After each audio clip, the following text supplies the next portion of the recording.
And good evening, ladies and gentlemen, and welcome to the final day of the kickoff clash here in the APAC region. I'm Ilios, joined as always by Avril, and we'll be guiding you through what is sure to be an action-packed day. Starting things off, we've got the lower bracket final between the Shanghai Dragons and the Seoul Dynasty. It was a banger of a series last time, sure to be one again.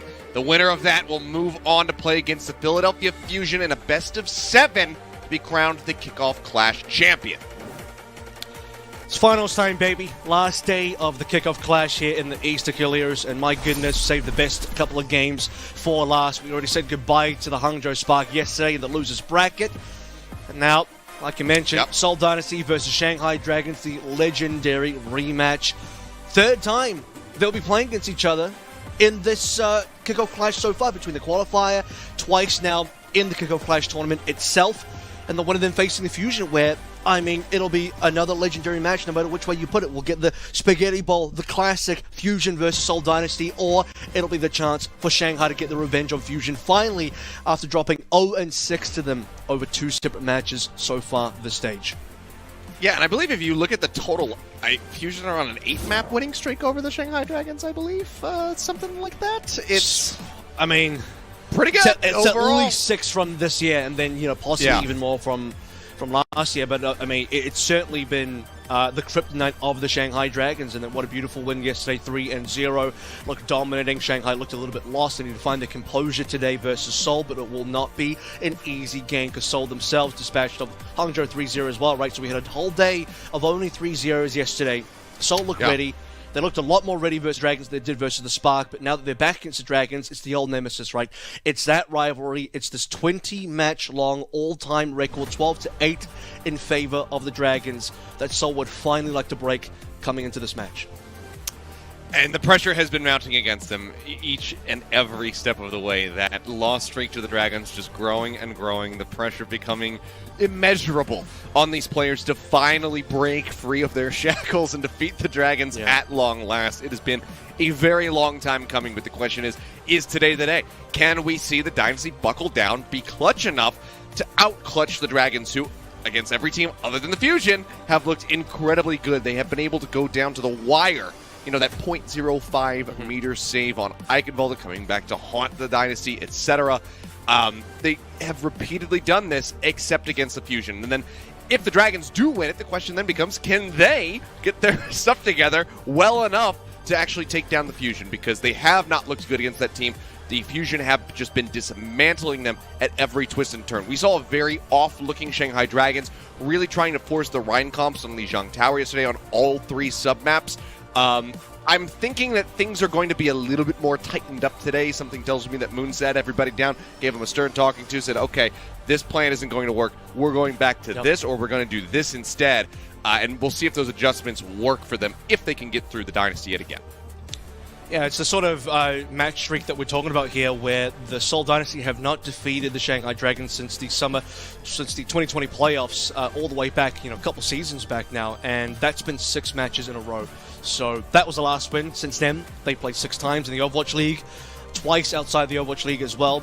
But we won't count those results today. But the 6 within the Overwatch League have all been wins for the Shanghai Dragons. If you're curious, the other 2 were from the NetEase tournament that Shanghai Dragons hosted as well. It was actually 1-1, so they both won and lost against each other there. It cancels each other out, but within the Overwatch League, a 6-match win streak for the Shanghai Dragons, and Seoul yet to defeat their old nemesis that they so handily did back in 2020 that allowed the Seoul Dynasty to get into that grand finals versus the San Francisco Shock, and denied the Shanghai Dragons of their own finals all the way back then.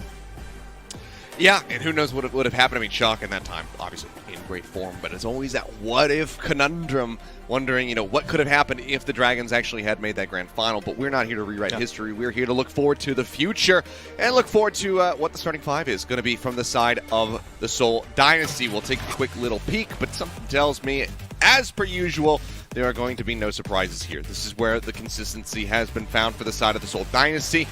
Generally speaking, not necessarily against the Shanghai Dragons, but yes, Profit Fit, Smurf Creative, and Vindheim going to be coming through. Same five you'll be seeing for probably the entire tournament at this stage. I mean, that's what we've been seeing the entire way through. They found pretty decent success there, even a close 2-3 loss versus the Dragons in, I would say that at that time, their best form so far that they've shown so far in 2022. But Seoul, they know what their target is, right? It's a finals appearance for them. They have not won a tournament, a title, anything in the Overwatch League and the entire Seoul Dynasty franchise history. This would be a monumentous win for them to get to the finals, where versus the Fusion, both teams, both franchises winless as far as titles goes. Somebody would have to take it, or Shanghai would spoil it all, go to the finals themselves, claim the crown, and defeat the Fusion to reclaim their title rights. So a lot to play for tonight, so much at stake. Yeah, I mean, like you said, not being able to achieve any titles, any championship wins, let alone an entire Overwatch League championship win there. They do have champions on this roster for the side of the Seoul Dynasty, as well as their coach, Coach Toby, coming through. Lunatic High, multiple-time champion over in Apex. He knows what it feels like to win everything, and I'm sure he is hungry to experience that feeling once more. Their opponents, though, their thorn in their side for time eternal, it would seem, are the Shanghai Dragons. And once again, no real shocks. Who Are You has been getting the lion's share of play time in the DPS role over Fleta. We do see Fleta come through for the push match from time to time, pick up the Reaper Man, etc., etc. But you're talking about, knowing their target, knowing what they need to do coming into the Dynasty. I think the primary target is going to be Lip there on the left-hand side of your screen. That's where we've been seeing the most successes when teams can regularly shut down Lip. Easier said than done for sure. I mean, we've seen it a couple of times. I mean, we go back to Dorado in that upper bracket match as well between Dynasty and Dragons on the first day, right? That 3-2 victory. That was not a very good map from the Dragons, and Lip was handedly shut down. Fitz was looking decent in that matchup, but more so, you have had the Dragons get the better of Seoul, especially the Lip versus Fitz kind of duel here. Now, we know Prophet is insane. We know Who Are You can definitely match and actually play over Prophet. And as far as the Genji goes, Who Are You, you'd even favor in that matchup. But Prophet's Tracer has been the signature so far for Seoul. It's that Smurf Winston, Prophet Tracer dive that almost every team except for Shanghai has fallen prey to. You see some pats on the back there for Vintame, but no massage for Creative, so that's maybe an ill omen for the side of the Dynasty, but maybe he got it before we had the players up on camp. Who knows? Just need to know that these players have to be ready. They have to be focused in. So, yeah, I mean, if you got to massage that man's shoulders again, you very well do it if you are working for the Dynasty, because you want to see success. And Creative has been quite instrumental in the successes that they have had. Does have his work cut out from him. Izuyaki, of course, going over on the Ana, mirror matchup in that regard, has been utterly incredible for the majority of times here for the side of the Shanghai Dragons. Has only really looked lackluster when they're playing against the Fusion. That's when he has been falling shy of the mark just a bit, and it just seems like the Fusion have their number. But we'll see how these guys square off today, and whether or not a curse, a veil, will be lifted off the heads of the Seoul Dynasty, or if there will be more weight applied to it. Standard, first to 3, best of 5 here. You'll be very interested to know what our opening map is as well, because we've been here so many times between these two teams. Feels like we get a lot of runbacks between these two squads as far as how our map series go. They've always been competitive. It's Oasis again, Ilios. Third time for this matchup between Shanghai and Seoul so far this year. Seoul won the first time. Then we got to our upper bracket game in the actual tournament itself. Shanghai takes out 2-0. Now, our third time going back. Shanghai even choosing this map against the Seoul Dynasty. To be fair, they also did choose it against Seoul Dynasty in our original upper bracket game. But now both teams fighting for survival. It is do or die. Top 3 has been secured, but I know neither team is satisfied with number 3. They want number 1. I mean, it's number 1 or bust, pretty much. Even you get to that second place spot, you're not going to be walking away very happy. And we'll see what these guys have ready for us. Right now, hovering on the Pharah, we have seen a fair bit of Pharah on Oasis, but something tells me that it's definitely not in Fitz's wheelhouse compared to Prophet. But you never know. The man's pretty darn gifted, so maybe he could bust it out. But not again, by the way. Today. We started on Gardens last time. That was actually a Shanghai win. Obviously, Shanghai went 2-0. It was Who Are You versus Prophet. We had Soldier. We had Genji. It's a complete mirror matchup. It is exactly the same game again, but will it be the same result? Well, for now, the contestant of the high ground has begun. Vindheim falling low for just a bit there. Fate going to be anteed out. Spitfire coming through. They get the sleep dart on him. Mayhem able to move forward, gets that melee hit for the execution. They take down the Winston, they take down the Genjin. They only lose Fitz for it. That being said, Smurf playing a very dangerous game as he often is. Falls down to 45, but will get top back up. Should be the Dynasty grabbing first control of the point, and they do. Look at Lip's ult charge. Trades coming through from Look the at Lip's ult Dynasty charge. there. I mean, that's the thing, right? Lip actually did kill Fitz, and he's got the extra ult charge because of it. He survives, does the extra damage. He's been definitely the highest damage dealing player on the server so far. Didn't go down in the last fight. Only Huayu and Fade actually went down. 16% and counting, but it's Lip coming up to Visor so fast in the next fight. There he is. They need to try to pick him off, allow for Fitz to catch back up. Another anti out onto Fate. As Prophet plays up into their faces, trying to get a little bit more damage in, but won't be able to get the kill there on the enemy Scientist. Lee Jae-gon looking to displace off that high ground. Goes up for a boot, drops back down, playing it out safe. There it is. Lip now with a visor at the ready. He's going to go ahead and pop that one, but Fate is going to be the first one to fall. Turns his sights over towards Prophet. Will manage to find that elimination, but it's the only one he's going to get. Creative is there, shuts him down. Bionade out on the two. Who are you dashing in? Will find Fitz. The skirmish, it's nearly there for the side of the Dragons, but it's not enough to get this flip, so they have to pull back and reset. And the Dynasty have 3 ultimates available anyway, so if Dragons wanted to push on in, there would have been Primal, double support ultimates. Possibly they could have forced it, but they're going to regroup and fight again another day. Smurf takes you down, and already not looking great for the Dragons. Yeah, I mean, pretty much again, you're going to have to just wait for him. Another anti goes out, connects on the two. Nano going to be used onto Fate. He leaps in. He's looking to zap down Creative, who's falling lower and lower. Then he decides not to use the beat. Blade now going to be coming through from Prophet. The beat is there from Lee Jae-gon. The Blade's not going to find a damn thing. Who are you? Takes Prophet out of the fight, and that is going to be the opener here. For the side of the Shanghai Dragons to finally grab the point. Looking for the boop off the center of the map. Unable to find it. Seems like Mayhem is going to be just fine to ride the walls as Fitz tries to make his way out to safety. Now Fate may have overstepped, but being said, who are you comes from behind. Manages to get the kill on the Fitz. They will keep Fate alive, and now the Dragons can take the point. 2 long-range laser kills there on the right click, and it'll be all the Dragons to claim this point now finally. 95% for the Seoul Dynasty, though that is quite a considerable lead. We traded pretty much every single ultimate on board there. Who are you with the only ultimate now available in the following fights? It needs to be a lot of snowball potential for the Shanghai Dragons to pull us through to their own 99 overtime. The Seoul Dynasty can just kind of wait this one out, force the Blade out this fight. They can sacrifice, build up ultimates, find that big ultimate fight where Huayu doesn't have a Blade, get the one and done. Under a little bit of fire, but Smurf under a hell of a lot of it ends up going down. Could contest here on the high ground. Who are you? Predicting Prophet's movements. Nearly gets that elimination. Now Fate way too far forward. Ends up going down. We'll find Fate for their troubles, but that does not get them any closer to taking the point here for the side of the Seoul Dynasty. Have to wait for the Soldier to rejoin. Won't take too long there as well. Fitz will be able to run back, even gets a bit of extra boost coming through from Vindane. And by the time Fate rejoins, he actually is going to end up meeting Smurf in the middle there.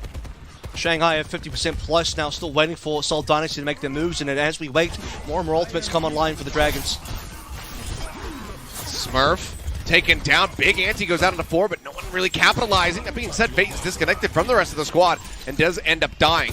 Visor now used by Lip here on the high ground, just zoning people back, buying some more time as they get up to 70%. Fate now respawning. The Primal Rage nearly online for him to buy some extra time here on the point. Trying to maybe send some people sailing off the side of the map. The flip actually just going to be allowed here.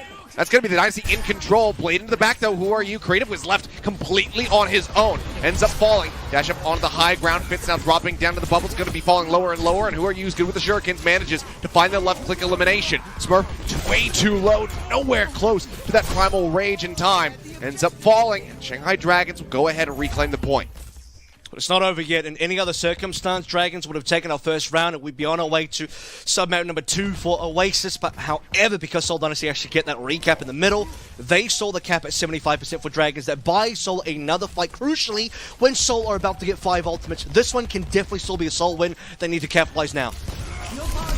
Key for Overwatch, you're going to be Lee Jae-gon with that sound barrier. When does he decide to use it? Fitz now using the tack. Visor has the nano boost rolling on him for a little bit longer. Finds Lee Jae-gon. That's going to be the beat. Taken out of the fight. Fate going to be taking a nap now for the rest of the Primal Rage. Blade in the back from Prophet finds Izayaki. The supports are eliminated. Seoul Dynasty have reclaimed control of the point. No one is touching it finally. Will manage to get back in for a tag, but Fate has fallen. Lee Jae-gon respawned, but cannot make it in time. And just like that, the Dynasty once more will take the point away. 199%, narrow margins between the two teams as per usual, but they will get guarded. And that's a huge death on Lee Jae-gon as well. That removes the beat, like you said. The sound barrier difference could have been the difference for the Shanghai Dragons to hold on. Seoul Dynasty coming up to 5 ultimates, crucially, including a sound barrier for Vindame that they didn't even end up using, just the celebratory sound barrier towards the end there, after they'd already won the fight. So 4 ultimates ends up being enough. No counters for the Dragons, and it's lights out, and bit of a unfortunate one for Lee Jae-gon as well, because that was his first death. That one death right at the end was the only death he had on the entire Garden submap. Well, it mattered the most, unfortunately, for him. I think you can kind of see the restraint here with Lee Jae-gon. He was using a lot of aggressive beats to try to open up fights. Seems like he wanted to move away from that playstyle, play defensively, but there's so much pressure applied to him, so he wasn't really able to ever get a defensive beat off.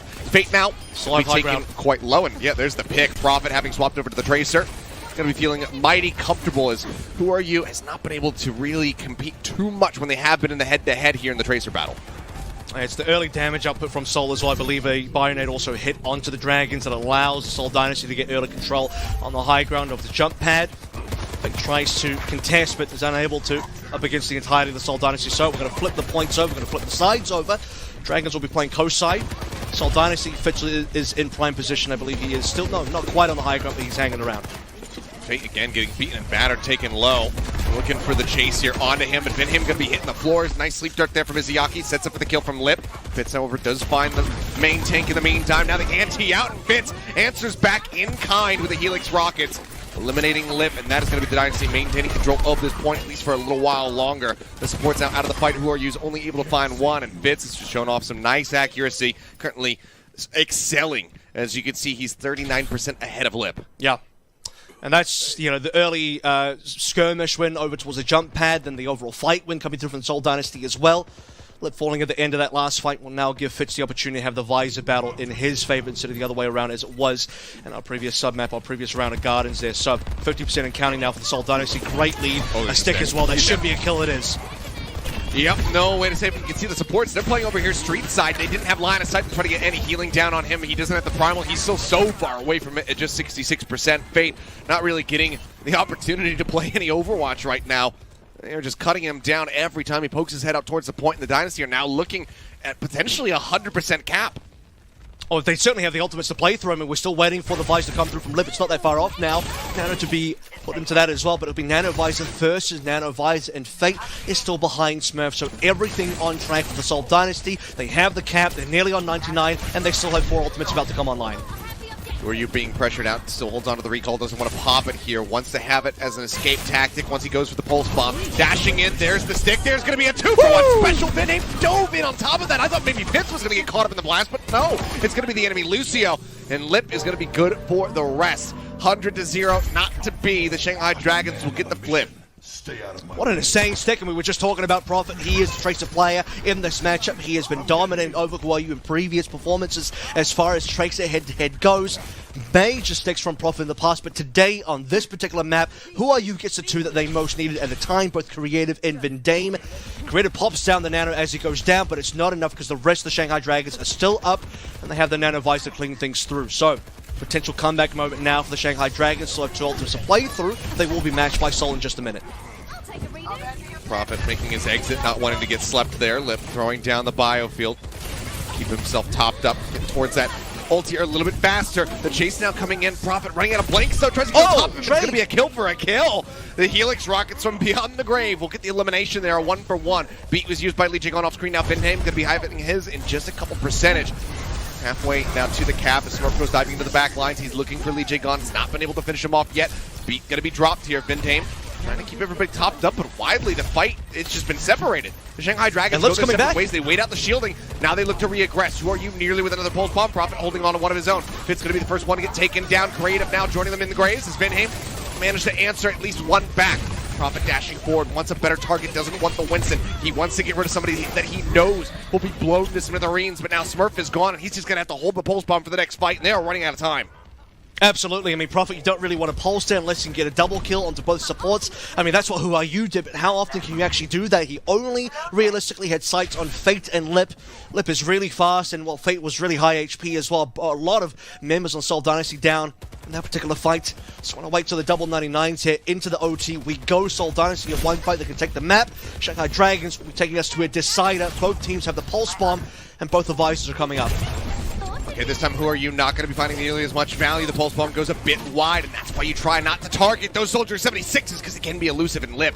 Now finds Prophet, trying to be sneaky around the backside. The Helix Rocket follow-up, as soon as he gets it off cooldown, he sends him towards somebody else. Cuts down both the DPS members on the side of the Seoul Dynasty. Smurf anti out, tries to rotate around the backside towards jump pad, cannot manage to make it happen. The sleep will interrupt for a moment as Creative tucks into the corner, manages to stay alive for a little bit longer, but no one can make it to the point. And in a follow-up 100% to 99 round, it will be the Shanghai Dragons getting the victory, taking us now to University to decide it all on Oasis.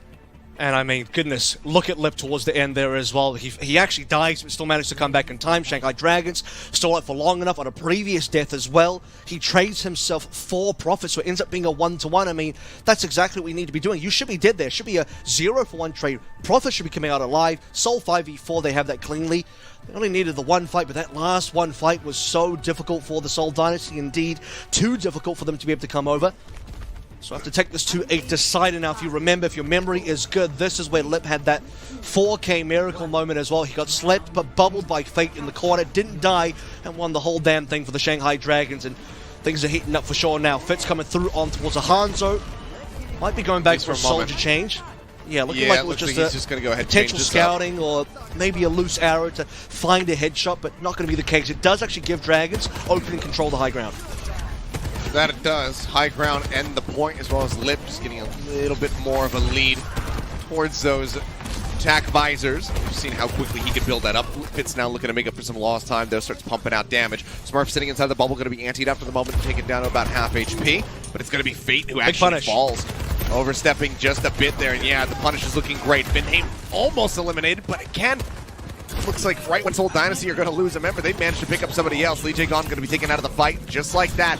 Dynasty will once again establish control of the point first and foremost. You can just see that Seoul Dynasty, I mean, a great punish for the Fate where he oversteps. Fate was trying to dive deep inside the back of the point, and with Lip coming down, there's just simply no way. Prophet with a deflect on the Iziaki as well. This is Dragons almost tearing themselves up. They're looking for Trace, they're looking for something, but damn near 6 or 7 of them have died at this stage with no return kill. Seoul Dynasty are deathless in this first opening fight. It's absolutely gorgeous from him. I mean, you look at the ult charge, yeah, Lip still maintaining a bit of a lead, but you can see Vinheim nearly with the barrier up. Lee Jae-gon not even halfway there. Prophet a full 26% ahead of Who Are You for the Dragon Blade. This is phenomenal. There's Nano for the side of the Dynasty, but yeah, the Nano Visor is available for the Dragons. That could be the difference maker here for sure. Vinheim can counter it with that sound barrier, but we have another Seoul Dynasty lead. I feel like it's been 3 Seoul Dynasty leads in a row. It's always about the 50% lead as well. Lionel slows things down, but now the fire has dissipated, it should be Dragon's time to go. Okay, it's going to be the Nano Visor. Fitz responding in kind. He gets the sound barrier shielding out from Vinheim, and that keeps him alive. Sliver of HP still on the floor. Fate will finally jump forward to get the elimination, but it does not matter. They managed to clean up the rest of the squad here. Now Fate, up to his own devices, just sitting around, doesn't want to pop the primal here, knows that the fight is over. Gets a couple of kills there to build up for his own ultimate, but it's the Dragons, or the Dynasty rather, who maintain control of this point and are now getting it to crest past 75%. And it's a sound barrier difference, right? Vinheim had it, Lee Jae-gon didn't. Dragons lost the first fight, snowballing in the favor of the Seoul Dynasty. Prophet. Really, the only thing that Dynasty had was barely a visor, plus a Nano. Prophet, like you said, on the back as well. Here comes a lurk, straight into the blade. Brilliant the dive. dive over the top as well. It's perfectly coordinated here with Smurf. Chases in. Prophet cuts That should be them it. down. That's it. That is the team kill, and yeah, 95% continuing to tick up. They try to swap, but it's to no avail. No one will get there in time. Absolutely beautifully done by the Dynasty. They make the call to strike. They play it to perfection, and they get a perfect score to round out Oasis 100% to 0 here in the last round on University. It really just gives being shades of the original Oasis that we played all the way in Week 4. First game as well, well, rather last game of the final day of Week 4 there, Seoul versus Shanghai. Oasis went the way of the Seoul Dynasty, and just, you know, brilliant snowballing from the get-go. From second, number 1, Fate oversteps. Lip cannot help because he's only on the high ground, and Fate hides up. If Fate gets too deep into Seoul Dynasty territory, no one can help him, and so he goes down, and the rest is history from there. Seoul Dynasty get their 50% lead, and Nanovisor plus a sound barrier, then an amazing lurk into dive play combined with Prophet and Smurf working together. Exactly what you want to see. It's that diving combo of Prophet and Smurf that is so indomitable. Just beautifully done there. Prophet really just trying to remind everybody, and maybe even who are you in particular, why he is considered the greatest of all time. Doesn't matter what he's playing. Doesn't matter if Who Are You is one of the best Genjis that we have ever seen in competitive Overwatch. Prophet is here to play, and he absolutely showed up on the Genji there. We'll see what the map selection is going to look like for the side of the Shanghai Dragons. They had a rough go of it yesterday versus Fusion. We'll see if they decide to change up their picks or if they go back to similar things as we get ready to move into Hybrid for map number 2. Already, though, off the rip, this is an absolutely fantastic series, and I'm hoping that the action keeps playing up to this level. Don't go anywhere, guys. Map 2 is coming up in just a few.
And welcome back, guys. Map 1 out of the way, and oh boy, What a series this is already turning into. A 1-0 start for the side of the Dynasty, but they had to work for it on Oasis. They take it 2-1.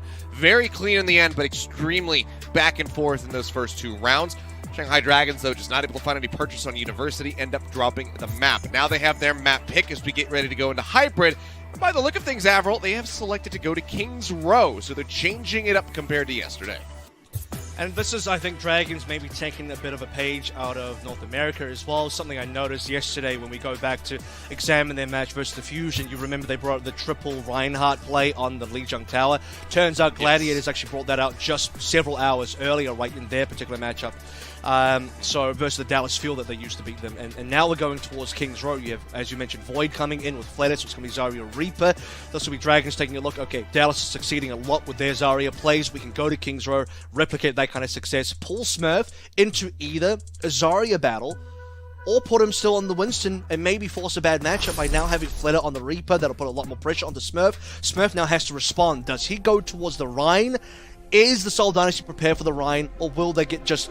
I don't know if I want to say baited into the Zarya mirror, but certainly I think Void would want that. Void would love it if Smurf would try and mirror him. Void ends that we haven't seen a ton of as of late, but we are, of course, more than familiar with. We'll see how they fare now, because it's a pretty big ask for them to come in after what we saw in that last round of Oasis and try to right the ship for the old Dragon squad.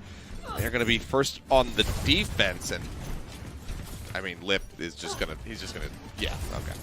I was gonna say, he's gonna go back, or he's just gonna die, and then scouting he'll swap. fire, you know, scouting fire, just in the sky. It's like, yep, they're running normal things. There's an Ana, there's a Lucio, standard stuff here. But what we are seeing is, again, this isn't sort of the other Apex style that we've seen, where on King's Road defensive teams have liked to try the Ashe. Lip, despite being a fantastic Ashe play, he's like, the Soldier's just too consistent. The Soldier is the answer here. They're even kind of hiding at first, not really revealing position. They don't want to get sniped out the door in case Fitz is going to be doing those opening door snipes, but not going to be the case. And as I mentioned as well, is it going to be the Smurf Zarya? Indeed it is, and I think Void, this is what he's looking for. Okay. Prophet just TPing it. A couple people up here to the high ground at Theater. Swaps back over to the Genji. It's been looking great so far today, so why change it up? Tracer as well has been looking phenomenal. Fleta out the gate, though, with the Reaper once more, as we have come to anticipate. We get to see Fleta a little bit sooner, and that's always fun. But Lee Jae-gon, he's going to die. That's not fun if you're a Dragons fan. No, it certainly isn't, because that's going to be most of the healing out now, and Dragons, are they just going to have to pull back here, give away a tick or two, wait for the Lee Jae-gon respawn? He's back now. Okay, Lip finds one, though, trading in kind. This time getting rid of Prophet. Now Vindheim going to be falling. Fleta, DPS duo here on the side of the Dragons, finding some nice little value to give up 1.5 ticks. We'll get Fitz here on the back end as well for some additional stagger. Is that a Dragons 4v5 I see over there? Because remember, Lee Jae-gon respawn, but he wasn't really part of that fight. Lip just gets a fadeaway kill, and Fleta finds one as well. That suddenly pushes Seoul Dynasty back. I mean, that was Dragons down on members. They had even started giving up space, but still doing the damage, winning the fights. Lip with 2 final blows so far to lead things out. Cut back away as Prophet tries to get in on top of him. The biofield's going to help keep him topped up. Good little Helix rocket into the corner of the wall so that the deflection cannot come through. It's a nice little prediction there from the side of Lip. Put some damage on the Prophet. Doesn't get the elimination, though. He himself has fallen low. Now, inching forward onto the point. Void going to be there for the contest. Just trying to keep that energy up. Keep Smurf at an arm's length. And Void will find another kill out as Fitz is going to be taken down. That's going to get him closer and closer to the Graviton Surge. He falls a little bit low, runs out of bubbles, has to pull back. The healing going to start coming through, but now the grab is ready to rock. Smurf has his to respond with, should he find a moment of opportunity to utilize it. But for now, looks like it's just going to be slow going here for the side of the Dynasty. Never mind, coming on through, Izaki instantly down. Yep, they're all gone. Comes in with another one. Fleta gone. Lee Jae-gon out of the fight. Blade, Nano, fight, victory here as the deflection's going to be used, and he'll finish Lip there. A little bit of a melee hit and some shurikens. Team kill comes through. It's going to be 4 minutes and 15 seconds now in the time bank.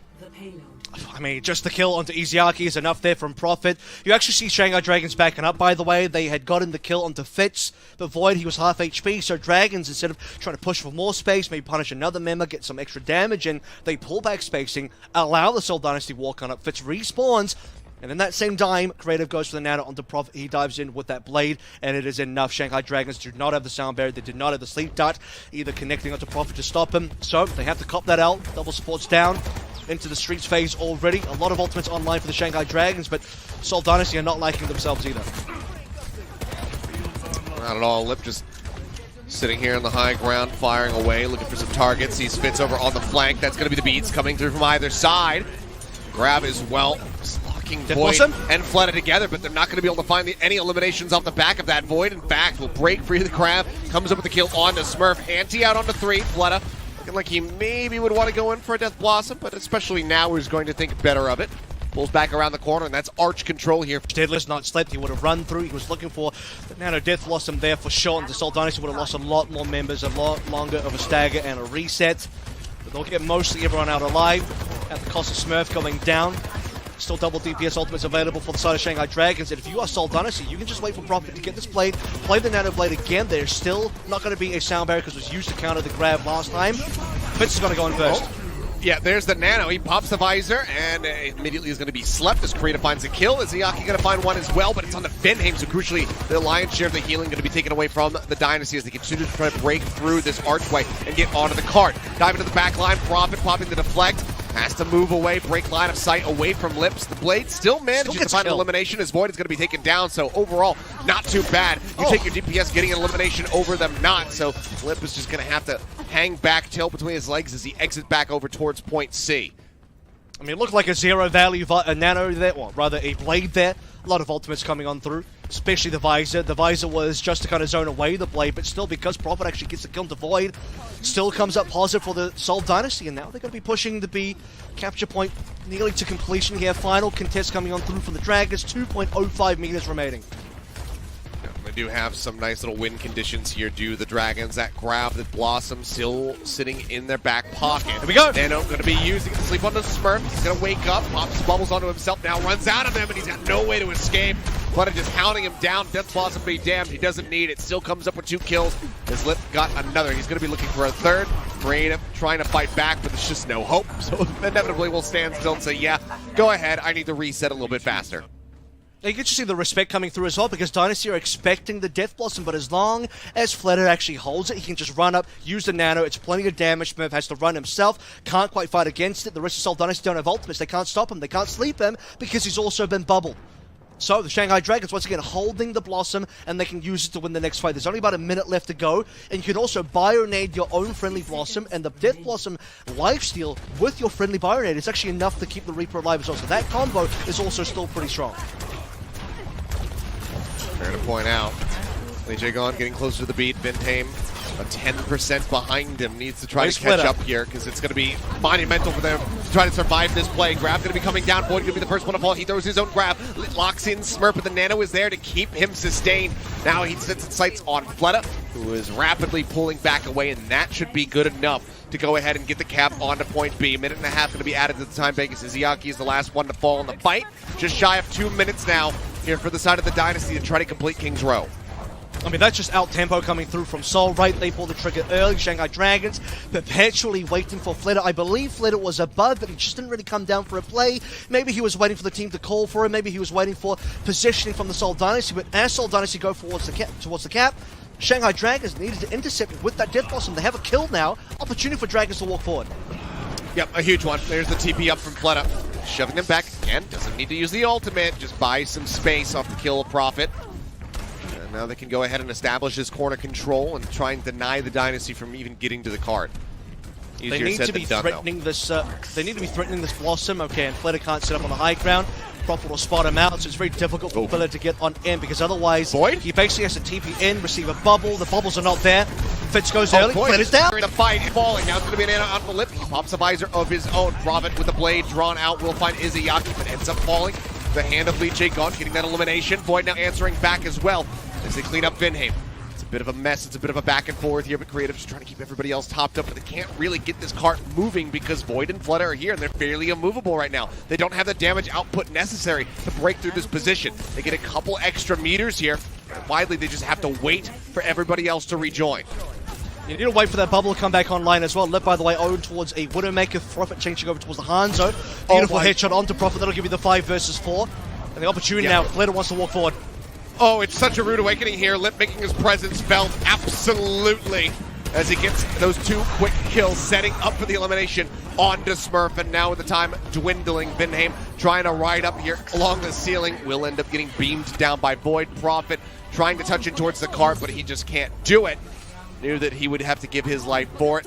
That'll just be where the cart gets to. So 49.4 meters in towards point C. They cannot complete the map. Once more, Shanghai Dragons have a win condition in front of them on Hybrid.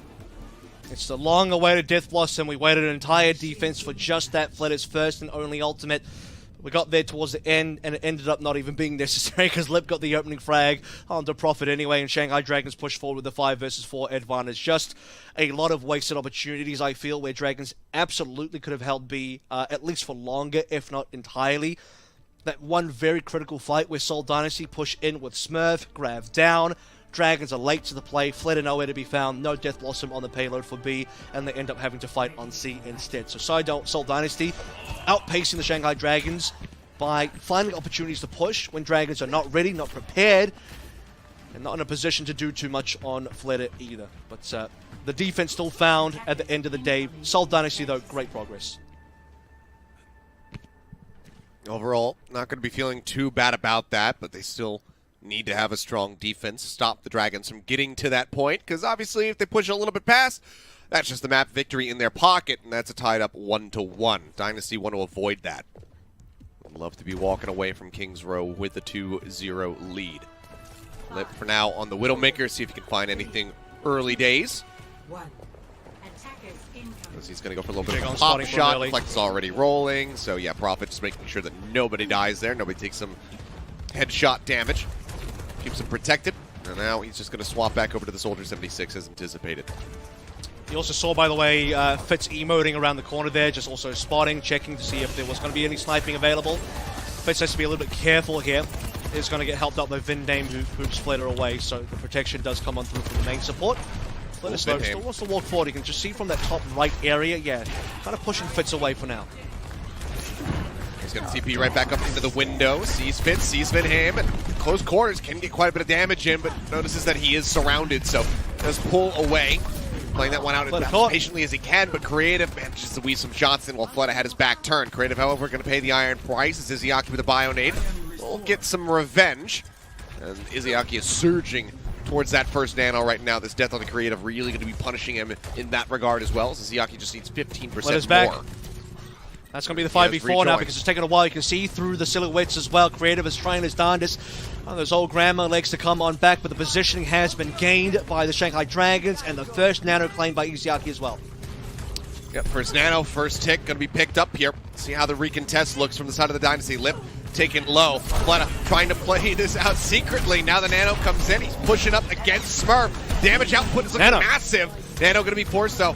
Keep Smurf alive. Lee Jae-gon going to be taken out of the fight. That's going to be the healing gone from the side of the Shanghai Dragons. Now Fleta eliminated. Prophet in on top of Izzyaki. That's the rest of the healing eliminated right as Lee Jae-gon respawns.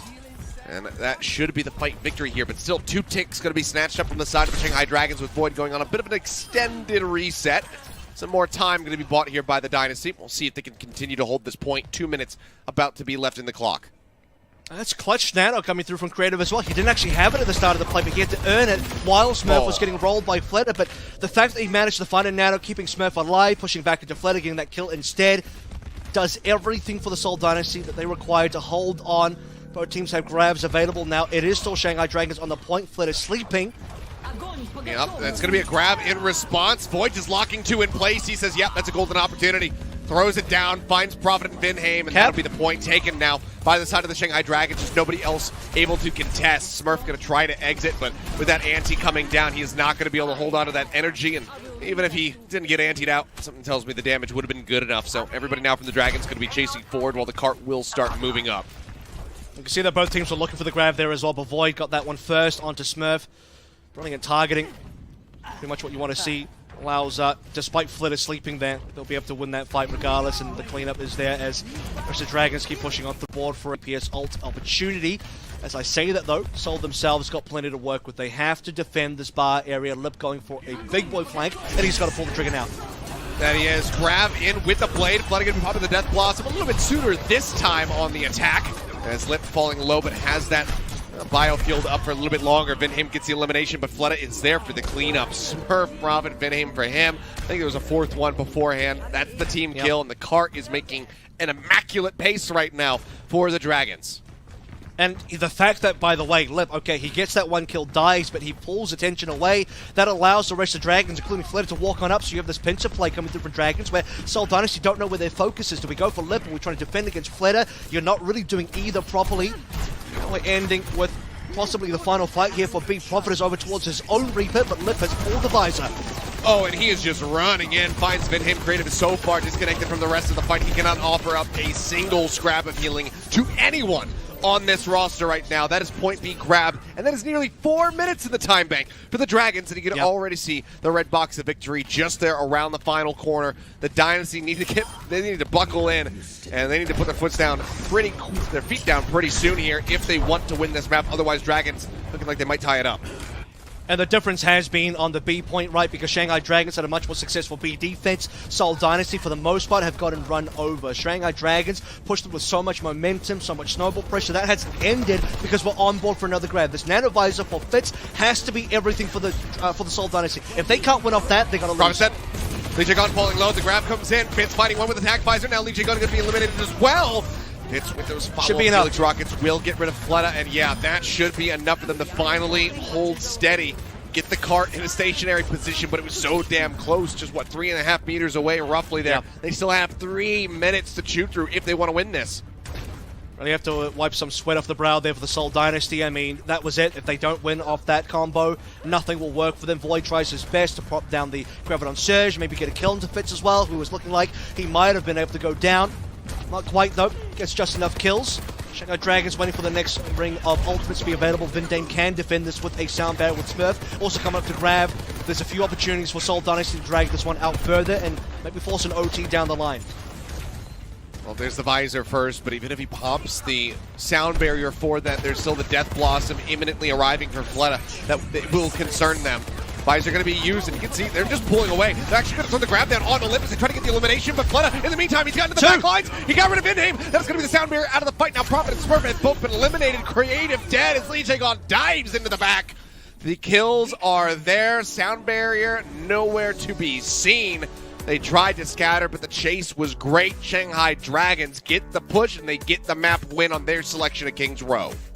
Amazing pressure coming through from Fleta. You see him diving to the backline. Our POV was on Lip, but really it was Fleta going so deep onto Vinheim, forcing this Lucio in such an awkward position. Vinheim would love to go for the beat, but he doesn't want to Ajax. He's nowhere near the payload where he can help out Smurf. So poor Smurf just has to basically eat the entire visor along with Prophet, who can do nothing to really help out. Lip cleans him up. Fleta gets rid of the backline, then dances on the payload with his own Death Blossom. Not even required a boostio to end things out with, just a flex on the Seoul Dynasty as we end things 1-1. Well, there we go. No match point lock in here for the side of the Dynasty. They will get an opportunity to make that happen, though, as Escort is going to be their selection. We'll see what they land on, where they think they can pilot themselves to victory the best. What gives them the best odds here when we come back from the break, with the Dragons looking like they are heated up. Fleta on the return. I mean, ults be damned. Man doesn't need a Death Blossom to find value. Continuing to look quite strong here for the squad. We'll see if he is going to still be in the lineup here when we come back from the break, as well as Void. Lots of questions surrounding the series, but all I know is we're tied up 1-1, and it's a damn exciting time. Don't go anywhere, guys. The action continues in just a bit.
Welcome back. We are now 2 maps deep into this series. The Dragons able to tie things up 1-1 with a victory on King's Row. Now we turn our sights over to Watchpoint Gibraltar, the escort selection of the Seoul Dynasty, to see if it's going to be good enough for them to move up to match point. This map historically has been very, very good for the Dragons, Avril. Not so much yesterday, but historically, ignoring the recency, overall has been really, really good for them. Avril might be muted. That's okay. He's a silly boy.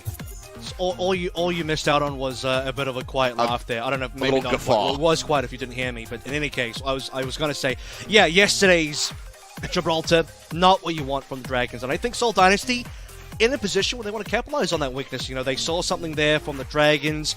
Very sloppy play from the Dragons overall yesterday, but definitely on the Watchpoint Gibraltar map. And here we go, Seoul Dynasty are thinking, okay, if Fusion can do it, we can definitely do it there as well. A lot of ground to abuse. Also, you get Smurf back on the Winston. I think that's his preferred pick. Void staying in, though, is so weird. I don't think that... Is that right? For the Shanghai Dragons? No, it's Fate coming in, so you're going to be seeing Fate. We saw Void in the graphic there, but it is going to be Fate coming in. It would be too strange to have your off-tank player on this map. Smurf wants the Winston matchup versus Fate. Void would like the Zarya matchup versus Smurf, but you won't get that on Gibraltar. No, certainly not. I think Smurf would also love to have a Winston matchup versus Void, but that is also not going to occur. It will just be the Winston v. Winston. Yeah, no. Yeah, that's not happening. We'll just see the Winstons coming through. With Who Are You rejoining, in all likelihood going to be starting things off on the Genji. They are first to attack, so they have their time to go ahead and play around with some compositions and give people some false ideas of what the comp is going to look like. Attackers incoming in 30 seconds. So let's examine. Obviously sniping on the defense there. Briggs coming on through. And I'm doing a little bit of, you know, brainstorming in terms of why we're seeing so much Brig on this map. I think it just comes down to the fact that the long-range healing really helps you out for dive compositions. And this map, where there's a lot of high ground, low ground play. 5, 4, Whip shot boot, pretty decent in the Winston matchup there as well. But healing your Winston long range, healing Prophet on the Genji long range, all pretty good stuff there. Who Are You? Obviously will be coming through to match. Actually, Lee Jigon starting out on the Lucio there, so just Finn Dame as the Brig play for now. But no, I like Lee Jigon even swaps over towards that as we move on forward. It is an exact mirror Smurf versus Fate, Lip versus Fitz. We saw some phenomenal shots from Lip at that desperate bid to swap to the Widowmaker at the end of their King's Row defense, and the shots that he connected very much did lead to them successfully holding the Dynasty in place. Fitz has his work cut out for them. Let's see if he can get it done. Payload movement here. Seoul have mostly given up the high ground. They want to contest payload instead. That's going to allow the rest of the Shanghai Dragons, mostly including Fate over here, to contest. And Smurf has to back out, so waiting for Fitz to do the damage that will allow Smurf to go back up. Prof will also try to contest as well. Oh, Lip is moving away from this, actually. He says, okay, you're playing quite far back. Everybody is not contesting the high ground here. You're playing very defensively. I'm going to swap over to the Tracer. I'm going to go in and become a part of this dive and look to get the executions here onto the likes of Creative Vinham and Fitz. We'll see if we can pilot this to success, though. It's a stray shot. Whizzes right past his ear. Well, you did. Those new sounds coming into the game gives it a bit more weight once that shot goes whizzing by, but Fitz will find Who Are You. Now Fate going to get taken down as well. Looking like maybe he has exited successfully, though, so it doesn't have to be too concerned. Speaking of feeling it, Who Are You? Certainly felt that one. Yeah, okay. So, Lip going towards the Tracer. I mean, he's been on Tracer for 55% worth of Pulse Bomb now. Wasn't the best yesterday either. We saw him kind of whiff situations with the Blink. In fact, the same area. It was him versus Zest. He didn't quite get that health pack. I don't know if you remember, but this time around will survive. Being a bit of a menace in the back line. Infrasight is going to expose him, though, so that's not going to be good for Lip as Prophet goes for the chase. But gives up the chase. Takes him low. Forces him from the mini pack over to the mega pack instead. So now Fitz rotating around the side. Would love to get the shot. I mean, Lip obviously knowing that he's being watched. Dashes across, and the shot not going to connect. I don't think Lip knew. Lip didn't actually know. He was just kind of dancing, but thankfully he survived that one in his case. Oh, in the meantime, though, Blade going to be pulled out. Now diving over into the server room. Prophet just helping to carve up some of Fate right there. Takes a little haunch off of him, and that's going to be the cleanup as Oh, Lip will finally get his target if fits, but he survives with a sliver of HP. Now they're on the hunt because they know they've got a little bit of a window of opportunity. Smurf has got to be careful. Oh, never mind. It is Lip who is floating too close to the sun. The heels are in position, and Smurf just goes, how about a hug? I mean, that's one way to kill Lip. That is certainly one way to kill Lip. That's the kind of thing where, like, right, well, technically Lip did get a kill on the ball spawn. Face did again, but still no primal. They just... Lip's going to the window. And now it's going to be Fitz over to the soldier. Blade going to be pulled here by Azurayu. Goes in the back line, deflects the sleep dart. Manages to find both the support. Stashes back up onto the high ground. Stays safe. And just like that, Shanghai Dragons might have been able to break open point A. I'll tell you what, though, the fact that Lip actually dragged Smurf all the way back into the hangar allows the Shanghai Dragons to walk forward. I mean, the only tank in the game, but the only tank in the game for the Seoul Dynasty is not even defending the point itself or defending any area on A. That gives the Dragons something to use. 25 seconds remaining. There's the primal pops here from Smurf. The rally rolling as well. Vindheim just offering up that green HP over to Creative for now. Dive into the back. They spot him here in server room. Fitz as well getting involved. They want to try to get rid of Lip, alleviate the pressure that this Widowmaker can apply, but so far have not been able to acquire their target. Anti-nade will be the kill there onto Smurf. As the shots continue to fly out, now the Dynasty certainly have their work cut out for them. They've drained the clock down successfully, but can they get the hold? Would be a bit of a miracle as Lip is just sat here in the back, finds Vindheim right there in the head. The recall comes out, the cart inches forward, the cap will come through. Smurf now re-arriving on the Doomfist, which is not exactly what you want for this point. He's going to have to swap off of it. And, well, he's been given his opportunity as Izzyaki will finish him off, and Lip gets Fitz for the team kill. It's just a fast recontest, right? Seoul Dynasty are thinking maybe we can come back. Creative's nearly on towards a Nano. There's an opportunity where, let's say, Prophet still survives. With Nano Prophet, maybe gets a Blade. That's how you defend A, but it's just not going to happen. Shanghai Dragons will be able to cap on through. Lip goes on to the Widowmaker, like you sort of mentioned. Fitz no longer challenges, and we're just swapping who's playing Widowmaker, right? And this is sort of situation that we wanted to see Lip in yesterday. Keep the Widowmaker 4B, snowball with the Widowmaker, prevent the Seoul Dynasty, or in that case, the Philadelphia Fusion, from being able to reinforce into the hangar, and that will give the Dragons a lot of space to play with. You know, Lip just patiently trying to wait out Creative, making his way into the hangar. And jump over the top there. Gets a little bit of a tag onto Vindheim. Not going to lead to an elimination. Just keeping sights on where the supports are playing at. Fitz now still staying on the Tracer. For a target with this Pulse Bomb, wants to at least invest this ult before he swaps back over to something like the Widowmaker. Who are you going to pull the blade? He is so damn low. 52 HP. Can he survive? The answer is going to be yes for one kill, but then he can't get anything else. Prophet will go ahead and make up for it. That's going to be a 2 for 2, though. And now a 3, as Prophet does hound down Lip in the end. The Dragon's going to have to reset. I mean, Izzyaki is kind of solo at the moment, but Seoul Dynasty giving him the respect. They're not going to go for the dive. Technically speaking, Izzyaki was the only one there, so if Prophet and Smurf pulled the trigger on their shift buttons and just went for it, I'm pretty sure they could have staggered out Izzyaki there as well. But now the Shanghai Dragons will have Izzyaki still there as they regroup for 5. Who are you pulling Blade despite being low, not recommended, and it will be Prophet and Creative's turn for the Nano Blade next. Let's see how that goes for them as they only have 35 seconds left to get rid of on the time bank. The Primal Rage obviously going to have a lot of survivability, but for the rest of the squad, it might not be so easy. Even with a Genji, even with that Primal Rage, trying to knock this Genji away from your support's going to be rather difficult. No Dive into the back, there's going to be the whip shot, does manage to push him away, keep him at arm's length. The Prophet still found a key target. Now Lip is going to be taken down as well. Headshot Shuriken flying through. 10 seconds now remaining as the kills continue to fly in. Fate already with the Primal expiring. Going to be focus fired as he drops back down with the bubble. The chase is there. He is zoned away. Prophet will scoop the kills, and that will be the hold just in front of point B. It's a long ace, but we got the ace at the end there for Prophet as Who Are You on his own blade. Couldn't get it done. That was a very critical fight for Shanghai Dragons to lose. And for Seoul Dynasty to hold on to, all they need themselves is a Nano Blade with a push out both supports. You see him kill Creative first and foremost. But Izzyaki first and foremost. Lee Jae-gon then gets away, but it's fine because Lee Jae-gon can't help his team when he's all the way back in spawn, dies anyway. And the Shanghai Dragons with the other 3 players in no man's land, no support whatsoever. Fate's Primal running out. Not a lot to play for as the Shanghai Dragons inevitably will lose once Seoul Dynasty cuts off their supply chain of healing. And now, successful B defense. Seoul Dynasty wanted to come to Gibraltar for a reason. Again, they noticed a weak spot from Dragons last night. It didn't look like a good showing. It's a better showing from Dragons on Gibraltar today, but maybe still not good enough just yet. Seoul stop it in time to give themselves a great opportunity to win.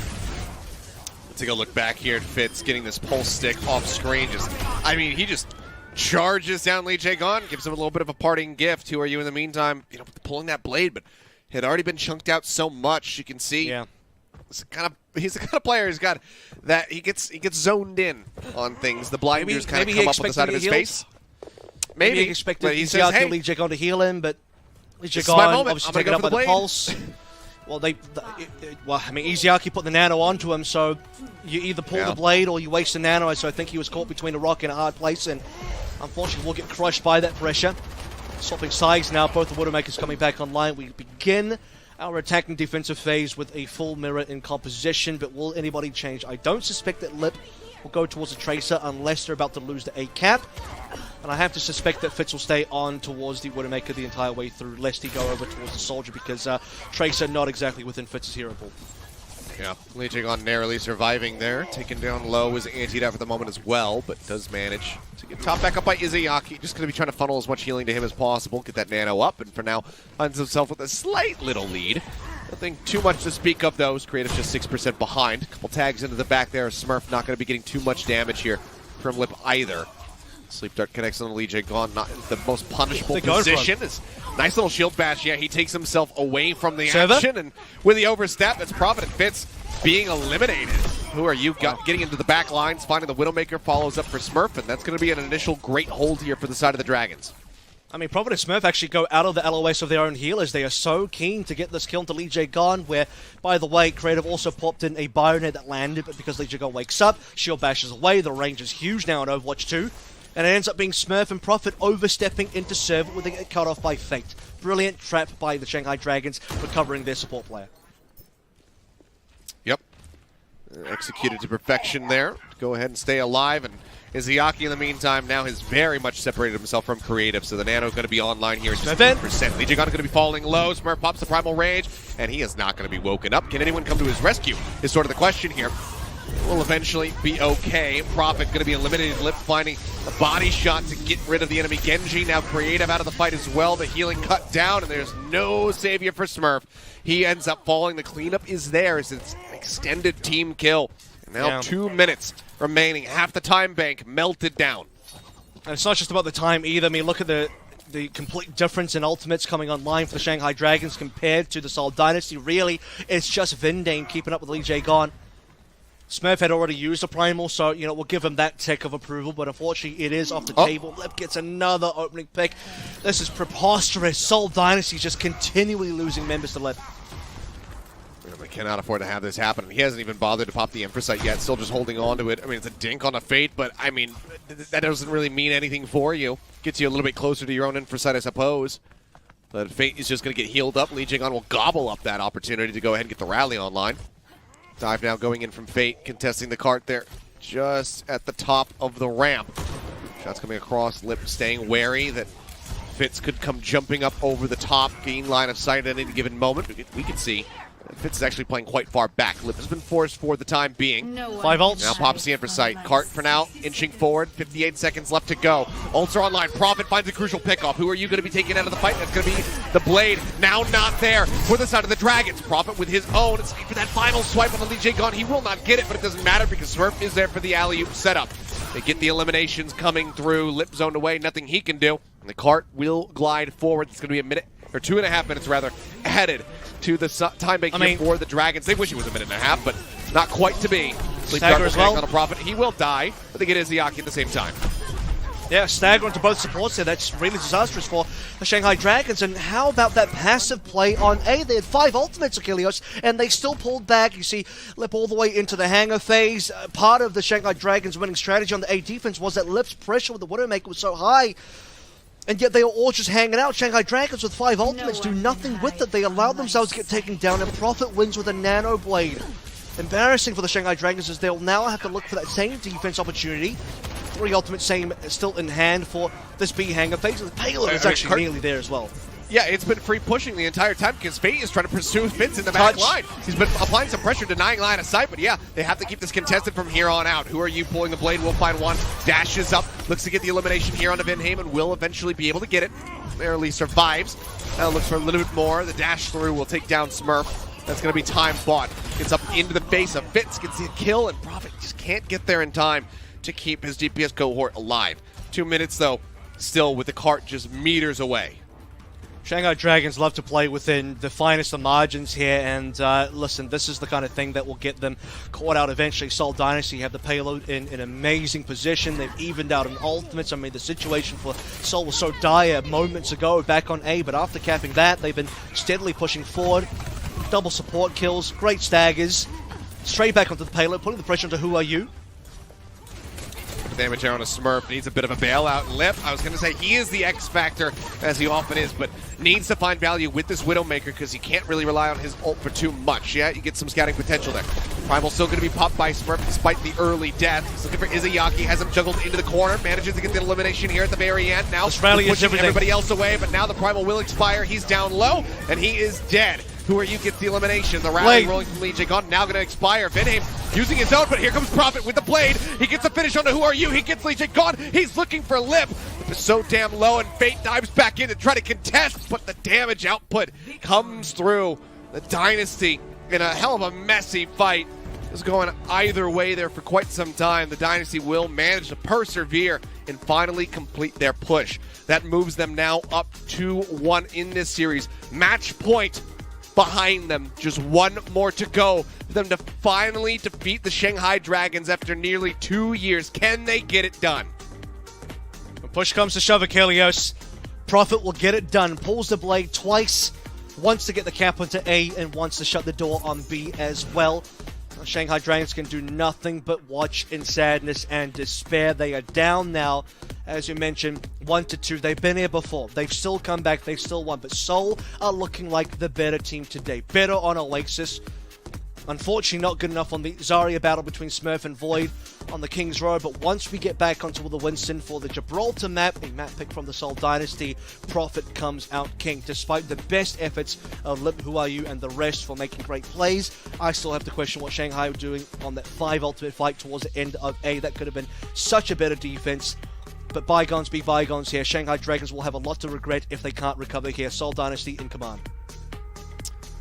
Well, you said when push comes to shove. Push is going to be our next and potentially final map type. Dynasty need to get this win to close out the series and not be threatened with that Game 5 versus the Dragons where they have fallen so many times. Shanghai Dragons, though, need to get this victory. It looks like New Queen Street will be their selection. We can expect that's probably going to be Void, probably going to be Fleta coming back into the matchup for them. Can they win it yet again like they did on King's Row? We will find out in just a few minutes.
And here we go, ladies and gentlemen. The end is nigh for the Shanghai Dragons. They need to win on this next map. Their selection of New Queen Street as we get ready to go into push if they want to take us to a fifth and final map. But if they can get that done, it's still going to be the map pick of the Seoul Dynasty. So they will have that in their up their sleeve. Wherever they decide to take us, they should have a slight little advantage in that regard. But we'll focus in here because the Dynasty are one map away. I feel like I've said this so many times. One map away from taking down the Shanghai Dragons at long last.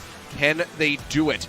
Or can the Dragons continue to persevere, continue to be clutch, and take this all the way to 5? And it's not just that. I mean, you are also looking at a grand finals appearance here for the Seoul Dynasty as well. I believe it would be their third ever finals appearance after May Melee 2020, as well as grand season playoffs grand finals for 2020 as well. A couple of substitutions coming in for the Shanghai Dragons, as you'd expect. We're going to a push map, which means Void and Flitter do come back in. The last map they were subbed in, they did win.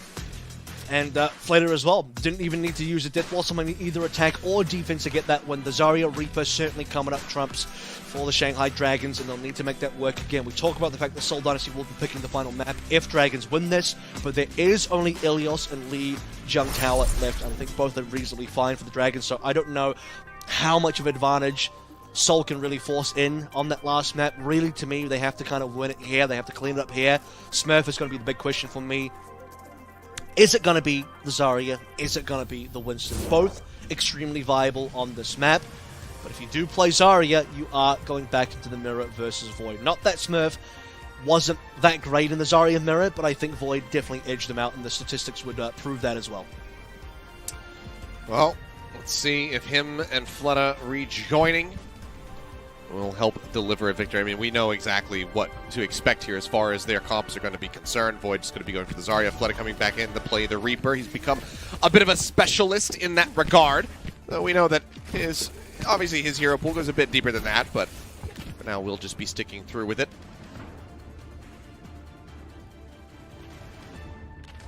For Shanghai, or for the Dynasty rather. I was going to say, it's almost ironic that the highest flexibility player in your team is also the Reaper specialist on the team. He's now responsible for the one hero that is the Reaper Man's coming on through. Fitz on the Soldier, Prophet on the Tracer. Pretty standard stuff from the Seoul Dynasty, and we have confirmation it is going to be the full dive.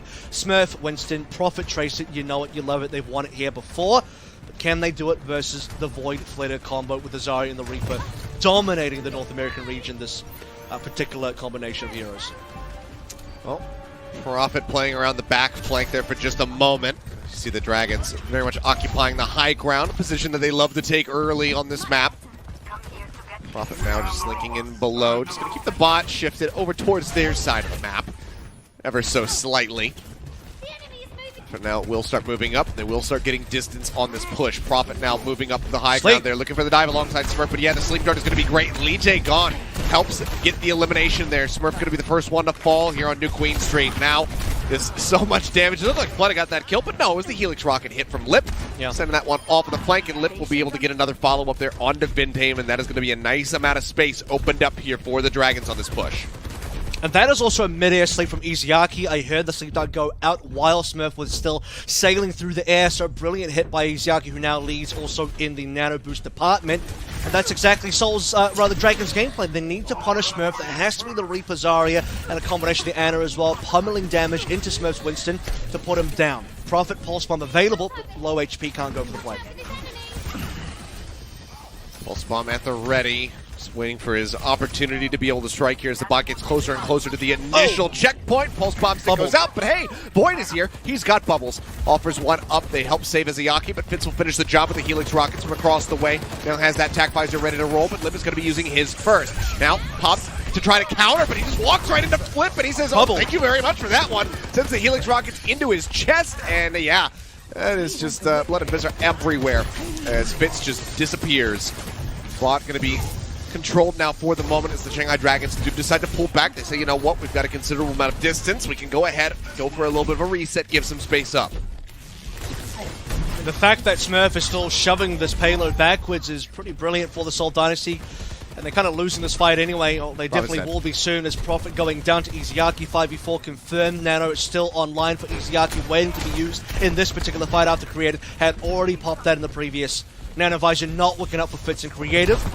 Oh, and Creative not ready for this flank. Pleta not going to be able to overstay, though. That being said, Lip in the meantime, yet again, gets the better of Fitz. Now he's in on top of the Winston. Just cannot defend himself. Yeah, they just keep falling over one after the other. Prophet finally getting an elimination. Feels like maybe one of two that the Dynasty have been able to achieve so far. New Queen Street, and the bot will make it to the checkpoint. Boom. Only Fleta and Izayaki have died so far for the Dragons. And we go straight for the nano play. No visor required. Lip will just rail them down. That he does. Gets the kill on the Vin. He will be traded, though. They lose the take on. Be both sound barriers now not able to be used in any extended skirmish, and some space has to be given up. But again, I mean, Shanghai Dragons are totally fine with this stage. They've got so much distance. This Prophet goes into the back. I don't know where he was quite going there, but does just go ahead, pop the recall, manages to stay alive. We got more than 57.18 meters, which means we can't have that kind of weird draw scenario happening anymore. That hasn't technically happened, but has produced a visual bug, so we're past that. All of the ultimates basically online for almost both teams as we head into what is going to be a very critical fight around the 4-minute mark, but a massive lead so far for the Shanghai Dragons. Seoul Dynasty yet to get any progress. Death Blossom into the back. It's going to clear the bot, but cannot get the elimination. Flooding out. Just going to have to wait to walk out. Fitz spotting him. The sound barrier comes through from Lee Jigon to try to keep him alive, and it will work a treat at least for a little bit longer. Eventually, Fitz will manage to find his mark. Bot now going to start pushing for the very first time, by the way, for the side of the Seoul Dynasty with half of the time bank already drained down. And that's with the sound barrier being used by Lee Jae-gon. They still lose that fight. Vindame holds onto his sound barrier, doesn't choose to respond because they don't need it. With Fitz a solo kill onto Fleta, who, by the way, a solo Death Blossom to Prophet. Wouldn't recommend that one again. Prophet simply blinks away, and Fleta can't find anybody. That was a little bit unusual coming through from Fleta. Not the best Death Blossoms today, and that's even when he chooses to actually use them. But as you say, first actual progress for the Seoul Dynasty, but how much longer can they push? Fitz needs some kills here. Okay, a little bit of a back angle here from the side of Fitz. He needs to get some peel as Void starts getting in on top of him, and Vindheim comes to the rescue. Helps keep him alive, at least for a little bit longer, as he's now down to 16 HP, and they can't keep him sustained. Does manage to get traded. I mean, it's going to be a decent kill there for the side of Void, as Fitz has quite a bit of distance to go ahead and sprint back. Bot for now, just going to start pushing it again. Creative is too far back. Vindame has to go back and taxi probably multiple players. He actually hasn't gone at all.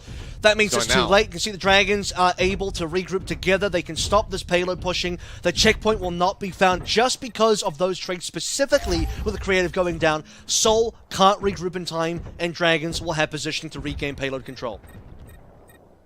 Grab at the ready. Sound barrier there, try to counteract it from Vindheim.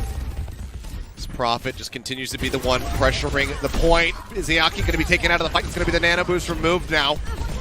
Likely a lot of distance bought here for the side of the Dynasty. Leap into the back, looking to just try to knock Void out of position. The grab was let loose, but it's not going to lock anybody in the position. Smurf just going to go ahead and leapfrog straight over the top of it.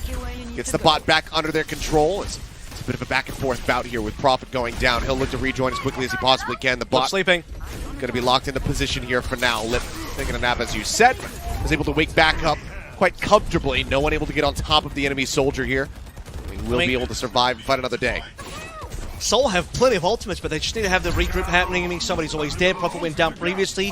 Pulse bomb still available here. Sound barrier to enter through with. At least Jigon's dead. Yep, Smurf there as well. Helps capitalize, gets the elimination, and Smurf will get the other kill onto Izayaki. He's going to get a third as well. Why the hell not? Smurf is starting to really clap back. Team kill comes through, and this could be a moment for them to take a lead, but they have to wait out the bot here. He's going to take his little break. Yeah, and that's going to give time for the Shanghai Dragons to come on back in, whereas the Shanghai Dragons want to fight same positioning. They want it in a position where they could actually get the checkpoint and then collect 0.6 meters. an extra, half-ish kind of meter. It is imperative that the Shanghai Dragons prevent that from happening, and they have so far come into contest. Pulse bomb not going to connect. Prophet tries to go for the back line, flank there and catches Izayaki, but it goes wide. And that is the Dynasty pulling away now from the point. The time 1 minute. Space opened up here for the side of the Dragons, and as you say, there's just a minute remaining. Death Blossom, the Visor, it's all there for the side of the Dragons. The beat nearly to be the cherry on top. Visor for Visor, Limp pushing forward, but this time Fitz gets the better of him. Prophet gets his target. Izayaki going down. Now Lee Jae Gun Huge. falling as well. The Dynasty will be able to take a lead here. And that could be it. That could be the entire series. When they take this lead and they won't have to wait for the checkpoint again, this is going to be the opportunity where within 30 seconds, Shanghai have to push the payload to the bot all the way back to the checkpoint of the Seoul Dynasty and then match the target anyway. However, Lip manages to touch. They prevented the flip. They do, and now the barrier comes in from Lee Jae Gon, just shielding everybody up. The bot is going to be shipped back the opposite side. The Dynasty say, okay, we'll wait that shielding out. They do so. Death Blossom still It's a there, huge however, contest. from Fleta. We saw him holding a Blossom the last time they played on this map versus the Dynasty for so very long. Will he be able to use it proactively this time? He's TPing forward. He's looking for his moment. He gets it around the back. He pulls the trigger on it, and that's going to be creative. And now Fitz taken out of the fight. 3 members left versus 5. They try to survive. They try to push this back in the opposite direction. And it seems like somehow, some way, the Dragons might have managed to find a victory all the same. Overtime still going to be forced out. Smurf diving to the back. It's Lee Jae Gon. Izayaki is going to be eliminated. That is the supports now. Taken away from the side of the Dragons. Prophet gets the pulse out of the lip. He gives his life for the elimination. It's Void and Fleta versus the world. The sound barrier comes down. Void trying to stay alive, trying to get this grab up and ready to roll. He's just 5% away. Fleta has managed to retreat. He gets himself pulled back around the corner. Lip going to be rejoining the pulse bomb in his Watch the pocket, nano. just about. The grab comes in. They're looking for Smurf. The nade comes down from Creative. The nano is invested as well. They keep him topped up. It's 0.6 meters left to go. He can't get the body Nano block boy. now. The nano's out. Izayaki comes back and Lip gets 2 with a pulse bomb. He might have just shut this down. They're looking for the miracle, but the Dragons say absolutely not. Not on our watch. They clean them up. And so very close, it becomes so very far away. The Shanghai Dragons, they tap back into that hive mind. They pull out the clutch card, and they manage to get this win. We're going to map 5. And that clutch card is ever so available for the Shanghai Dragons. When the going gets tough, the tough gets going. And this time it's Seoul Dynasty that go out of this map. Shanghai Dragons secure it once again. It was looking so dire for them. Literally, 0.6 meters away. 0.6 away from the Seoul Dynasty taking control of the map. If they had just managed to push a little bit further, had Lip not gotten that miracle touch, it reminds me, shades of Icon Volder, Who Are You, 0.05 meter contest all over again. In a very similar situation, one very critical contest allows you to stop that payload from flipping over, and if it does flip over, it doesn't matter what Dragons does. Lip gets a double kill. They still have to push all the way back in Seoul Dynasty territory. Probably doesn't end up happening. We award the series to Seoul. They go to Grand Finals. So Shanghai Dragons, when we talk about clutch, that's what we mean right there. Absolutely unbelievable. And I mean, you can see here, it looks like some of the members in the Dynasty just Smurf rubbing his eyes. He thought that this was done and dusted. He thought that they were going to be ready to sit back for a bit and get prepared for a grand finals versus the Fusion. Not yet, and maybe not at all. The Shanghai Dragons clap back. It is 2-2, and we have one more map to decide it all. The Dynasty's pick, they have elected to take us to Ilios for a last round of control. We'll see what happens there. You don't want to miss it. This has been an absolutely insane series, as was fated, as was anticipated. I love to see it, and I can't wait to see the conclusion of it, and I hope that you guys are right there alongside of us. We'll be right back in just a few minutes. Don't go anywhere.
And we are back. One last map to decide it all. The Shanghai Dragons managed to persevere with their map pick of New Queen Street. They get the win by the slimmest of margins there on push. Now we go into control 0.6. once more. Yeah, 0.6. I mean, it's just one of those things that if they end up losing the series, is going to end up haunting the Dynasty. But we'll see what happens. They have their pick. They've elected to take us to Ilios for this last round of control.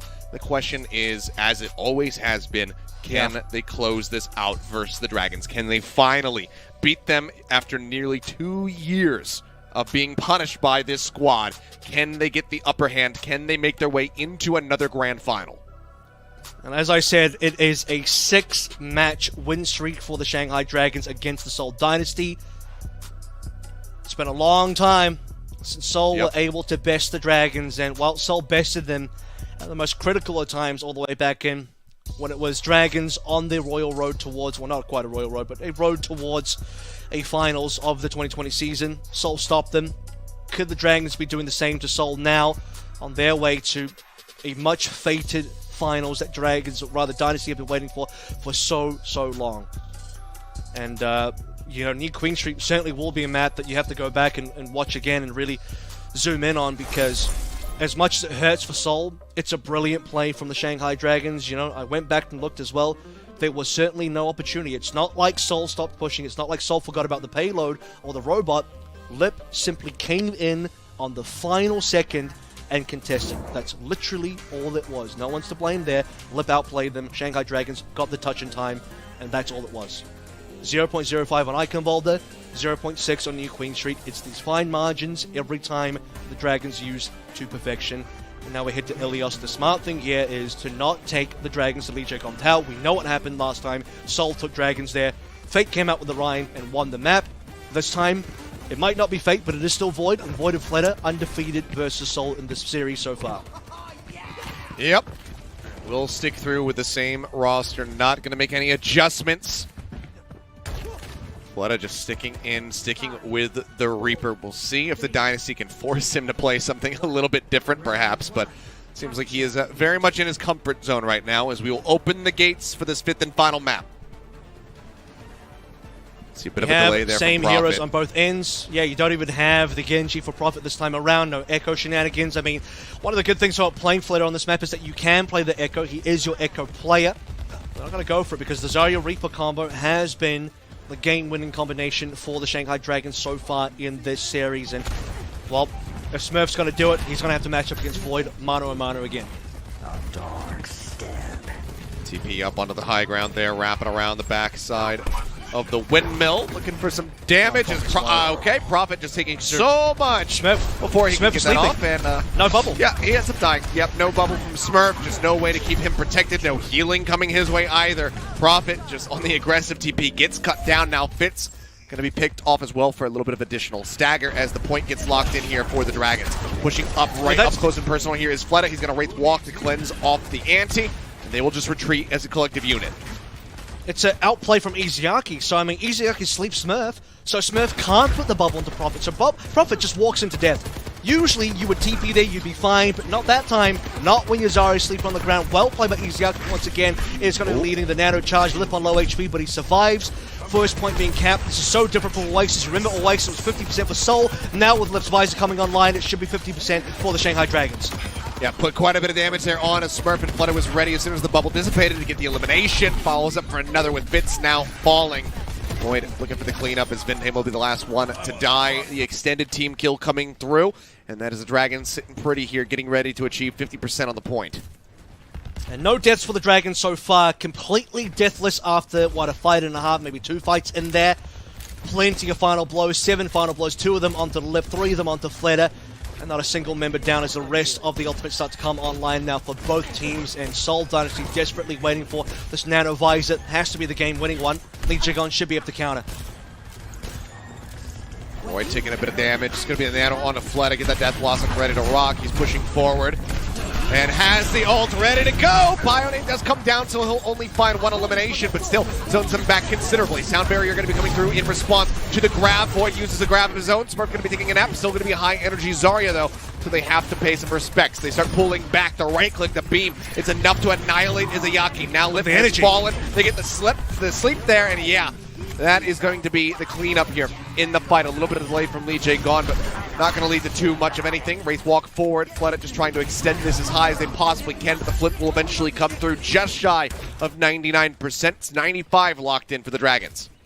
Insanely well played by Smurf. That he uses bubbles to block out most of the damage from Flatter, as well as just pumping damage to Flatter to prevent the Death Blossom from getting more. I mean, in that situation, you would assume that Flatter just gets a team wipe onto Seoul Dynasty. No, Smurf, he holds on strong, comes back 100 energy. It's Grav versus Grav, Sound Barrier versus Sound Barrier, and Smurf comes out on top. Humongous damage done in that last fight. And it was. Anti out on the Flutter now, just trying to keep him at arm's length, stop him from getting in on top of the tank, on top of pretty much anybody. Let that Reaper get loose, and things are not going to go well for you. Prof, in the meantime, also looking for a bit of an angle. It's quite low HP, so they're wrapping around as a unit towards the Dragons' side of the approach here, the point. We'll be able to get him topped up as Lip gets ready for his next visor. Other ults a little bit a ways away here for the side of the Shanghai Dragons. For going in. Here we go. He wants to make this play happen. Death Blossom in hand this time as well, but just too low HP. To be honest with you, they don't mind waiting here. It's percentage that's taken up for the Seoul Dynasty. Visor versus Visor, but they can't quite find each other.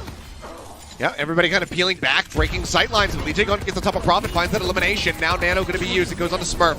Trying to build up some energy and rapidly is climbing in that regard. The grab at the ready has outpaced Void immensely in this metric, but they clear the point out now. I mean, Smurf, he's going to throw it, but it's a desperation. No. And that's it. Way too late. They're playing on such slim margins. Prophet re-arriving. Sure, he's got Death Blossom, but he's not going to be able to find a damn thing with it off the back of that one little fight. That is going to be the round secured by the Shanghai Dragons. First blood is theirs. Can they get this 2-0? Can the Dynasty reply? Take it the distance all the way to 3 rounds of Ilios.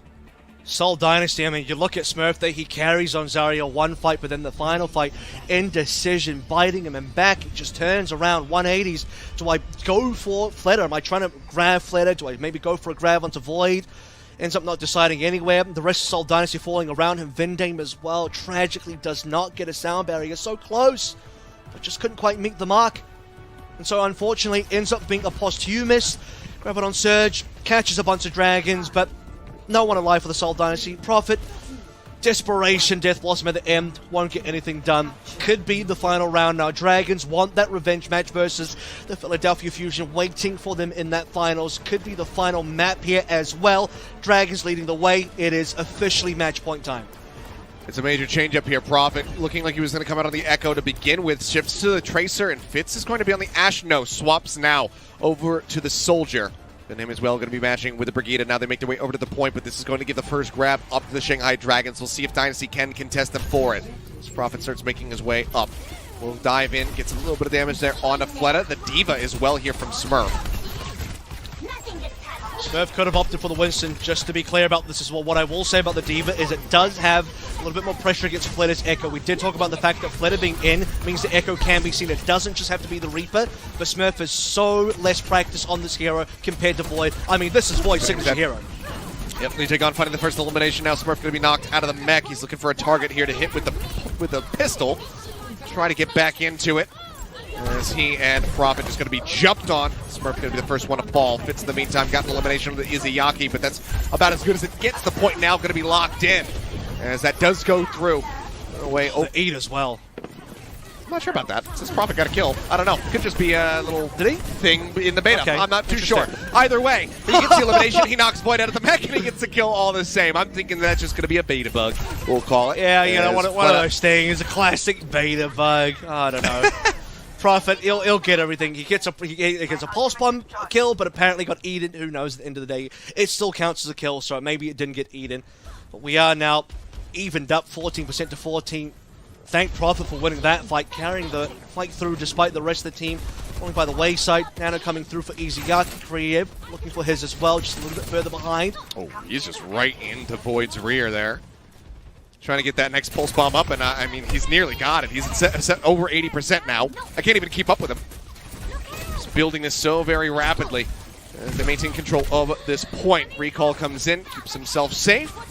As it's a little bit scattered now for the rest of the side of the Dragon. Spit's going to be falling low, rotates out, holds on to the Nano. The Nano used onto him just so he could try to stay alive. Lip now charging forward with attack visor at the ready. We'll find Vancouver starts pumping damage into Smurf. Will break him out of the mech.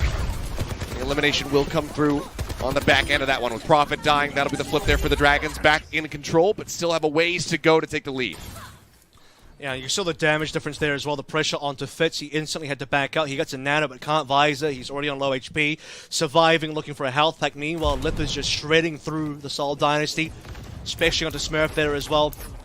And there's just not enough Matrix to stop him. I mean, Matrix is decent versus the Soldier, but cannot outlast the Nano Visor, even with maximum Matrix on board. It's going to come down to Prophet. 10 HP remaining. That's an actual 140 Ilios, but Prophet still lives. Yeah. That he does. Void going to be anteing out for now. The rally rolling from Vinheim, trying to keep everybody alive. So far working a treat. Void going to be demeched. The self-destruct going to be popped. Baby D.Va seemingly safe. They cannot get the elimination before he gets back in. Yeah, Fitz popping the attack visor, looking for some targets, but D.Va goes right up into his face. The Bionade comes flying his way. Prophet in the meantime starting to go off. Finds Spitfire and Lee gone. They're looking for a little bit more though, because they still haven't gotten this flip back into their favor. He's trying to get the tracking down here on Izayaki. Eventually gets that elimination. Now turns his sights over to Void. Breaks him out of the mech. Prophet is going off. He is finding damn near everything in the kill feed right now for the side of the Dynasty. The flip will come through. 69% online for the side of the Dragons. The Dynasty should be able to overtake them here. If there is a world where Seoul Dynasty drag this one over to Ruins, it is because of Prophet. He is currently deadlifting on this particular submap for the Seoul Dynasty. I mean, it really is Prophet. He's keeping them in the game. He's carrying the team. I'm not going to lie to you. If Seoul would win this one, it's going to have to be Prophet play of the match again. I know it's a meme. It's like Prophet play of the match every single time. But what can you do when Prophet is this good? Well, Void now opting out of the D.Va battle, says, okay, you know what, let me just go over to the Zarya and just be able to get those beams through that D Matrix, make sure that you cannot deny my damage. Flooded going to be making his exit, flies up over the top to keep himself safe. Lip in the meantime going to be nanoed up, finds an initial kill as Vinheim will fall. We're approaching 99% here for the side of the Dynasty, but they're getting ready to lose control of the point. Prophet is going to be taken down. Flooded finds that kill. There's double DPS ults available for the Dragons to try to hold this point to its conclusion. We are going to reach 99s here. It's going to be the OT to decide everything. Can the Seoul Dynasty drag us to a Ruins, a decider on the final map on this lower bracket grand final, or lower bracket final, I should say, or is it going to be the Dragons punching their ticket to the grand finals? And it is going to be a rematch versus the Fusion as well. Plenty of ultimates on both sides, but I dare say the Seoul Dynasty have a bit of an advantage. Just waiting for Vinheim, 29% more to reach towards that rally. Later looking for a copy, doesn't want to go for it just yet. Yeah, can be undone by this duplicate depending on who he decides to copy. Vinheim taking a bit of damage there. Does get back to full HP, and now we're in the double 99s. Attack visor going to be used. It's going to be a copy out onto the Tracer. Fleta has not really been able to play that so far this season, and so far he's not finding too much value. Needs to get the pulse bomb up. He now has it. Pops the recall. Is looking for the target. Stick comes in. He's gonna find Mayhem. That's gonna be the rally out of the fight. Creative is gone as well. There's no supports available for the side of the Dynasty. The self-destruct comes in, breaks Flutter out of the mech. The Helix rockets kill him off, and Prop in the meantime found 2 with the pulse bomb. He got Legion on. He got Void. He gets his Ayaki, and that is gonna be the point. Ticking down. They cannot get there in time with the swap to the Tracer, and the Dynasty will take us to Ruins to decide it all. And who's going to carry harder? It's going to be Prophet. Can Flitter do it as well? The deadlift is in his namesake, but currently Prophet is the one lifting his team up.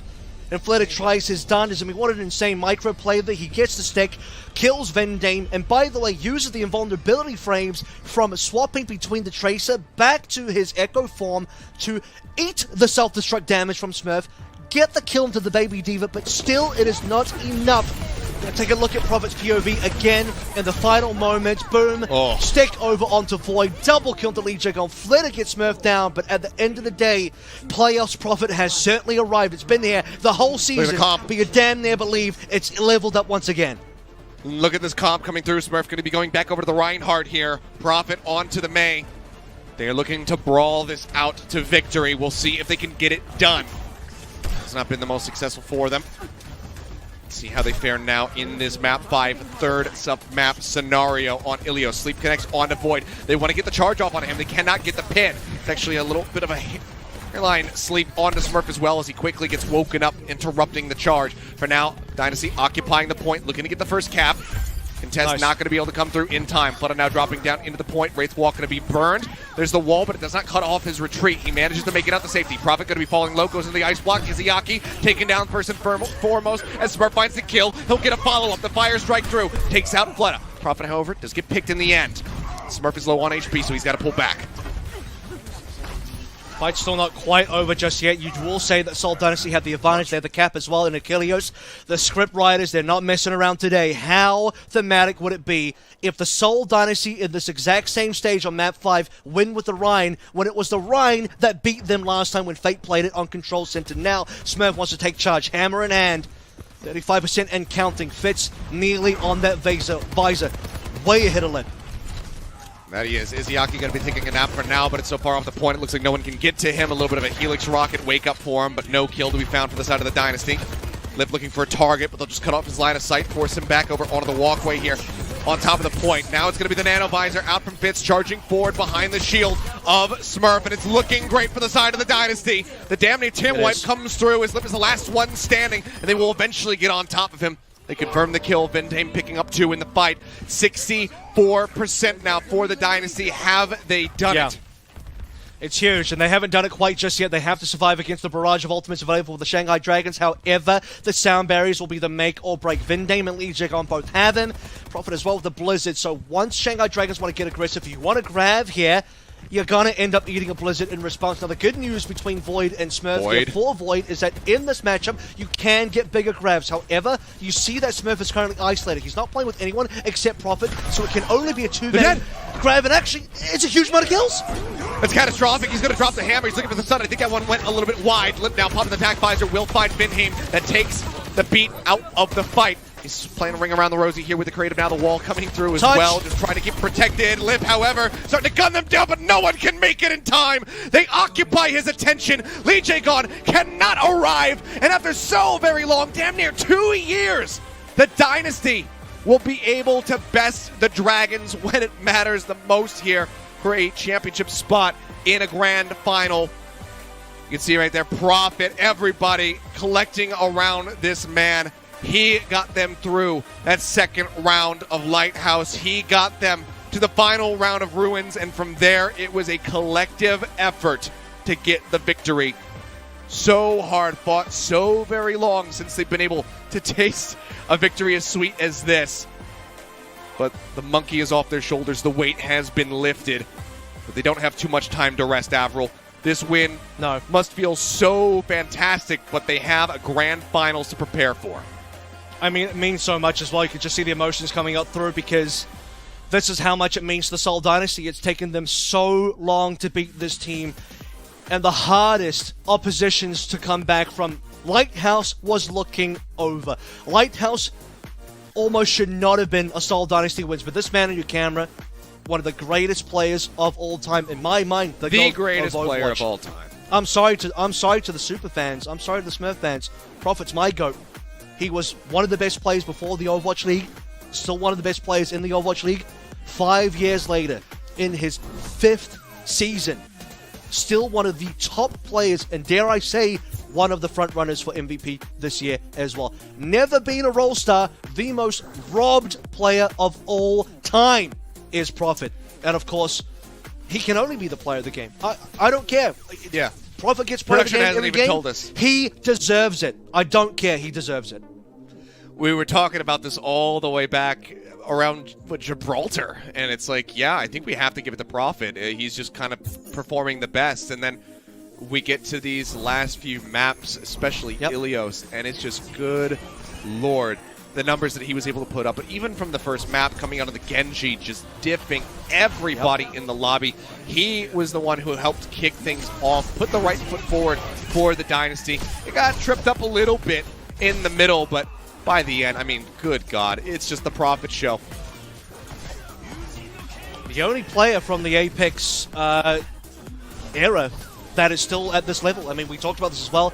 Previously, we could have said that Birdring was there as well. Rascal at this stage is retired. Who are you? We can give He's Fleta still some playing credit. at a super Never. high level. Yeah, but the thing is, Fleta wasn't. He was playing at a high level, but I guess his team kind of let him down during the Apex era, whereas Prophet was the literal champion, right? The final champion of Apex in Season 4. Apex Premier At a high level champion in as Apex, well. yes, that's not Fleta. Yeah, Jisoo Busan, and it's just like, in terms of staying at that level, having those accolades come through all that time to still in Season 5 of the Overwatch League be not just a good player, but legitimately one of the best players currently in the Overwatch League this long into his career. Simply unmatched. That's why he's my GOAT. It's simply unmatched. So, Yep. Seoul Dynasty, if there's a way for them to get to the finals, it's from Prophet. It's off the back of this guy. Jump in his backpack. Get on this horse. He's going to take you home.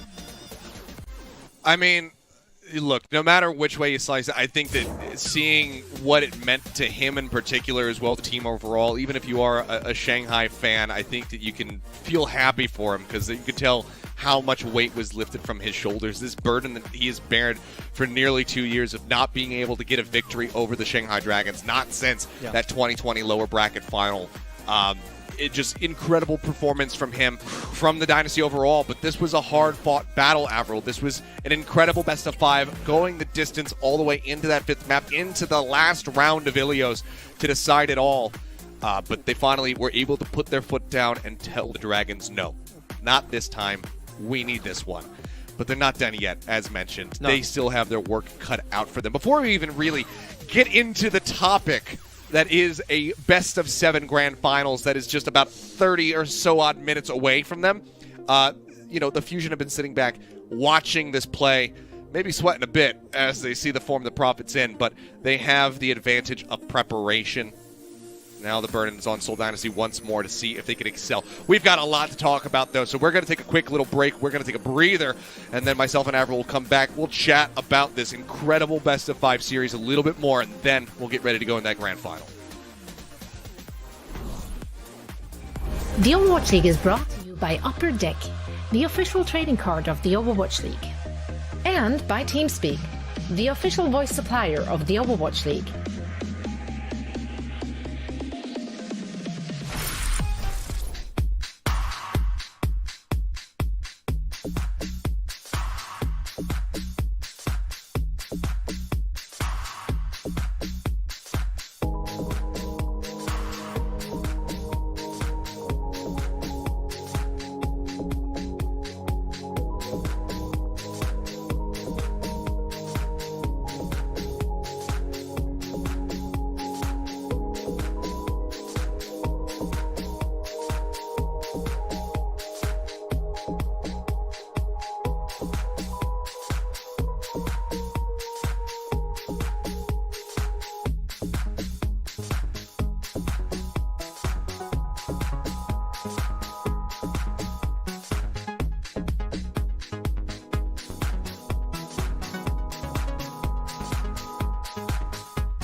And welcome back, guys. Before we go into our best of 7, grand finals, let's talk a little bit more about this best of 5 lower bracket final that we just feasted on with our eyeballs, because, oh boy, what an incredible series here between the Shanghai Dragons and the Seoul Dynasty. Dynasty finally getting their revenge.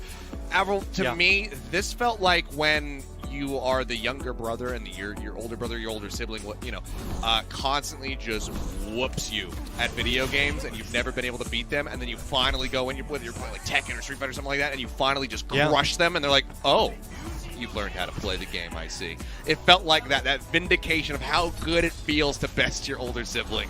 That's the vibes I got from this. I mean, that's that Serena Williams moment, right? When, you finally come up and you're better than Venus for the first time, and it's a thrilling feeling, it's emotional. That's right, I did watch King Richard, how did you know? Seoul Dynasty, I mean, we've been waiting for this moment. You have the Flitter departing over to greener pastures on the Shanghai Dragons for the longest time. Seoul, they have to look over the fence, they see Flitter succeeding, now a world champion, the defending champion, he wins a regular season MVP as well. And for Seoul Dynasty, they've been left wanting the entire way through. They built this roster around Prophet, around the success, the carry power, the star power of Prophet. One of, if not, in my opinion, the greatest player in Overwatch so far of all time. So far, because the ink is not yet dry. Seoul can still win a title here, other players can still fight for that as well. But for Seoul Dynasty, this is the comeuppance, this is the redemption we've been waiting for, because so many years they look like they've had competitive rosters, but they haven't borne fruit. Now they're finally back into a finals. It's been almost 2 years since we've gone back to a finals. Last finals that they've been in was the 2020 playoffs, the literal grand finals of the entire season versus the Shock. So it's been a damn long time for the Seoul Dynasty. Prophet knows all too well what it's like to be a champion, but boy, has it been so long since he's been an actual champion. That it has been, and again, he's not there yet, but he is so very close to being able to achieve it. And we'll find out in just a little bit, obviously, whether or not he's going to be able to make that a possibility, whether or not the Dynasty can continue to best the Fusion, or if the Fusion will continue on with this hot streak. They looked fantastic yesterday versus the Dragons. Were able to take that cleanly with a 3-0. So, it's very much up in the air. How much prep have they been able to do for this series? Because I think that typically a lot of times while you're the team waiting in the grand finals, you do have a decent idea who you're going to be facing, who your opponent's going to be, and you can do a bit of prep for them. I think this one was very much up in the air. I think the Fusion were absolutely, scratching their heads this whole series throughout, wondering who they were going to have to play against. Obviously, they still had the advantage in, near 24 hours being able to get some prep done for both of the teams.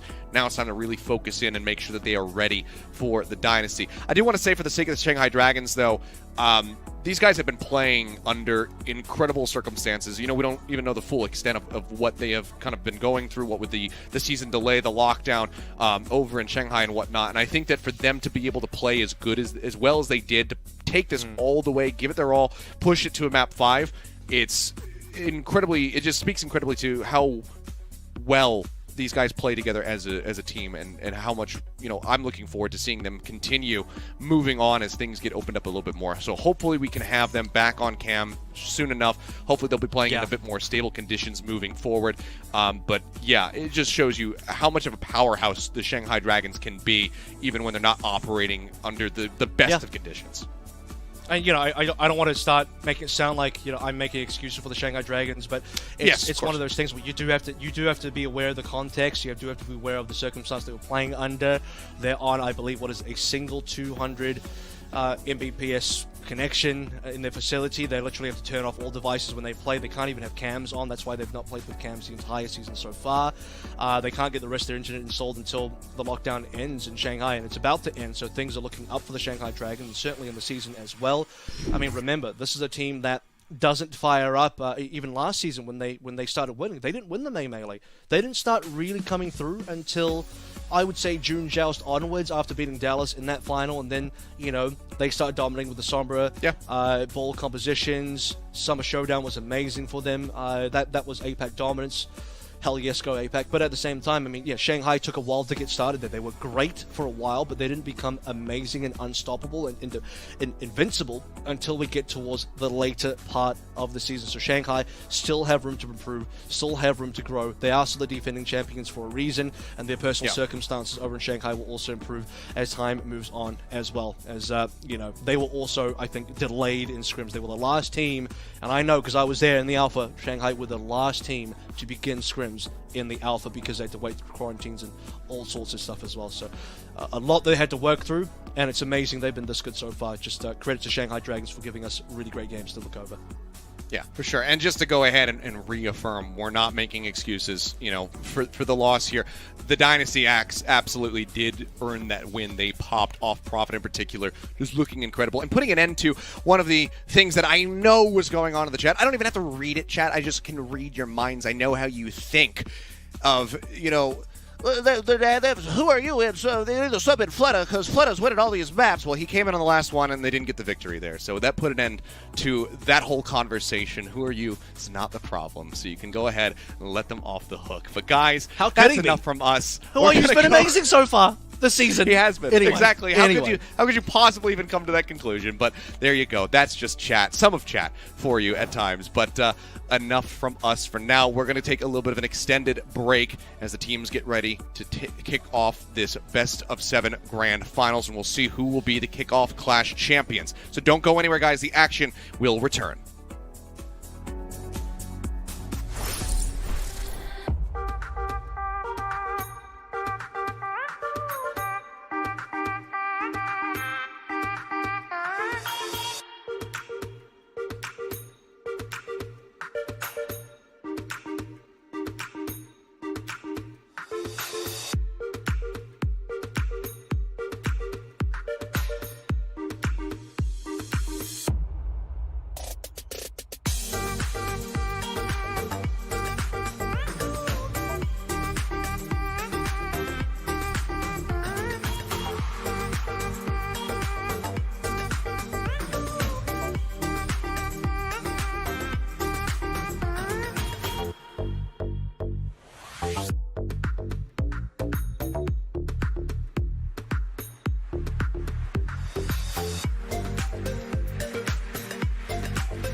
And we are back. The time is upon us now to get into the Kickoff Clash Grand Final. A best of 7 between the oh my God, I'm already just like getting overheated Seoul here. I Philly. can't even think Let's go. straight. Yeah, it's just going to be the Seoul Dynasty going up against the Philadelphia Fusion.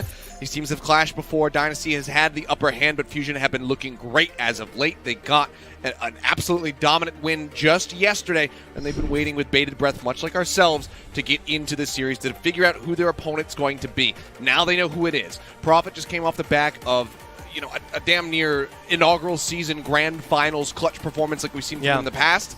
He just pulls that off there on Ilios, this time to earn a spot to play against the Fusion rather than against the Fusion itself. We'll see if he still has gas in the tank, though, because that had to be a lot of energy exerted from him, from the rest of the team to make it this far.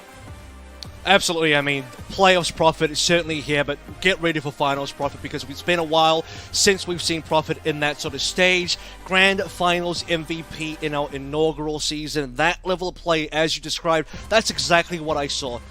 When you have the game slipping out of your hands, that iron grip from Prophet keeps them in and gets them into the finals. And I cannot wait, because you know what, Seth? This is a must-win for one of these two teams. What I mean by that is both of our franchises between Seoul and Philadelphia Fusion have never won a title within the Overwatch League over the span of 5 years. Somebody has to take it all tonight.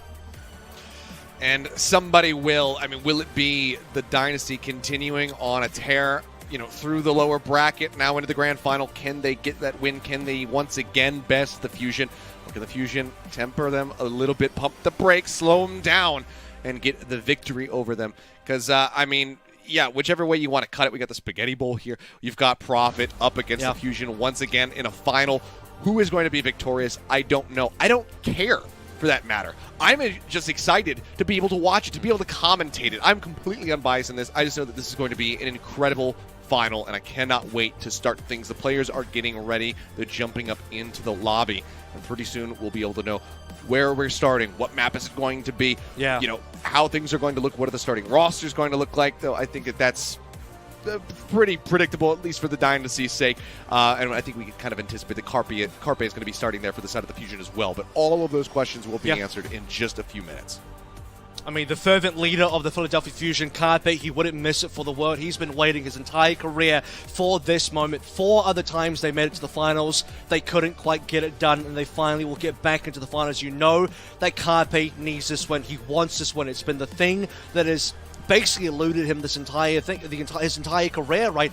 People always say, look, Carpe, can he be one of the greatest of all times? I guess he is one of the best players of all time, but he doesn't have any titles, no victories, no chips, nothing to work with. But now it could be the time for change. Backed by a star-studded rookie lineup, this is the best Philly have looked in quite some time. Last year, didn't even make it to a finals. This year, they bested the Shanghai Dragons. They bested most of the teams they came up against, had a bit of a rough patch in, I would say, their final week, but things are looking so good for this team. And I mean, Seoul Dynasty as well, off the back of what we just saw versus Shanghai, they also defeated their demons. Both teams had to beat Shanghai to get here.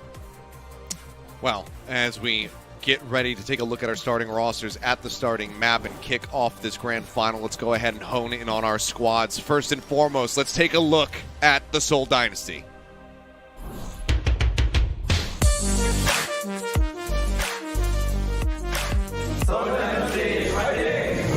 It just gets better and better for the Seoul Dynasty. Smurf just playing out of his mind. Here we go again. It's the Smurf show. They're an absolutely terrifying team. It's a lot more playoff profit than anything else, and that should scare anyone going up against a Dynasty. him so many times before. If he just lands this one, wow, that's a bit of gone. Fitz gonna drop the Dragon Strike, and oh! Takes down 3! The Dragon is massive from Fitz. The clutch factor from the Seoul Dynasty is just incredible, honestly.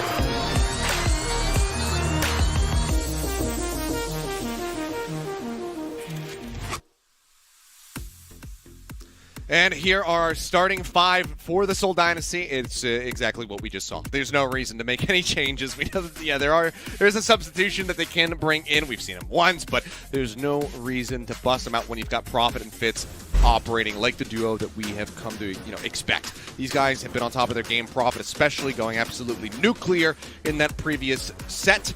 See if Fitz can level up his performance as well. 2020 May Melee. 2020 playoffs as well for the entire season. And now in 2022, it's time for the kick-off clash. Vindame's banner behind him might have fallen over, but didn't fall over as hard as Dragons did in that last matchup. Seoul Dynasty, they're ready, they're geared, they're finally back into a finals. Prophet, he's waiting for that next chip on his, next knock on his belt, I guess. Next notch on his belt, rather, I should say. That he is, but they have a tough opponent ahead of them. Let's go ahead and take a closer look at their opponents on the opposite side of the digital arena. It is, of course, the Philadelphia Fusion.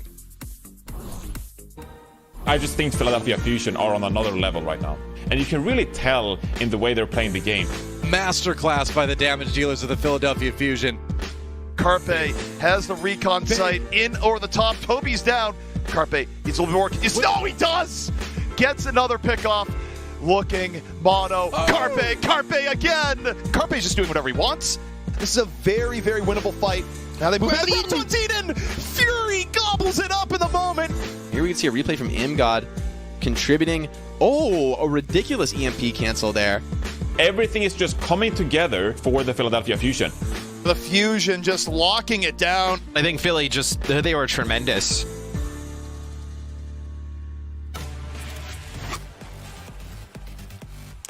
And here they are. Carpe, the veteran on the squad, going to be leading the charge alongside Aimgod, of course, who's been in the scene for quite some time. But they are flanked by their rookies, Zest, Belisria, and Fixa, all who in their own right have looked utterly incredible here in the APAC region.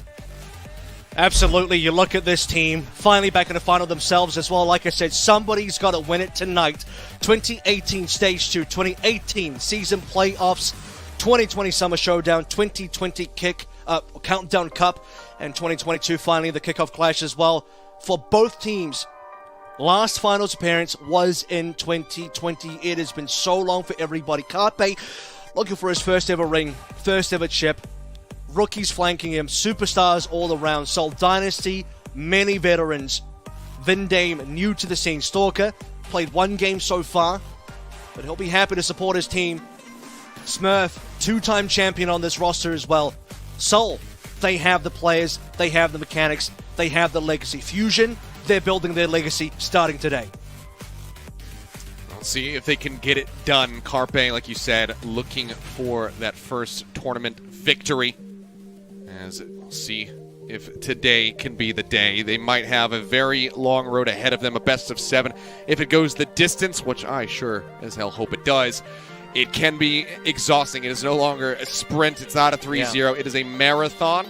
And you can be damn sure that no one is going to be walking away with this one for free. If it comes down to somehow a team sweeping here, I will be absolutely flabbergasted at the level of play that will have been needed to pull off that achievement. So we'll see if anyone can get it done. But I'm thinking that this one very well could go the distance. I mean, this is the spaghetti bowl, right? Except, as I've said at the start of the season, it's the MasterChef edition. No longer is this a meme. Yeah. Last year, it was a bit of a meme. This time around, it is legitimately the best two teams. 6-4, the all-time record. Seoul leading 6, Philadelphia on the 4 side. 2 matches separate these two teams. 10 overall games played. And by the way, Eastern Division play-ins last year was this exact match. Philly won 3-1 to get them into the season playoffs. And now they face up again in the most important match of the season so far in the Eastern Division. Maps have been set. It is Lijiang Tower. Fusion have chosen this one, and look at it. It is going to be all 7. Let's hope it is. I want to go all the way. Yeah, I mean, we start on Lijiang Tower, then we'll move into hybrid, escort, push, control, escort, push. We'll see if we can make it that far. My fingers, my toes, everything that I can cross is crossed right now that we can go that far. But for now, we'll go ahead and zone in on Control Center. And we'll have Get a ready, pause. folks. bit of a pause to start things out with. I mean, hey, just get the anticipation up. I mean, this is what we've been waiting for. This is what all the fans have been waiting for. If you've been a Seoul fan this entire time, your roster was built for success. Off the backs of Lunatic High, all the way back in Season 1, pre-season, you had Yu Jae Hong, you had Miro, you had Toby. You got Toby back. And off the back of Toby, you've made a finals. Now you've got a star-studded lineup. Is it your turn? 3 finals appearances, of this one being your 3rd. Fusion, on the other hand, 5 finals. This is your 5th one. You've had the taste of victory so close before. From the EQO clutch, the 3-4 result versus Paris that you nearly had, 2-4 versus the Shock as well in Countdown Cup. You've been to a season final, so have Seoul Dynasty. The pain ends for one of our franchises tonight. Somebody has got to win. Winner takes all. That they do. We'll see who is going to be victorious, who's going to be holding their heads high at the end of this all, and who is going to be waiting for the next tournament cycle to try to then be able to take home a championship win. The countdown has begun. They're going back into the game, so enough little teasing. It is time to go ahead and get a taste of these two squads as they get ready to square off against each other. Control Center again to begin. Ilios, you better get a taste, because I'll tell you what, guys. The sauce is prepped. The pasta is boiling. Dinner is now open for service. And you, my friends, have ringside seats for this title bout. I don't care if you're just waking up in Philly or going to bed in Seoul. It's time to get wild and kick off this clash in style. Ilios, map number 1 of the Eastern Division Finals here. Lijiang Tower. Let's get into it.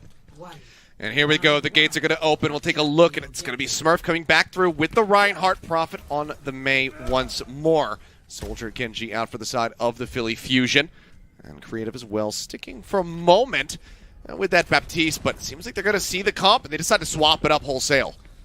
Yep, the Balusteria Doom is there. We saw this versus Shanghai yesterday. The Doom was the counter to the Ryan coming on in, and Smurf saying none of that. We are going to go straight towards the Zarya. We will not fall prey to the Doom. The one thing that they are not doing, they being Seoul, is there is no Reaper to punish this Doom. Carpe with first blood. Yep, hungry for that ring. Gets first blood. Creative going to be taken down. Says popping that deflect, and Carpe finds another. Smurf is well going to be eliminated with dash forward, looking to get the punish there on a Prophet. He will manage to make his way out to safety, but the cap is first and foremost going to be coming through for the side of the Philly Fusion. That's Philly Fusion as well, maintaining control. They didn't have to go back to spawn to change the composition at all. So, superior positioning here. How long can they keep this Doom going, though? Not the best matchup for the Doom, but again, no Reaper on the opposite side to punish. Zest, no bubbles to work through. He has to rely on Bellatrix to make space as he would on the Winston. Zest versus Prophet, the 2 biggest carries on either team. Carpe taking quite a bit of damage there. Sidekick slam forward, just going to be absorbed by the bubble out from Smurf as they start getting some position here on the point. Mayhem going to be taking a nap. Can they collapse on top of the enemy? Lucio, they absolutely can. It's actually going to be AimGod who lobs that nade in from a distance, gets the final tag to get rid of the enemy Lucio. Bellatrix, however, will be traded out. Flip not yet there for the side of the Dynasty, but they are certainly looking for it as Smurf continues to play up front and build up that energy. Looks for Zest. They'll force him off the point, and that should be the flip coming through, but last second, there's going to be the contest. The Nano now coming out. Carpe pushing around the corner, finds Spit, stops him from getting that health pack, takes him out of the fight. He'll have that attack visor should he find it necessary, and Prophet is not going to get much value there with that pulse bomb lobbed in. Doesn't get a target, doesn't get a kill, doesn't find too much damage either, but the Dynasty have bought enough space to go ahead and open up the point. They get the flip, they take control away from the Fusion. They find themselves at 54%. We'll see if they can retake quickly. Trying to cap this one, or rather trying to catch up in cap so far. The Bellatrix putting the pressure on, so plenty of ultimates to play through. The blade available as well, but it's going to be the visor from Carpe first. Opens it up, he's looking for some targets there. Smurf going to be taking the lion's share of that damage, but absorbs quite a bit of it with the bubbles. Sound barrier going to be dropped by Fixa. Meteor strike out from Bellatrix, takes it out to safety, drops down, now comes in, dives forward, and ends up being snatched up by the grab from Smurf. They had him anti out, they thought they could get the elimination, but they cannot. Instead, it's going to be 4 quick kills, now looking for the 5th. There it is, coming through for the side of the Dynasty. They will hold the point, and catching up now as far as that percentage is concerned. And now that we've finally gotten past that Doomfist as well, Bellisria going back towards the Winston. He didn't want to have to play Doomfist, but he was correct in the read upon the fact that Smurf was probably going to come out on the Rhine. This is going to be a much better matchup for Bellisria. Double grab kills from Smurf as well. Fixer already used the sound barrier earlier, so could not save the team from the grab. Vindame still has that sound barrier available for Zest. Fit's going to be taking a nap, put quite a bit of damage down onto him. The bubbles out from Smurf, keep him protected, allow him to escape. In the lead now by 10% is the side of the Dynasty. The blade at the ready here from Zest. The Nano nearly there to couple with it. See if they can break over the point, but Carpe instead takes it into his own hands. A Helix Rocket connects on the Prophet. They get rid of the enemy Tracer. Nano going to be used on the Smurf. He charges forward, high energy on the Zarya, at least mid-range energy here on the Zarya, as he will force them back. The loss of Aim God going to be a bit too much for them to deal with, and now with Fixa out of the fight as well, the Fusion have to reset, and they are running out of time. The problem is they didn't nanoblade there, right? So Vindame still holds the sound barrier. We're going to get into final fight territory. They would have loved to have forced the sound barrier out of Vindame already, but he'll have it still. So this is going to have to be the nanoblade, but can it find any value? Prophet has a pulse as well, and we know how good he's been on that so far. Maybe not on this map, but certainly the previous series. Is going to miss.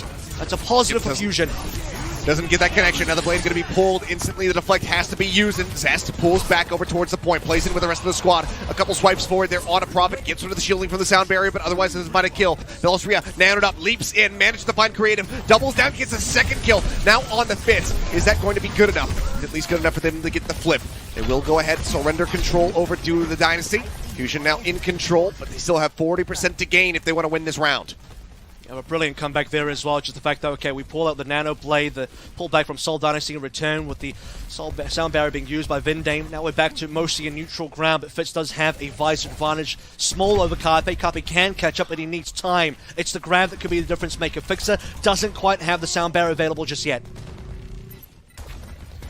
Counter cap getting ready to come through. Bellisria going to be antied up for the moment, and he connects the Primal. Prophet manages to find the elimination. He thought he was going to be able to safely escape. Now the flip is back into control of the Dynasty with the overtime bleeding away. Zest touches, gets the contest there, but there is the elimination. Grab going to be used, catches Fixa, and that will be the closeout on the round. They let him get close, but not too close. Dynasty close at 185%.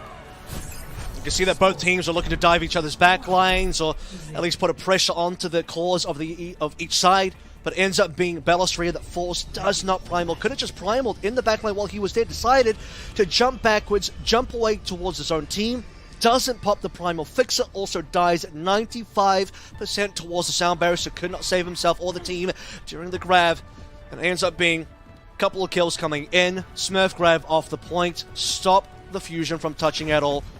A very close opening round to get us going in this Kickoff Clash finals here at Ilios, but we are now moving into what seems to be Night Market.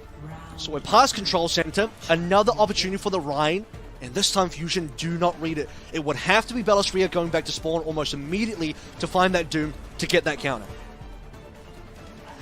Yeah, instead, Dynasty just gaining the position on the point, just going ahead, occupying that as the swaps do come through, so a bit of a reversal this time around, as the Fusion have to make the replying swaps. Pushing on the corner, Fix taking quite a bit of damage there. The point now unlocking. We'll see if they can contest this, or if it's just going to be a cap given over for free. So far, no one really making their way far enough forward. They're just trying to get people into position. You saw Aim God there trying to move up into a flank spot. Can't manage to make it, though. Zest going to be forced off the side of the map there for a moment. He's got the dash. He's going to be safe. TP in, Carpe looking for some damage, looking for a target as Zest is falling lower and lower. Bellisria going to be taking a nap, but yet again the dash is going to be there. Genji gets back on a solid ground, but Vindame chases, finds the elimination. Now he's looking for another one with the help of Fitz. They will take down Fixa. There's no way in hell that Vindame is getting back up. Ends up sailing off the side of the map, but with the kill onto Aim God, the supports are gone, and it has to be a reset here from Fusion. And I have to say as well, Fusion were in position to go for the touch. I expected maybe Bellisria just to dive on in, but the touch does not end up happening, so it's 30% plus for the Seoul Dynasty now. I also have to credit the fact that Seoul's read in this matchup as well is to not play the BAP for creative. They have to play the Ana here because the Ana is a great counter to the Doom, whereas the BAP does nothing versus the Doom. So that is a really nice adaptation coming through from Seoul to get ready for the Doom.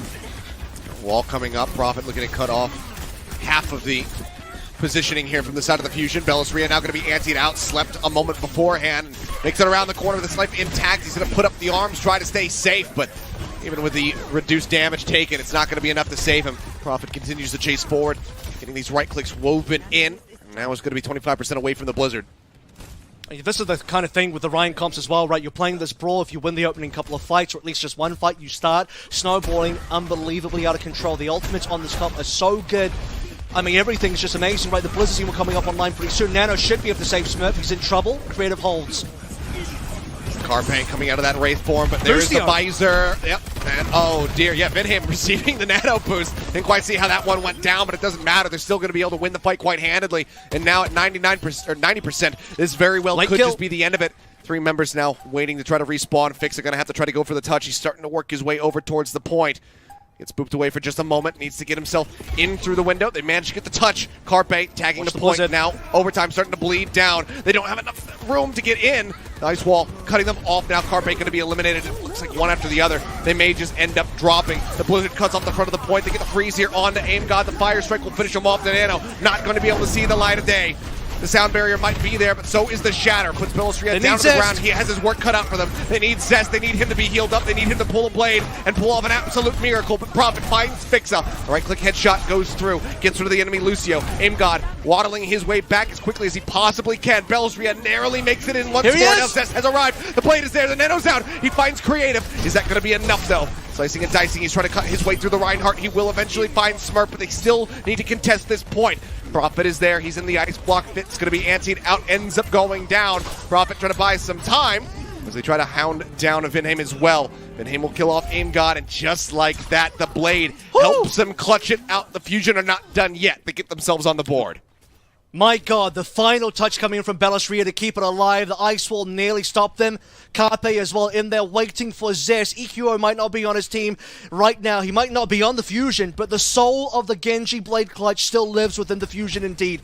What an amazing comeback coming through from the Fusion, but also the Seoul Dynasty used their Blizzard so aggressively off the point. They could have just Blizzarded the point itself. That might come to cost Prophet a little bit later on. Still 99-27. Still the lead. Nano coming back online for Creative. Would like to not see that on Vindame again. Once more the point going to be capped. The OT will start bleeding away. They at least get a reset on that timer. Carpe trying to dive in deep. Has this pull pump at the ready, but he's going to be antied out. The recall was already used. Him got it. Carpe Fixa now gone, and that is going to be it. Zest this time. I don't think he can pull a rabbit out of a hat. He'll dash forward, but the beam is there from Smurf. The damage from Prophet. They will get the elimination. It'll take them a little bit longer. They only get up to 30% though. Seoul Dynasty will take the first map of Lijiang Tower, with the second round being 100% to 30. They kick things off with a map win. Almost a brilliant comeback there from the Fusion. Kept things alive, but Mountain was too high to climb for them, unfortunately. Seoul Dynasty, massive lead, comeback, one more fight. Smurf on the Zarya as well. Brilliant neutral play. Still though, decent showing from Fusion strategically as well, understanding the matchups. Unfortunately, they were not prepared for the second round of the Smurf Ryan coming on through. They were expecting, okay, maybe Smurf will honor the Winston duel. Nope. Seems like Lijiang is now just a full Ryan map. Gladiators did it first. Lijiang also was in Shanghai's hands for the triple Ryan. It didn't work out for Shanghai. Philly were ready for it, but unfortunately, Seoul Dynasty, that much better in this particular matchup, at least in the first map. Well, it's a solid start here for the side of the Dynasty. Fusion, though, now have their map pick. We'll see where they decide to take us for hybrid. I have my thoughts that it's certainly not going to be Midtown, but we'll find out what it's going to be when we come back from the break, so don't go anywhere, guys, as Grand Finals continues in just a few minutes.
And we are back in just one map into this best-of-7 grand finals between the Seoul Dynasty and the Philadelphia Fusion. Dynasty able to draw first blood.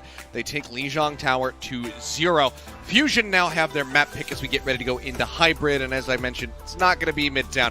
It's going to be Eichenwald, in fact, where just yesterday, I do believe, they were able to best the Shanghai Dragons on this map. So we'll see how well they look and whether or not the Dynasty are going to be able to take a stretch lead or if it all gets tied up 1-1. I gotta say, it's really, really 900 IQ by the Fusion to lose map 1 to guarantee. I was thinking about making this joke.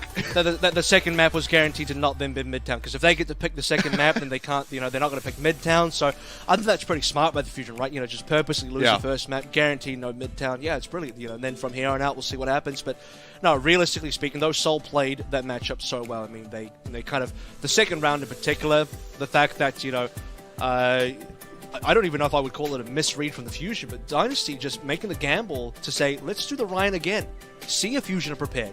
Fusion with a late swap costing them the early cap, allowing Seoul Dynasty to get so much extra progress. I mean, helped them a lot. It really helped them a lot. And by the way, this is the only hybrid in this entire 7-map pool. And even if we do go to 8 maps, if there's a draw, it's not going to be hybrid. So, yeah, officially, we are out of Midtown territory. Fusion, you can breathe a sigh of relief.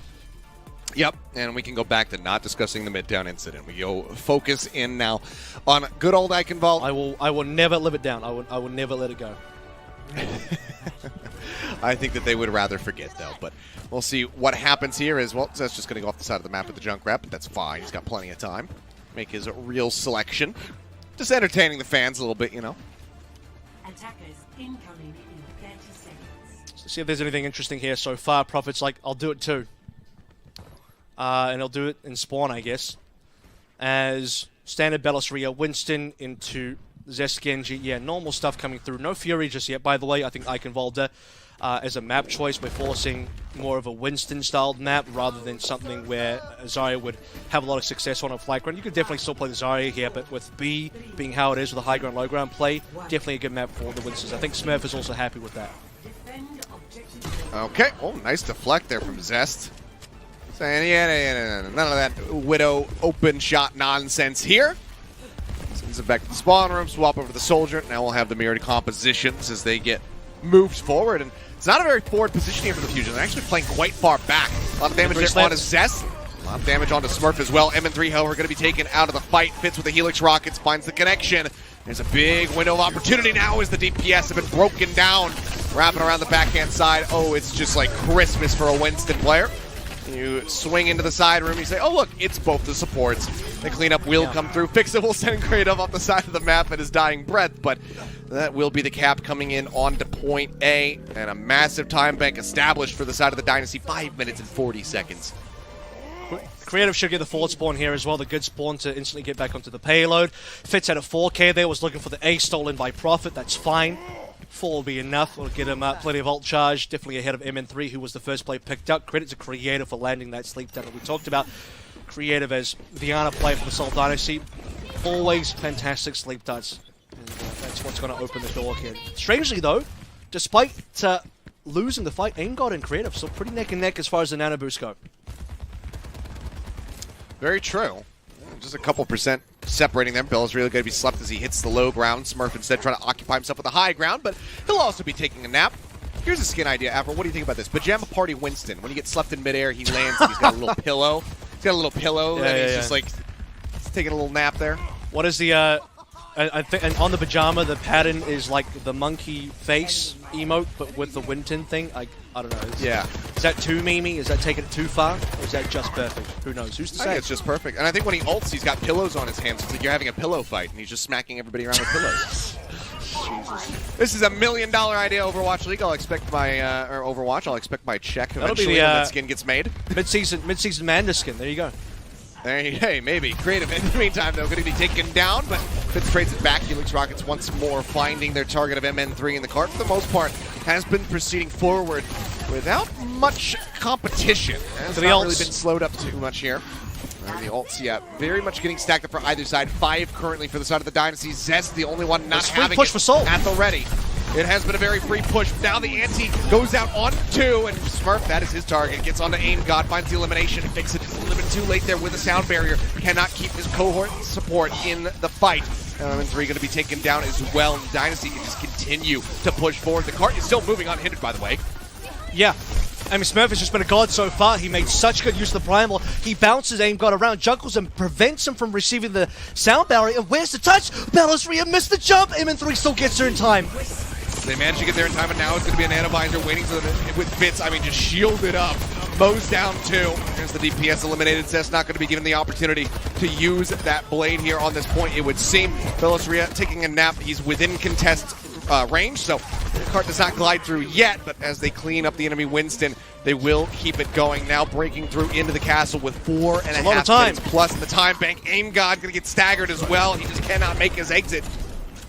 No, I mean, Smurf will go down sleeping, but at least he's still alive at the moment. What a weird scenario for Fusion to be in on B. I mean, they had come up to 5 ultimates themselves, never really forced ultimates, so at least kill Prophet. That'll slow down Seoul Dynasty. But still over 4 minutes. I mean, we're expecting a good time bank here. Ballasria missing his jump, by the way, to contest on B. Probably had cost him the final engage, but to be honest with you, Fusion shouldn't have been letting Seoul free push that entire time anyway. Prophet just going to be coming back in here with the rest of the squad, looking for a target for that pulse bomb. Saw a couple whiffs from him, trying to get those sticks on Lijiang Tower. Not that it mattered too much for the team in the grand scheme of things. Smurf getting jumped on, falling low. Blade to the back, Zest hounded down as they find the DPS yet again. M3 and Zest both eliminated. The stick goes through. It gets Ballasria though. Doesn't lead to a kill, but Creative will find Aim God all the same. Ballasria narrowly makes it back into the spawn room doors to keep himself alive and look for the reset. The cart in the meantime rounding the final corner, still with 3.5 minutes left to go. Smurf, the Primal online, the Nano about to be there for Creative, and Fitz is not far off from a visor either. What an insane pulse bomb. I mean, it wasn't even intended for Ballasria, but Ballasria catches on his way out. Now he's dead. Fitz is popping off with a Nano. He doesn't even have the visor yet. He might not have to use it. He almost gets Aim God. Now the visor comes through. MN3 going to be the recipient, but he instantly gets melted down. The cleanup comes through, and it is a massive time bank here. I think by far the best that we have seen on Eichenwald for a finish. 3 minutes and 10 seconds in 2022 in my Overwatch League. Dynasty say yes. Yes, it is. They get the completion here on the map, and the Fusion have their work cut out for them. And there's a concept strategically in this game, and that is that you cannot allow your opponents to get away with objective or a win or any sort of small victory without having to pay for it. And what we saw on B, I'm going to have to go back to that point again because that was a difference maker for me. We can talk about the fact that A was a roll, unfortunate, but it is a neutral. Sometimes the neutral happens that way. Somebody gets slept, somebody gets picked. The 5v4 into 5v3 advantage is too much, but what about B? Both teams had ultimates. Seoul are happy just to free push. Fusion, no contest. It took until the final fight on B for ultimates to start to get used properly. And Fusion had to run their soldier player to touch, and he was instantly going to get killed if he has to be the one to touch. Again, Ballasria, no touch there. Himself missing the jump through the window. It happens. It's unfortunate. Philadelphia Fusion as well, having to defend up against a 4-minute 30 time bank on C. It's just too hard. And then Seoul Dynasty coming up into Ultimate, Smurf on Primal, Nano Visor, everything's still there. Seoul Dynasty in incredible finals form. They're looking unbelievably warmed up. I don't know if it's that Shanghai game that did it to him, but I guess if it takes you 5 maps to beat Shanghai in the manner in which you had to do it, you better be warm. You better be fired up. Yeah. Like I said, is there going to be gas in the tank still? It seems like, yeah, there is.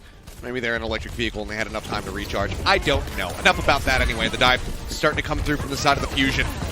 So we have the Tracers off the rip. Ballasria going to be anteed out for the second time so far here on this attack, and this time they will be able to get the elimination. Ballasria out of the fight. That's Fusion gathered up now in the side room with Prophet hammering them with those pulse pistols, just looking to build up towards that pulse bomb. It's Creative again, you know, opening up the fight for the Seoul Dynasty, this time on the defense. Fire nade, collecting the kill into Ballasria. Prophet just knows how to play towards his limits, collecting a lot of ult charge. Still alive currently. Looking for that pulse bomb. Just trying to match. That's actually a kill to Fitz. So 5v4 this time for Fusion. Yep, they managed to segregate Fitz away from the rest of the team. Bionade in response will force them back for the time being. That does help keep Smurf alive for this recontest. But the first tick going to be snatched up here by the Fusion.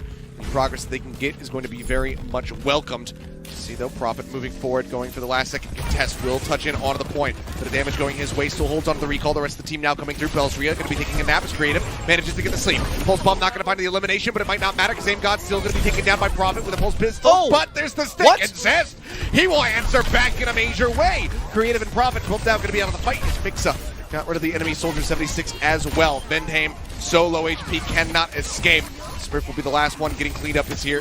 Cleaned up here as he fishes for a little bit of extra primal charge, but man, Zest went off on this attack. Zest don't care nothing about any other rookie. He wants that Rookie of the Year award indeed. How many kills was that? Nearly like 4 frags or something like it. I believe he even stole the mini health pack away from Vendheim as well to secure the kill. A Pulse Bomb stick on the Prophet. How do you do that? How do you stick another Tracer? That was incredible. Coming through from Zest, the young rookie for Fusion. Gives them the opportunity to save the fight when it was looking so dire. Talk about Prophet clutching. That was a Zest clutch. All right, Zest, as a rookie, he's been watching Prophet for many a year, just like we have, and I'm sure that when you share a similar hero pool as the GOAT himself, you pick up a thing or two when you're studying the tapes. And we have seen Zest go God mode, say, you know what, I don't want to lose. We saw that yesterday. We've seen that from him before. So far, we're seeing it from him here on the second Bolt attack. Creative getting juggled around, throws out the Bionade, keeps himself alive, and he's like, oh, I don't usually get to play this position too often as an Ana. Adds himself up onto the high ground, and now can just go ahead and keep everybody topped up. For now, the cart going to be contested from above. They're bunkering up now. You'll see Vendheim there as well. Smurf hanging up. Okay, Fitz going down is not ideal. They have a lot of ultimates. Surely Soul can use something here. Nano to play with. That it is, the dive in there from Smurf, now going to be antied out, pops the Primal Rage, is going into the back lines, will finish off Aim God again, to beat a little bit too late there from Fixa, to try to keep his co-support alive. Juggling MN3, he's trying to send him off the side of the map, has not managed to make it happen yet, but MN3's got nowhere left to go, ends up dying all the same. That's going to be the cart not moving forward, so while the time bank starts off nicely for the Fusion off that point A cap, they're not finding progress right now during these skirmishes. Yeah, this is so much different to what Fusion had on their defense, right? Fusion were very passive, allowed a lot of free cart push here. Seoul Dynasty active, using ultimate straight away. They lose Fitz, doesn't matter. Nano Smurf, he's got a Primal. And again, like you sort of mentioned, the Primal onto Aim God. Fixer can't save Aim God. Ends up being a lost fight for Fusion. 3 minutes remaining, they only get 130 from capping. Fitz on a big point flank, what is this? Yeah, hello. Okay, has to throw down the biofield, grab the mini pack, and that's going to be the visor expiring. In the meantime, M3, he gets nanoed up, and he just takes down Smurf. Now Prophet going to be dead as well. Bionade out onto 2. Zest will fall, Creative finding the elimination, but that's as good as it gets for them in this fight. One member lost, the team kill comes through. Fusion now opening up space to get this cart rolling. Yeah, Fitz going for a very big gamble on the big flank. Unfortunately, doesn't go well for him.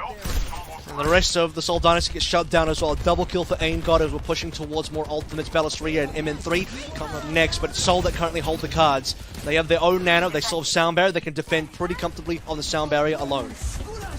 Sound Barrier used aggressively as they take the fight over towards the side of the Fusion. The stick is there this time from Prophet. It's MN3, doesn't get any additional value, but as he chases forward with the help of the rest of the squad, they will be able to clean up the support. Spitz in the meantime deals with Balisria, who does wisely hold on to the Primal Rage. Zest has to go for the reset as well. Ults are there, coming online now. The visor nearly online for MN3, so Fusion have some tools to work with. At this rate, Philadelphia Fusion can no longer match the same time bank as Seoul Dynasty, although we were probably expecting that to be the case anyway. Goal for Fusion here is just a cap with anything. Ideally, above 1 minute, you wouldn't want to draw only scenario here. Zest still gets a kill. Yep, doesn't get the Pulse Bomb stick this time on the Prophet, but still will be able to pistol him down. Smurf in a rough spot, but has the Primal Rage, and instantly MN3 evaporates. M-God as well, going to get dropped as Fitz was nanoed up, manages to find that elimination. Balisria, he's taking what feels like the 8th or 9th nap of this map, and he will be hounded down yet again, just not in a position to actually use that Primal to stay in the fight. They have to just go for a reset once more. Yeah, they just lose too many here. I mean, Fix is down as well. You could Primal, but what's your chance of actually winning? The unfortunate thing here for the Fusion is they have to retake some control on the actual castle as Payload starts moving backwards. It's still in an okay position, still on the bridge. Once it's off the bridge, that's when things get problematic. So good of Zest to keep the Payload still in action, and that will now allow Fusion to think about how they want to move across the map. Balisria on the high ground now. Smurf's traded places. Smurf's on the low ground. Fitz is in the Philly Fitz is going for a flank. He's going for this flank once more. Now it's been sussed out though, and the Bionade connects. And this did not go to plan yet again. Fitz going to be picked off. It's a major boon now for the side of the Fusion as they turn their sights back over towards the cart. The rest of the members still looking to join in though. They sprint their way over, escorted by Fixa, giving him that speed boost, and Prophet going to get picked off. God just sniping him out. Pulse bomb held, Mayhem falling low, sliver of HP remaining for him. Zest dashes in, gets that kill, gets the pulse bomb stick, and this man once more says, nope, I don't want to lose. I want to get the point B cap, please. Fitz only able to find one. The cleanup is there, and that should basically be it. With Prophet dying, yes, they will get a little bit of a time bank bump up, but like you said, above a minute is really what they need. I mean, thank the light of the 7 that only a pulse bomb was required for the Philly Fusion to cap. Fitz going on a flank twice in a row. Doesn't work. It gets punished. It's hard to explain what he's looking for. It's just greedy, you know. Maybe it could work out. If he gambles correctly and it works, fine. But losing it is just so poor. Pulse bomb from Prophet connects. He's just competing with Zest. Fusion still have a lot of other ultimates, so they can keep in this fight if they want to. Yep, the fadeaway, and Prophet is just playing so very elusively. Now the Primal Rage will come through. He blinks over to the side. Belstria continuing to pursue, but trying to get rid of Prophet here is so very difficult. Zest in the meantime comes up with yet another crucial pick. Smurf going to be taken out. Vixa will find Prophet in the end. The cart once more moving as Fusion are 5.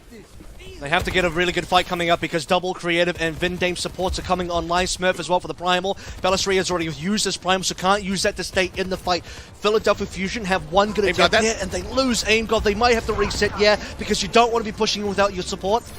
But we are heading to final fight. This is going to be the very last fight, and it has to be perfect for the Fusion. Unfortunately, though, Seoul have found the time to get 4 ults. That they have. And Prophet, I mean, we've seen how quickly he can build up these pulses, so it's not that far off from being 5. Zest hounding him down, though, is looking to get that early elimination. Open up the card a little bit more here for his squad, but can't quite finish him off. They're looking for the overtime finish and then a play for a draw. We'll see if they can make it happen, or if the Dynasty will be able to successfully hold. Both teams have a plethora of tools to try to utilize. The pulse bomb at the ready. Zest playing forward. He's looking for creative. He's going to be anti. Takes the recall. Goes back up to 130. Fitz going to be taken down first and foremost. Now the attack visor comes in. The nano layered on top of it. Creative going to be out of the fight. Mayhem drops the beat. Shields up the rest of the squad as best he possibly can. Prophet still alive, still in the fight. Smurf tries to make his exit and successfully does so. But there's a pulse bomb waiting on either side. Smurf eventually does end up getting dropped. Fitz now exiting back through the spawn, just rejoins the fight, gets the nano visor, finds 2 instantly. He's looking for another one. The bubble comes down though, it blocks his line of sight on a fix it. He can't get the kill, but Prophet damn sure can. Soul have it. Now Belastria going to be taken down, and yes they do. Zest, despite his best efforts, his wants to win, cannot clutch this out. Seoul Dynasty will successfully hold at C, and they will move up 2-0 in this grand final. My goodness, Zest versus the entire world nearly puts the team on his back again. It's 5 versus 3, and Seoul Dynasty just have to hold on for dear life. They're waiting for Fitz, waiting for Creative to come on back. Brilliant dive from Zest and also Belastria to get Creative down. Fitz, no idea how he dies, but Fitz is consistently somehow dead at the beginning of these fights. Twice, it was because he was going for a gamble flank. That time, just got outplayed. Don't know how else to explain it to you. But still, I mean, the fact that they survived long enough. Smurf is still there. The Primal helped out a lot. Sound Barrier helped out a lot. Then Fitz comes out. Nano Visor collects 2 kills. Doesn't die. Pops down the healing pad. That's what gets Seoul Dynasty the win at the end of the day. Although I do have to also say, if Philly had capped, it would have been a 0 versus 3+ minutes. Fusion could only play for a draw. They cannot win the map regardless, even if they would have capped. Yeah, but obviously would much rather have the draw. Move forward with that, keep the score where it was, but they cannot make it happen. It's not going to occur. 2-0 lead now for the side of the Seoul Dynasty. They are halfway to being the Kickoff Clash champions. Once more, the Fusion will have their map pick for Escort. We'll see where they decide to take us when we come back from the break. Don't go anywhere, guys. Slim margins here, but the Fusion just not quite being able to find purchase yet. We'll see if they can get it done on Escort when we return from the break.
And welcome back, guys. 2-0 the lead now for the Seoul Dynasty. It seems like the Tigers are hungry for a Grand Finals win. The Fusion need to put a stop to it, and they need to do it soon.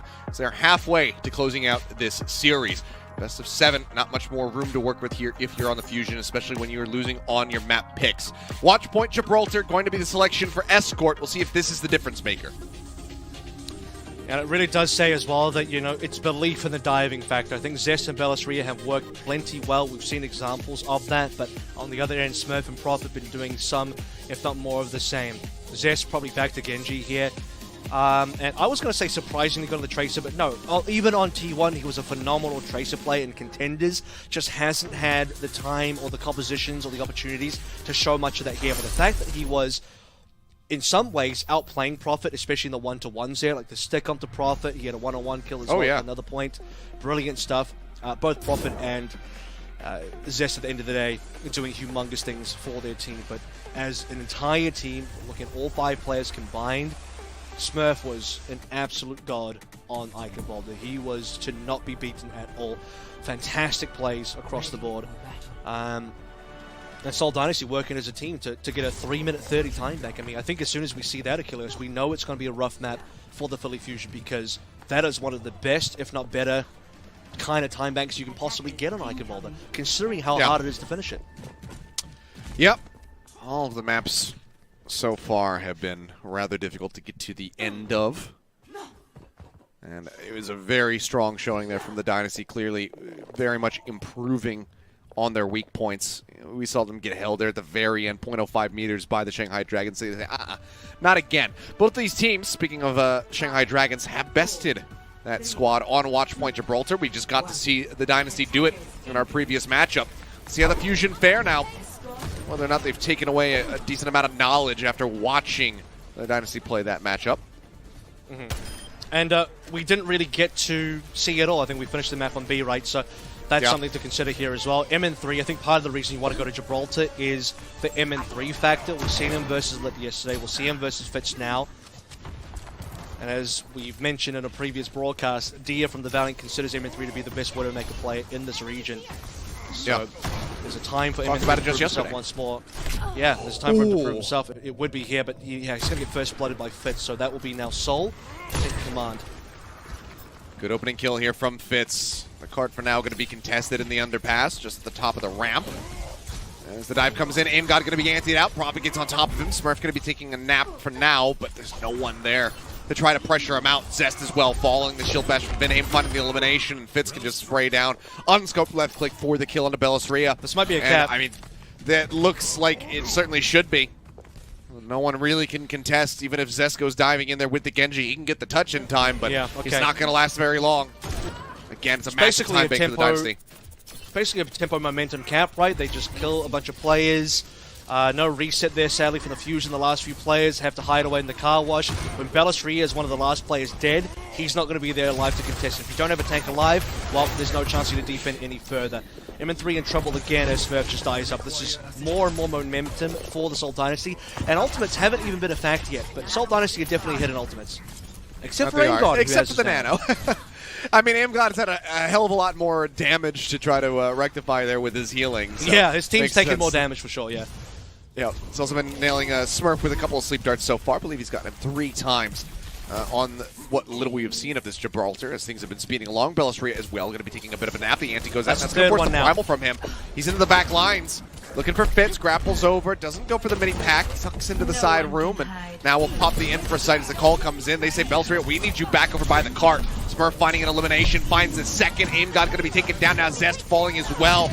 And, I mean, they're just playing around this so perfectly. Fitz says, no, it's fine. Like I can deal with the Winston pressure, and the cap is going to come through, and it is just shades of Eichenwalde yet again. 5.5 minutes.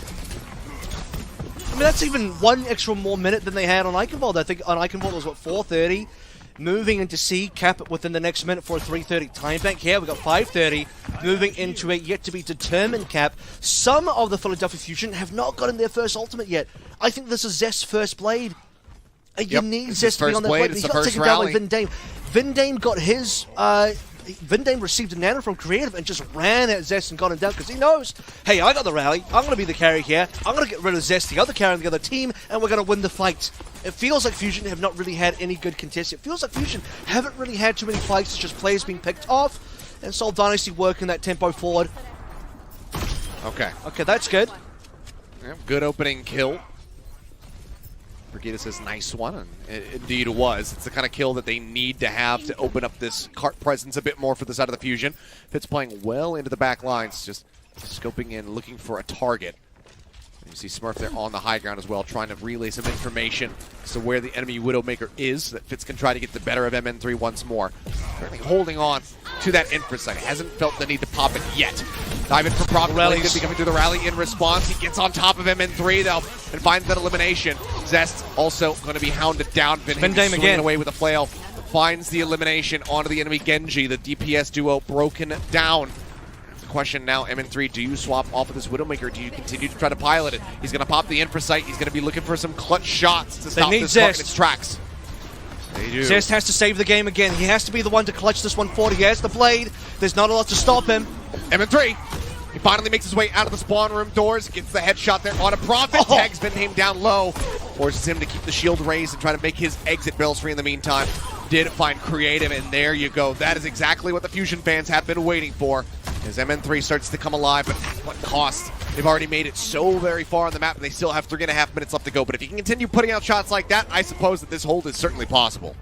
Well, they have the ultimates to play through. That's a good news for Fusion because MN3 is such a high value play in terms of getting kills. Don't have to spend ultimates. Widowmaker, I think, is one of the highest value generators in the entire game of Overwatch because the neutral play of Widowmaker is simply person on the other end of my rifle dies. Nothing has to be spent for that. So, still waiting for ultimates to come on through. Seoul rounding up to their second ring of ultimates for some of these players. Fusion. Oh, instant sleep there. Bellisria probably just screaming into the ether. How can she nap? How can she nap me? As it has happened so many damn times, Creative has been Johnny on the spot with these ults. That's now the blade comes out. MN3 opens things up, gets rid of Creative, says, nope, no sleep darts for you.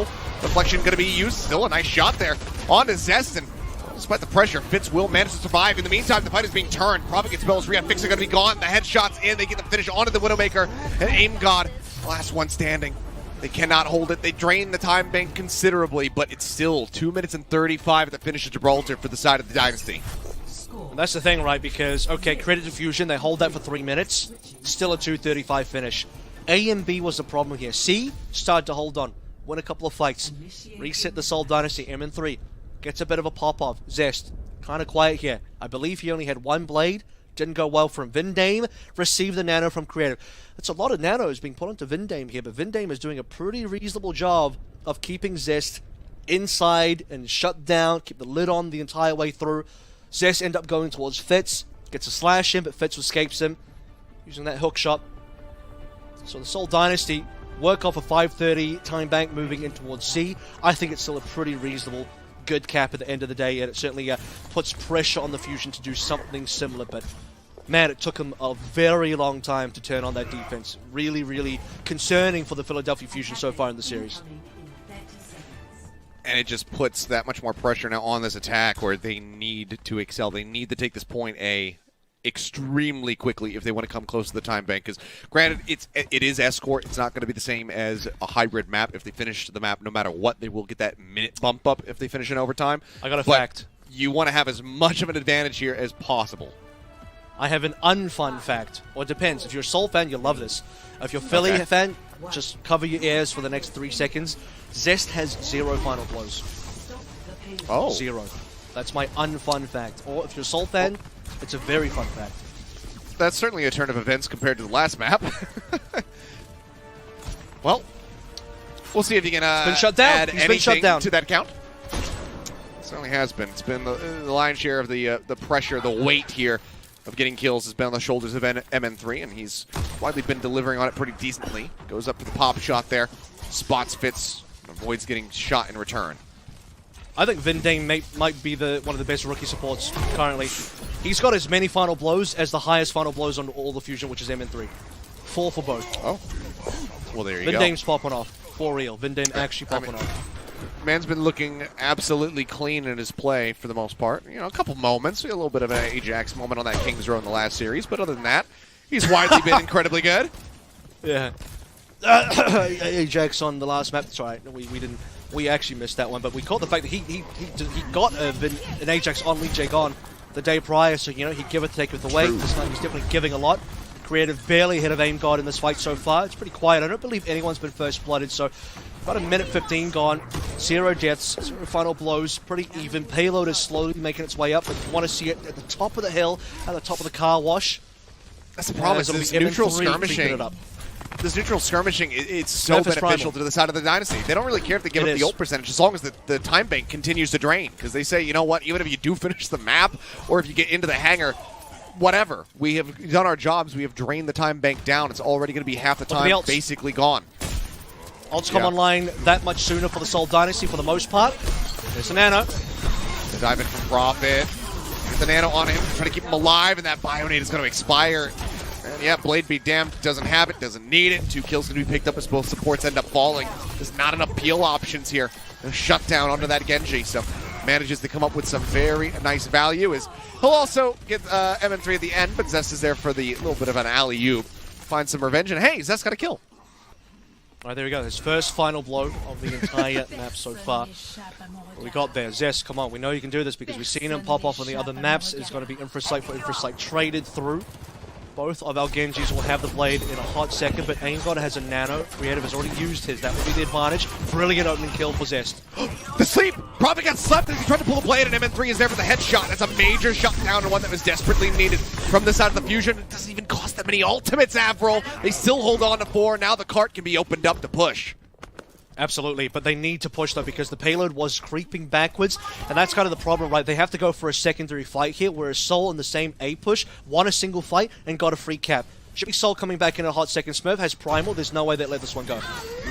Yep, 1.2 meters left to go. Zest, however, finds another final blow, takes down Prophet Billis. You're going to be taking a nap, and this time it's on Fitz to go ahead and get the headshot, which he does. Whoa. Zest, however, is starting to come online. Okay. Gets a couple kills here in the fight, pushes up into Fitz's face. Fitz will put a bullet into his mouth, but now he's got to relocate. Jump away as the shots start flying his way. 3 minutes in the time bank here for the side of the Fusion. If they can have a fast attack on the hangar, this is potentially recoverable. And I saw that as well. Bellisria didn't pop the Primal, but then also Smurf did not pop the Primal. I have to wonder, was it a mistake or was that a choice? Technically speaking, Seoul were down 1, but looked like it could have been still maybe holdable. We'll find out now. It's going to have to end up being a B defense. More ultimates coming online for Seoul, but majority of them being held in the hands of the Fusion. They have to wait for MN3. They have to wait for Bellisria as well. Seoul Dynasty will now get the full reset on towards the Philadelphia Fusion side, which means for Philly, they're going to have to pretty much, I would say, ult out the gate, but we still have to see this Nanoblade. That has to get them across the line, but Smurf's going to be a bully at the front gates as much as possible. Oh, yeah. I mean, he's been a bully the whole series through. I mean, you think back to the Eichenwald, the man was just going absolutely crazy on the members of the Fusion. He's looking to replicate that as well as Prophet now jumping over top of the bubble man to get that heal, and Vindame will find Zest. He is just his kryptonite, it would seem. Continues to get these eliminations through. Is this Overwatch 1 break or Overwatch 2 break? What's going on? Is Zest being stunned from Overwatch 1?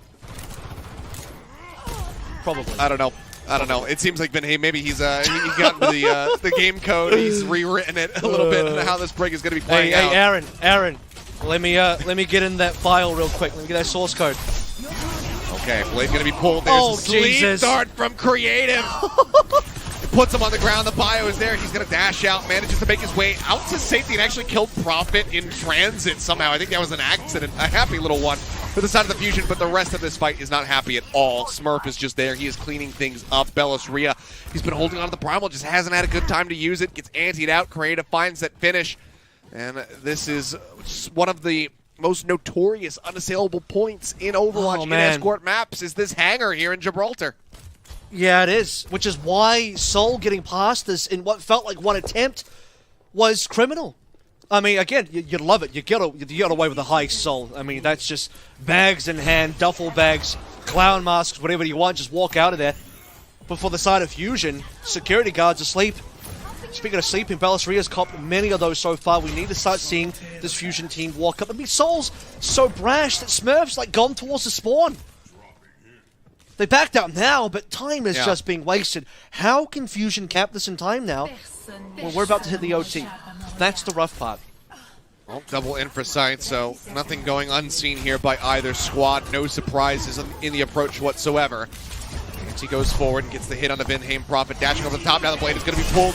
Dashes straight through. Imgod immediately finds that first elimination. Now he dives in with the help of Smurf and looks for a bit more, and they are going to find it. Thixa and Zest taken down. MN3 only able to answer for one, and Smurf is hounding him down. The Primal Solo just Primal. to kill off the Widowmaker, and Belosria left alone. Primal expired with nowhere to go. The overtime does get forced out, but can they get back in? Belosria jumping forward. Does get the tag yet again to extend. Can they somehow win this fight? Thixa has the rally rolling. He's going to be antsied out. Finished out by Prophet, who's then swapped over onto the Tracer. Zest going in desperation towards the Sombra, but Prophet is starting to clean things up. MN3 re-arrives with the Tracer, but is just as quickly taken down. And there you go, the hold inside the hangar. The 3-0 lead, the match point achieved by the Seoul Dynasty as they look for their first championship victory. They just need one more map to get it done. Fusion would have to now get the reverse sweep. It's looking difficult, Fusion. If there's a time to wake up, it would be now. This is looking like the finals you've always wanted, but at the same time, it's still a nightmare, right? It's a dream to get there, but a nightmare scenario where you're down so many maps. The last meeting of these two teams in the regular season in our qualifier was a 3-0 victory for the Seoul Dynasty. Fusion, time to turn it around. There is still time, but my goodness, that grasp, that grip coming through from Prophet and the rest of the Seoul is iron tight. Yep. You don't want to have to play out of the shock, out of the Gladiators playbooks, or not the Gladiators, they're the ones getting reverse swept, I should say, but out of the Shock's playbook, Shock having to get those reverse sweeps through. You don't want to be in that position, but unfortunately for the Fusion, that's exactly where they are. They will once more, and potentially for the last time, have their map pick. As we get ready to go into push, we'll see where they decide to take us, whether it's New Queen Street or Coliseum, and see whether or not they can get that map victory, stop themselves from being swept 4-0, and try to engineer the beginnings of a much-needed reverse sweep. The pressure is nigh insurmountable here for the side of the Fusion. You can see everybody gathered up, having a little kumbaya circle, putting their heads together and seeing what they can do to right the ship. We'll turn in just a little bit and see if the Dynasty can take this cleanly or if the Fusion can fight back.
And welcome back, guys. Potentially one more map to be played out here in this grand final, the Kickoff clash. The Seoul Dynasty have been on an absolute tear that the Fusion just have not been able to stand up to. 3-0 the lead now after Watchpoint Gibraltar. Despite having their map picks at their back, it has not benefited the Fusion yet. They are just getting outplayed at every twist and turn. This veteran squad of the Seoul Dynasty, their own rookies, has been looking too damn clean. The question now becomes, can they turn it around? Can they get some wins under their belt as we get ready to go on to New Queen Street?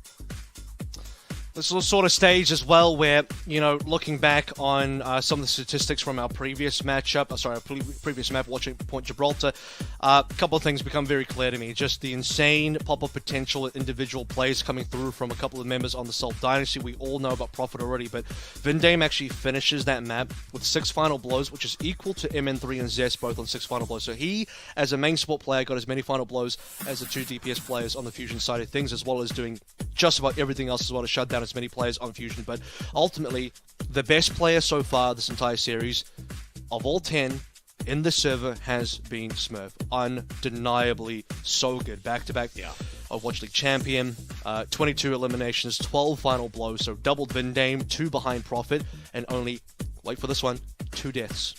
2 deaths for Smurf that entire map while sitting at 22 elims and 12 final blows. Just an incredible performance. Every primal, unbelievable.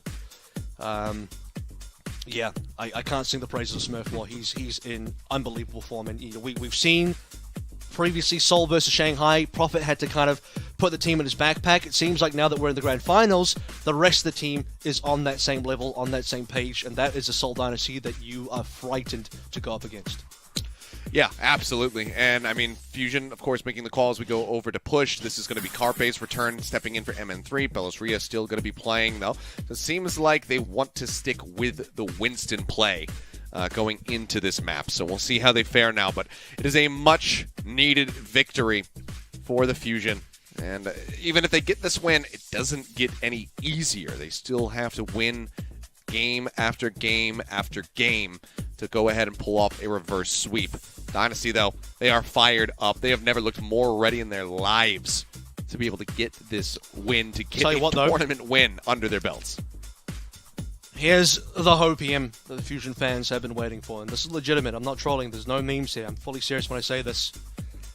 Shanghai Dragons have made the format reverse sweep happen in the past. May Melee, 2020, Seoul Dynasty. I know this hurts for the Seoul fans, but you are 3-0 up, so you're fine.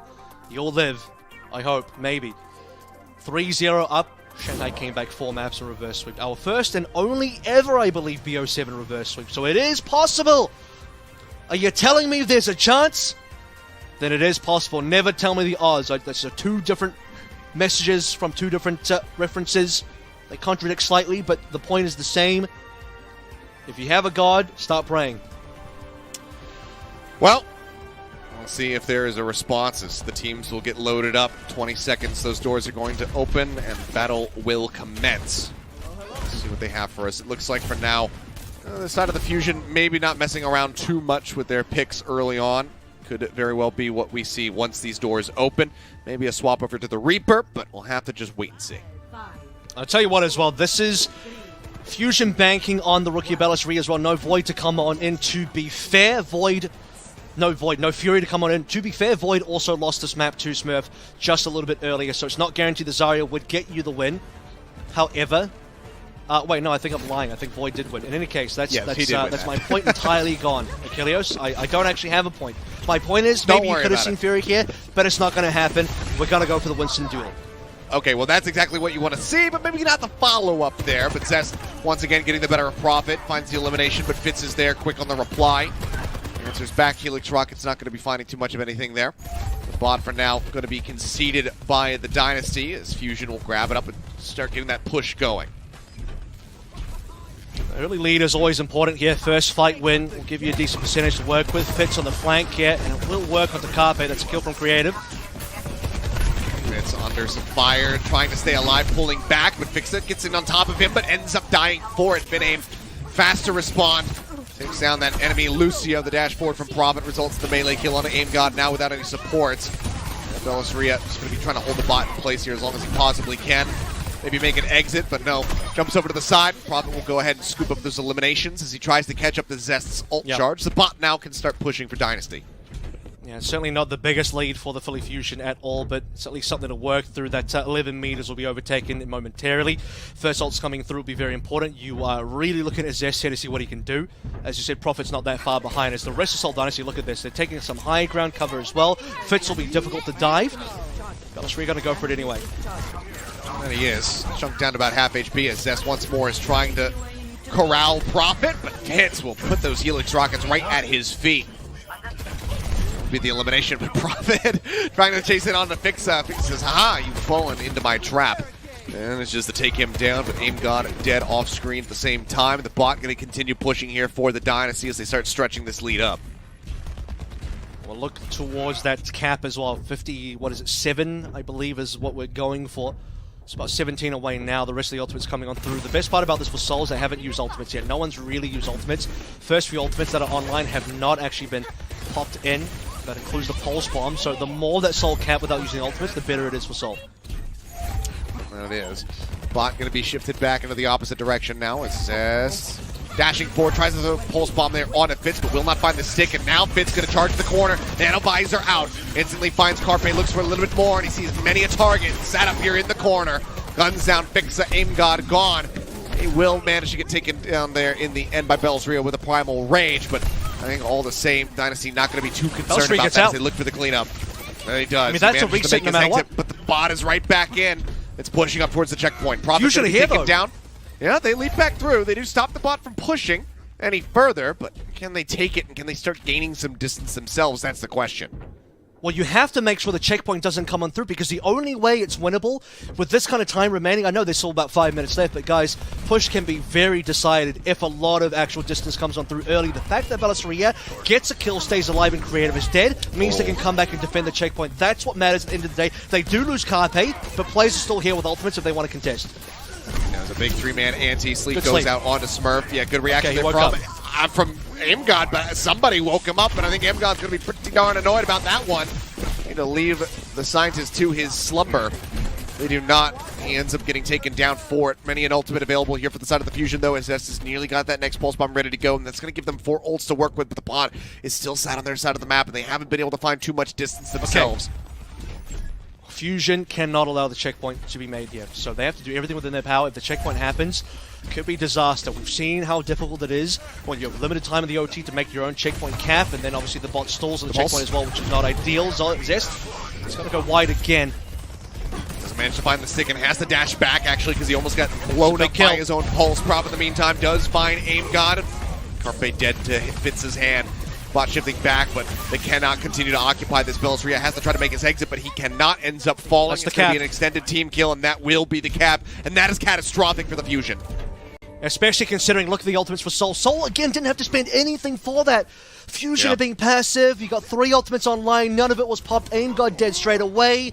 Maybe a sound barrier could have saved them. It's hard to say, but there's no primal for Bellis-Ria, but you need to at least swap ultimates. If you beat, then the other team might have to beat as well. You might have to have them use ultimates. The fact that Seoul have 5 ults means they can push further. Oh, Bellis-Ria can't even exit. Now here comes the visor once more. Zest will bop Prophet on the nose there, it seems, but the rest of the team ends up falling to the wayside for the Fusion. Zest trying to make his way out, just hugging these pillars, and the bot is continuing to push now. 75 meters and growing. And the lead is just near insurmountable. So many ults to work with here for the side of the Fusion, but they just are struggling to get into position to actually pop them.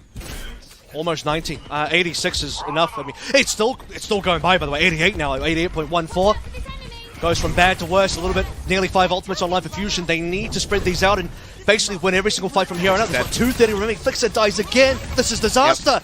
Yep. No sound barrier in the fight. He gets taken down. The sleep there on a Bellis-Ria once more, and as he gets woken up, it's into a waking nightmare. The rest of his team just dying around him. Zest can't find anything. This bot is not done yet. The Dynasty, they do not know the word mercy. They say, we don't care if you're a team full of rookies. We are going to continue to push this into oblivion. 110 even, maybe. They don't care. I mean, the ultimate's finally coming through. Bellis-Ria popping the primal. This is what we've been waiting for. Slept straight away. And now they're all surrounding him. He's going to try to make his way out. Primal does still last for a couple more seconds. And now, and only now, will the Dynasty say, okay, it's your turn. Go ahead and push. You've got 2 minutes to try to beat us. It's no time. There's just no time. They need ultimates. They need time. Fusion need everything. They need a miracle. They need a damn 6th player in the team. Make it a 6v5. Let's go back to Overwatch 1. They need something here. They have to win every single fight from here on out. Okay, there's the Nano Carpet trying to push in, but the Anti comes down. He's got 2 HP. Can they finish him off? They finally will. Creative gets right up into his face. Gets him with a melee hit. Fits as well. Getting down and dirty. Finds Aim God. Zest doing his damnedest. Got 2 kills here in the fight, but the rest of the team ends up getting dropped. And just like that, the Dynasty, they managed to clap back. They stopped them from being able to push. The bot is moving once more in the direction of the Fusion base. Smurf and Vindame have not died yet. 0 deaths on Smurf and Vindame. 0. They haven't died. Seoul Dynasty still so far in the lead, 109-13, less than 1 minute. This is guaranteed OT. And Fusion needs to start by at least having the bot in neutral territory. It's not even in the mid-cap yet. Prophet looking for a play. Still waiting for the same sound barrier fixes heads at the start of the map. It's got to happen.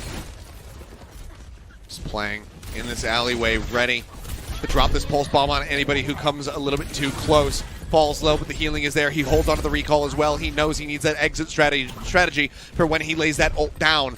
The bot just going to be held, like you said, not even at the midway 30 point. seconds. Starting to get shifted back once more. Zest trying to open things up. He sees Prophet. He sees that he's low, but he also knows that he cannot pursue that far in.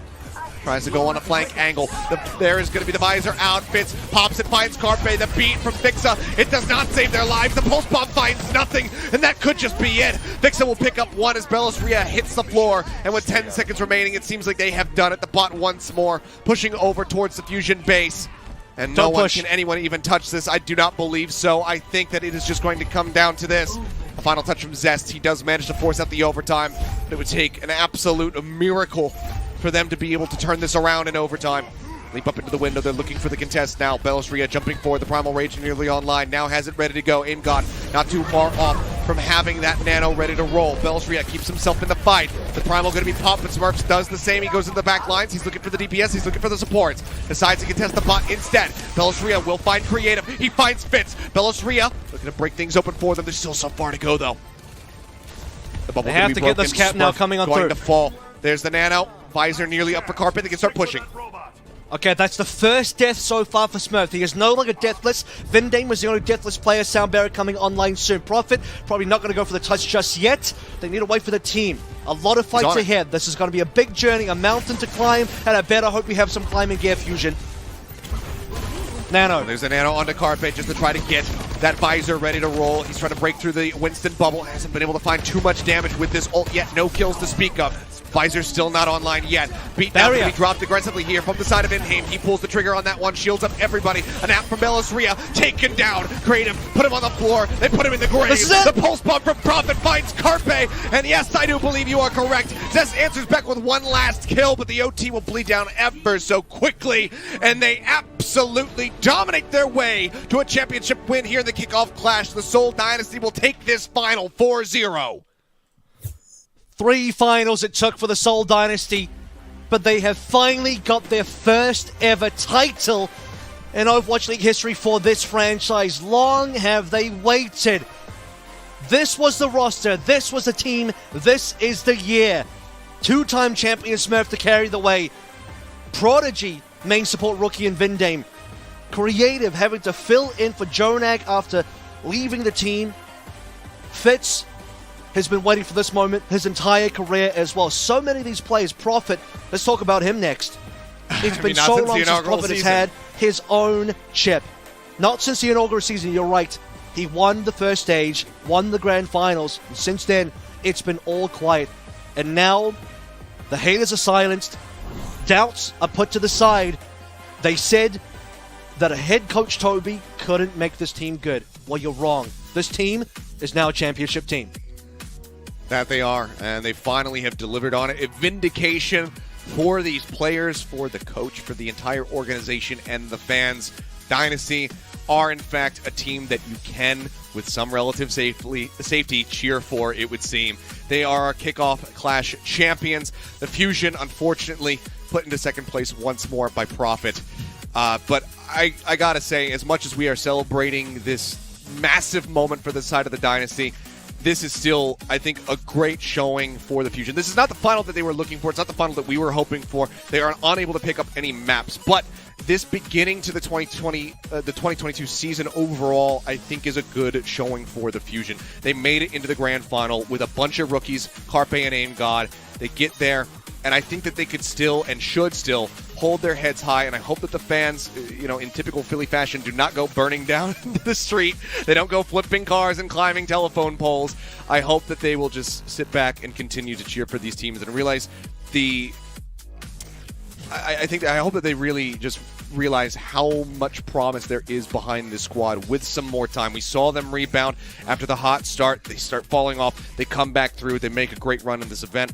I hope that people continue to cheer for them because there is so much promise. There's so much potential in this squad, and Philly overall is great at extracting that. So I still have faith in this team to do great things in the future.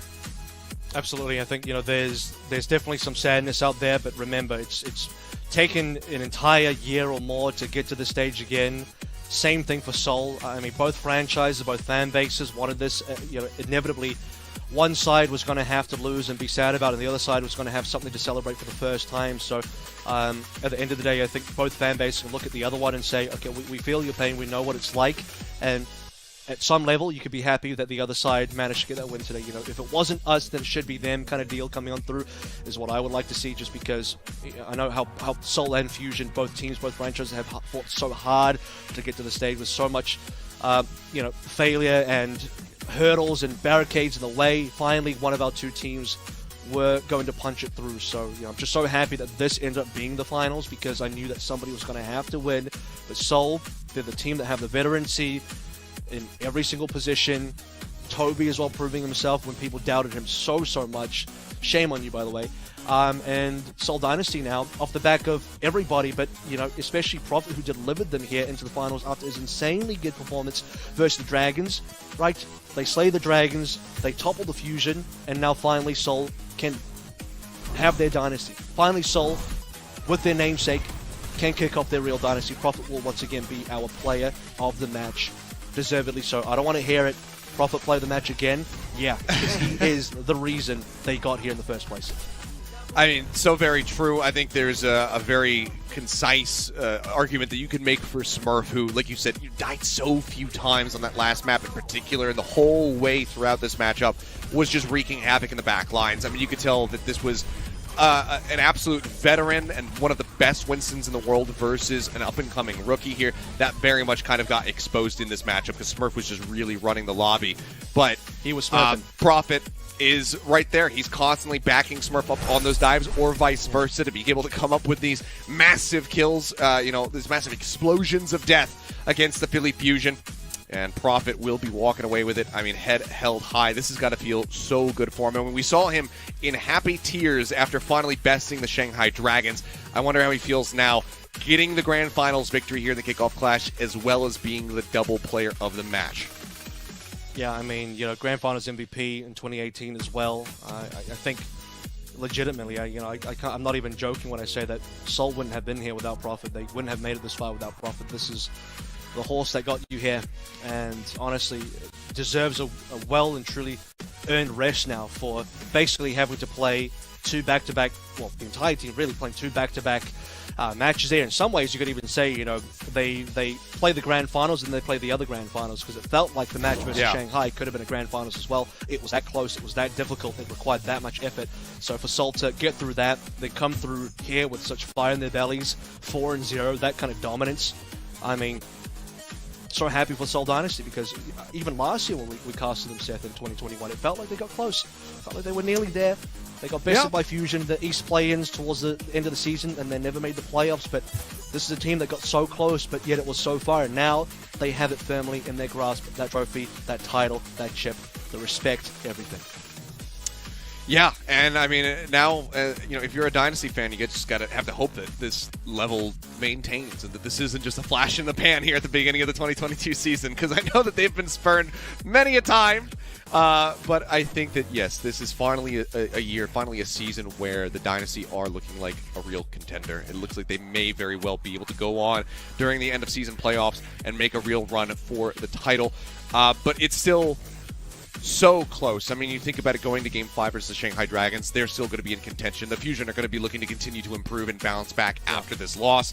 If there's anything, I think, to light a fire under the ass of a rookie squad, it's going to be getting O forward in your first grand final. So for all of those players, I think that they are going to come back and look so very hungry in the next stage here in the 2022 season, because you don't want to settle for that. You don't want that second place. No. You want to continue to climb. Grand finals, again, in the first outing. Already a fantastic start to the season. It's about continuing upward. Next time you make it to a grand finals, you know, if taking maps, already a positive step, if not winning it. That's what they're going to be looking for. So I'm excited to see the continued growth of the APAC region, because it has been so close between pretty much all of the teams. You know, even the Valiant pushing some teams to the limit, the Charge. You know, there's things to work on for sure for those squads down near the bottom of the barrel, but overall, it feels like this is the closest that we've had it in so very long. And, you know, as cheesy as this sounds, you know, I think losing here builds character for the Fusion, for the rookies. Look, I know Carpe, unfortunately, has to cop another L, which is not great for him.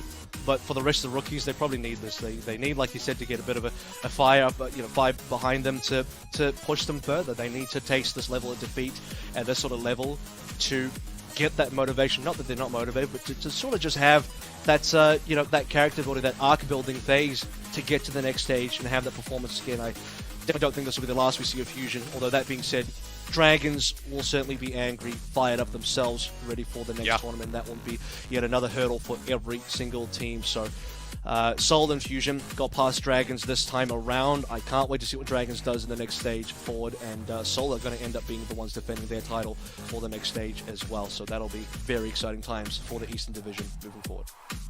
It's only going to get tougher from here for all of these teams. For the Dynasty trying to defend, for Shanghai trying to claim their spot once more into the grand finals of these tournaments. Every team, no one is really going to be walking away with free wins here. Like I said, everything so very tight knit between everybody. But guys, that basically does it. So I got to say, congratulations, Avril, on your first Overwatch League grand final here, and it was a pleasure to have you alongside me, of course. And hopefully next time it won't be a 4-0. Hopefully it'll be a little bit closer, and who knows, maybe it'll be a rematch between these two squads. But guys, that's going to do it from us here in the APAC region. NA, of course, is going to be concluding later today, so make sure you set your alarms, get your little nappies in like Bellisria was doing earlier on, and make sure you're well rested to watch those matches, because they are sure to be absolute bangers as well. From myself, from Avril, from all of the production team here on the APAC broadcast, thank you so much for tuning in. We love you guys, and we will see you when APAC returns. Good night.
We on the grand stage, beyond the rampage. Don't understand games, we in the plan phase. But Shu on the high ground is just doing an absurd amount of damage and healing. No one's going to be able to dislodge it. Dante's finally found him, but Shu doesn't go down and he kills Dante. Shu with another kill. It's up to Proper, but it's not going to happen. He finds 2 kills, but Hawk is just way too strong. The Atlanta Rain denied Shock the reverse sweep. On the quarter my range, shoot a shot and it's drained. Hit the left and then change. They're looking like that is strange. On the quarter my range, shoot a shot and it's drained. Hit the left and then change. They're looking like that is strange. Push it to the limit, on sight. Stick it to the vision, on a mission, a collision, on sight. Ain't no indecision, on sight. Been through, Ryan doing a whole bunch of work. No one can move. They all get turned into a smoothie. And the Los Angeles Gladiators book their ticket to a kickoff clash final. Fimmo taken down. Gorio strikes first. Oh, and second. Oh, make it 3. The Dallas Fuel wash the Shock away.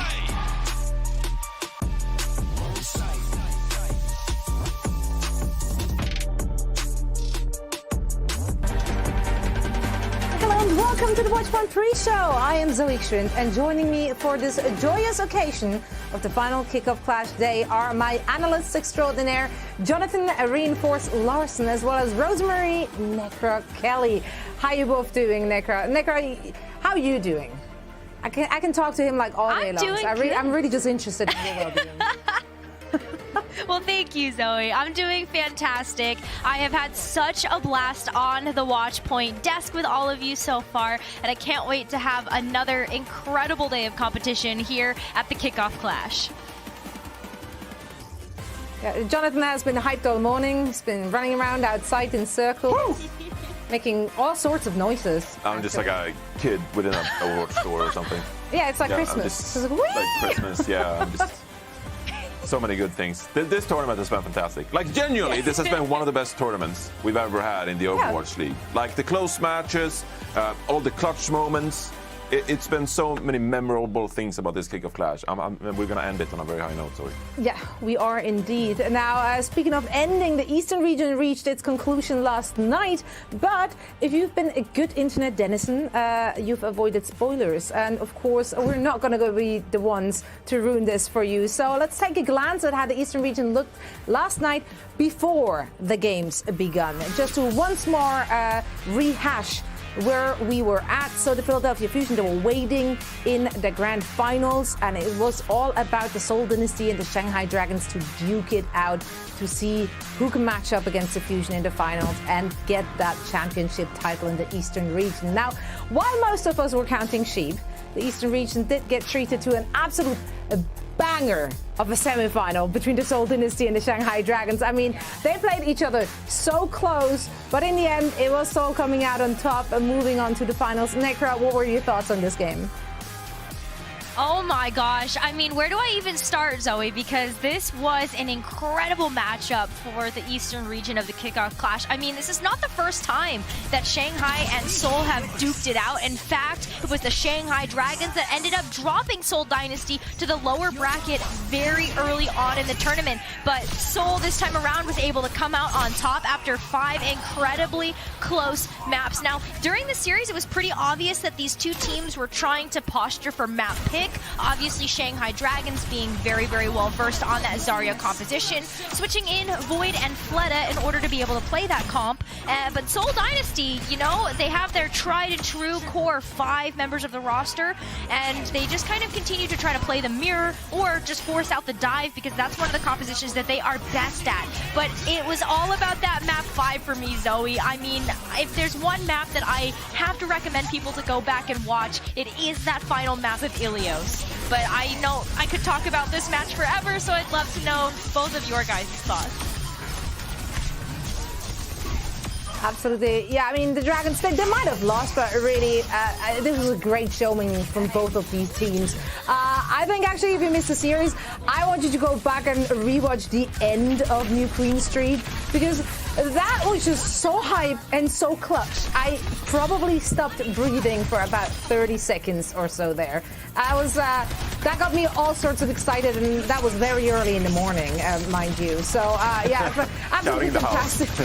It really was. So thank God I don't have neighbors to listen to that. But no, this series was everything you would have wanted and then some. And now with that performance, Seoul moved on to the Kickoff Clash finals, where the Fusion were patiently waiting for them. And now, to say that the Seoul Dynasty were warmed up and ready is an absolute understatement. Reinforce, this match could not have been more one-sided if they tried. Unfortunately.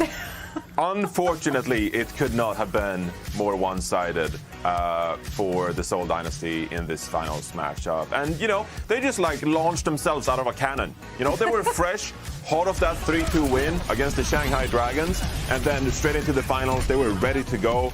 And meanwhile, maybe the Philadelphia Fusion, you know, you sit there and you wait the entire day, you're thinking, okay, we're in the finals, it's time. Maybe we'll be able to break this second place curse as a franchise. Maybe we can finally do it this time around.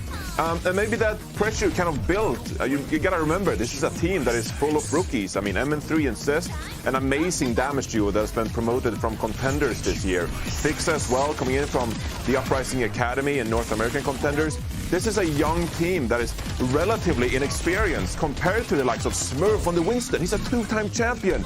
Prophet as well. He's a 2018 Overwatch League Grand Finals champion and MVP, right? So the Philadelphia Fusion, they were outclassed in this finals matchup. They were.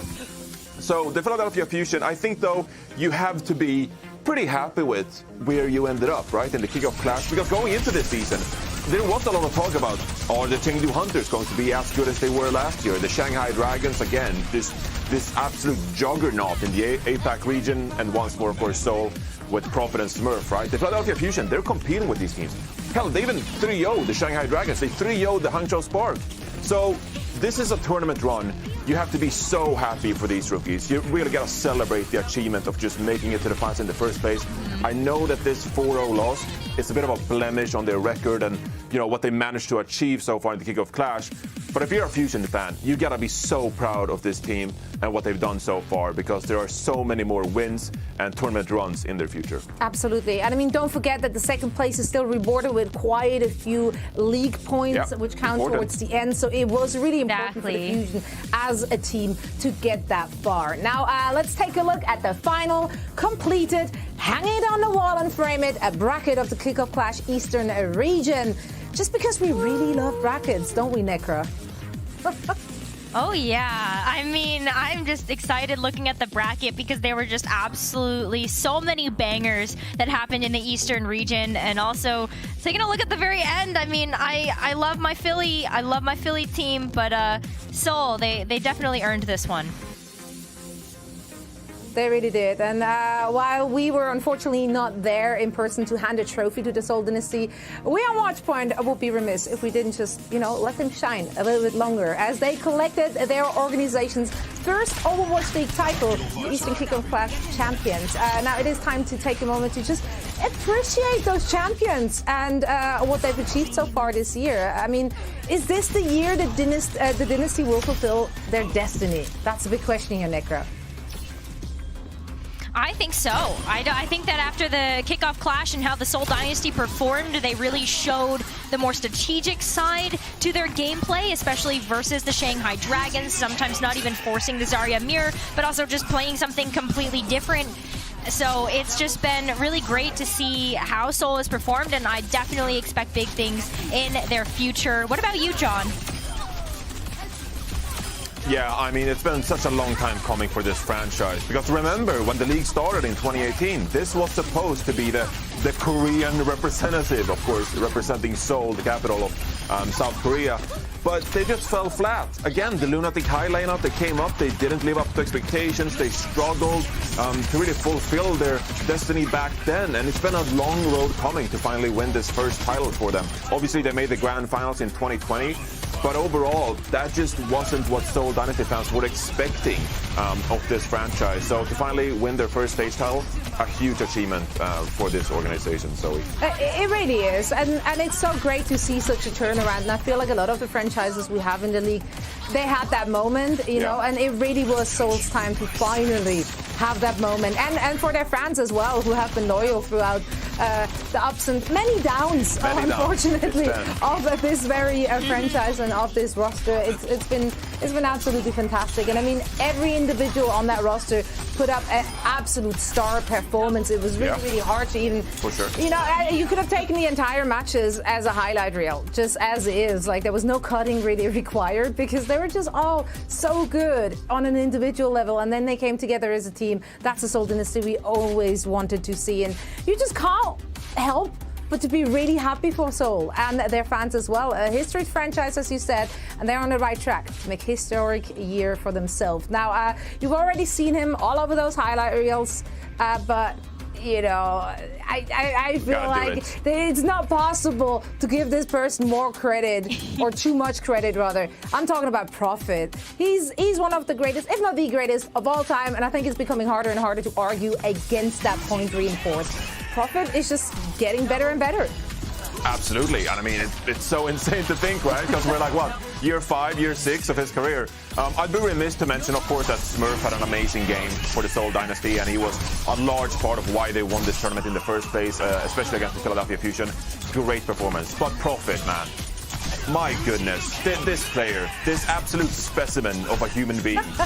Since 2017, the way he got promoted into Apex Season 4, he ended up winning with GC Busan, of course, and was crowned Finals MVP. After just like picking up the Genji. He was just playing Tracer this tournament in Apex Season 4, and then it's like, in the finals, I'm just gonna play Genji. And he just outdiffed their opponents. 2018, Overwatch League Grand Finals, the Solano Spitfire made it after they had a relatively shaky regular season. Again, Prophet Finals MVP for the Solano Spitfire, making them the inaugural season champions. 2020, he joined the Seoul Dynasty with Gesture, and this was supposed to be the new chapter for the Seoul Dynasty.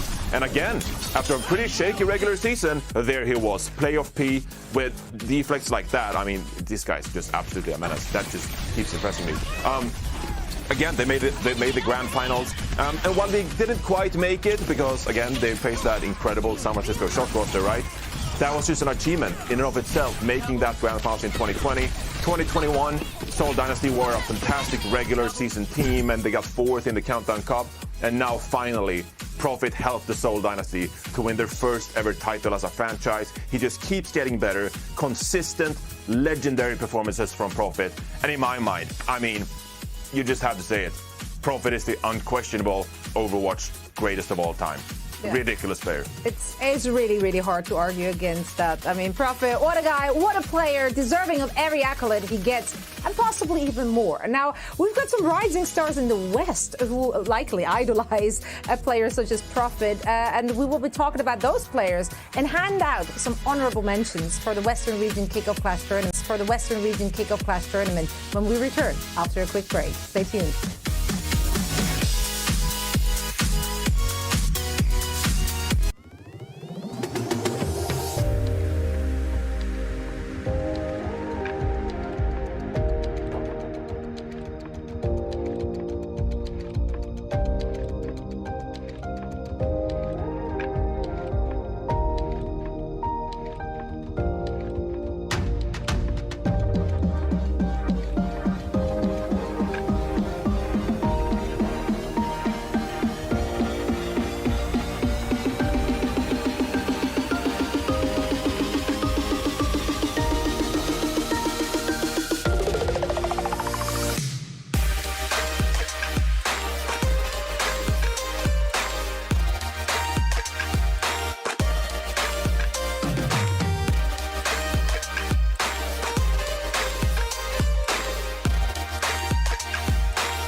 Welcome back to the Watchpoint pre-show. Now that we've crowned a champion of the Kickoff Clash in the East, it is time to turn our eyes once again to the West and the matches that we have in store for you today. Now, it is a time for everyone's absolute favorite segment, or second favorite. It's time for a segment we like to call Showing the Brackets. That's right, because we have some exciting matches. As you can see, it's been several days of what some might call peak Overwatch, honestly. And we still have 3 teams vying for the coveted crown of the Kickoff Clash champions of the Overwatch League 2022 seasons. But we wanted to take a moment to, give some respect now to the Fallen. There were some absolutely fantastic performances throughout the tournament from some players whose teams fell short here in the lower brackets. So I think it is now time for some honorable mentions. Necra, let's start off with you. Plenty of players really deserve at least a modicum of praise, I feel. And you wanted to give some credit to a Washington Justice player who, surprisingly, is not happy or decay. Yeah, I know. How weird, right? But honestly, we talk about Happy and Decay a lot, and I feel like they have a lot of highlight reel to be able to show just how good they are. So I really don't feel like we need to talk them up anymore. In fact, the player that I want to give my honorable mention to is Krillin, the Ana player from the Washington Justice. Now, Krillin, his history in the league it was pretty interesting. He was a part of the Overwatch League for 2 years. He took a little bit of a break, played on T1, Philadelphia Fusion's academy team, and then came back as a part of the starting lineup here for the Washington Justice. And now Krillin, for this entirety of the first stage, really hasn't stood out in a negative or a positive way. But in both of the matches that the Washington Justice played during the Kickoff Clash, they just really stood out to me. And in particular, Krillin on Eichenwalde in their match versus the San Francisco Shock was hitting some impressive shots. And a lot of the reason why Washington Justice were even able to go up 2-0 in that series versus the San Francisco Shock is because of the fact that Krillin was able to land some massive biotic grenades and just find a ton of value for the rest of the team to be able to follow up. Huge playmaker, and I love that he's finally standing out in this particular way. What about you guys? Who did you give your honorable mentions to? Here's the thing, I completely agree. Washington, definitely a team that didn't get the respect they deserve, and some of their players either. Looking at you here, Costa. But they do have a roster that looks very, very solid going forward. Now, I feel like another team, which is kind of in the same vein, is the Florida Mayhem. They did come into this tournament at the 4th seed, but everyone just still looked at them as a completely afterthought, as if they didn't even deserve the seed coming into this. Now, I wanted to give my honorable mention to a player who was, I would say he wasn't really put in a position to shine last year. But this year, I feel like he and his team, they've displayed a really high level of plays on their individual heroes. I'm looking at the Florida Mayhem's damage dealer, Checkmate. I generally feel like he really stepped it up this year, and I was impressed with a lot of moments he had throughout the Kickoff Clash and even leading up to that. I do think that some might have considered him a bit of a meme last year, but no more, honestly. His Genji looked very, very confident. I am personally also a really big fan when they utilize him on the Mei. I think he's been doing a lot of work on that Mei when the Mayhem chose that kind of composition, and it's been working for them. His traits look very, very competent as well, and the stats really also back it up. In fact, he's ranking a lot higher in some of the individual hero stats than I initially even thought he would. He's rolling with the big guys here, having those top 5 placements out of 10 players, and we have some really good Genji players. All right, so if you take that into perspective, Checkmate, no slouch, definitely deserves this shout out, and I am happy to give it to him. And there are some more teams that are fan favorites, and perhaps they didn't quite meet the expectations here. So because like everything else, expectations are bigger in Texas. I reinforced the Houston Outlaws. They put on a great show. They showed us some great games. Who stood out for you? I gotta hand it to Pelican. Really, I have to. The Houston Outlaws, I think they were mightily impressive this tournament, even though they didn't get the results the fans wanted. This moment from Pelican, it was magical. It belongs in the category of plays from the likes of EQO, from Shu of the LA Gladiators. This carry performance to get Houston Outlaws across the finishing line against the Toronto Defiant and win that series. And also just his performances against the San Francisco Shock. It was one of those performances from an individual that was just like he doesn't want to lose. He just refused to lose. And even though they ended up losing, it was such an incredibly inspiring performance from Pelican individually. Some of these team fights on Ilios against San Francisco Shock, like they were not supposed to win them. It was like him, Lastro against the world, and he just got 2Ks, 3Ks, always kept Houston Outlaws in these fights. And what was so surprising to me is that Pelican is not really a Tracer player we talk about. He's supposed to be this Echo specialist, and he flexed around on a bunch of different roles on the Atlanta Reign last year. But just take a look at these Tracer stats, and this is against some of the best Tracers in the league. 3rd in hero damage, 4th in pulse bomb kills, 3rd in pulse bomb attach rate. And yes, he dies quite a bit, he's more of an aggressive player.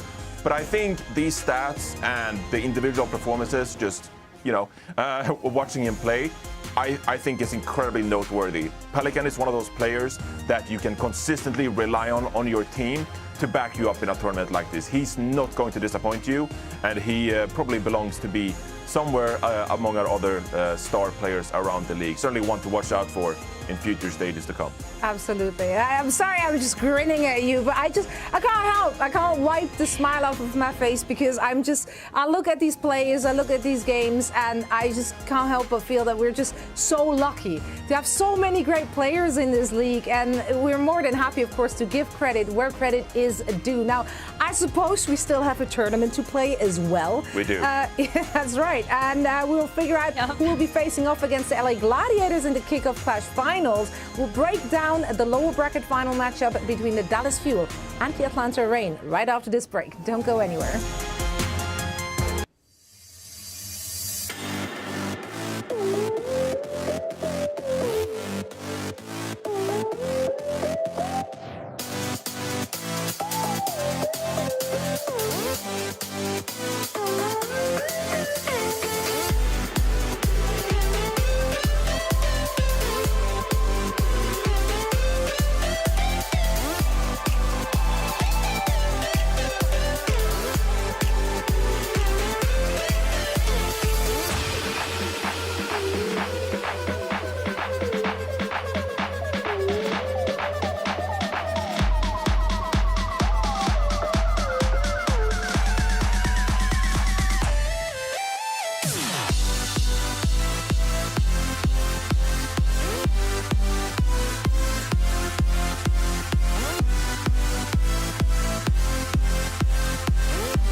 and all to the Watchpoint Freak Show. It is now time to break down the penultimate match of the Kickoff Clash tournament.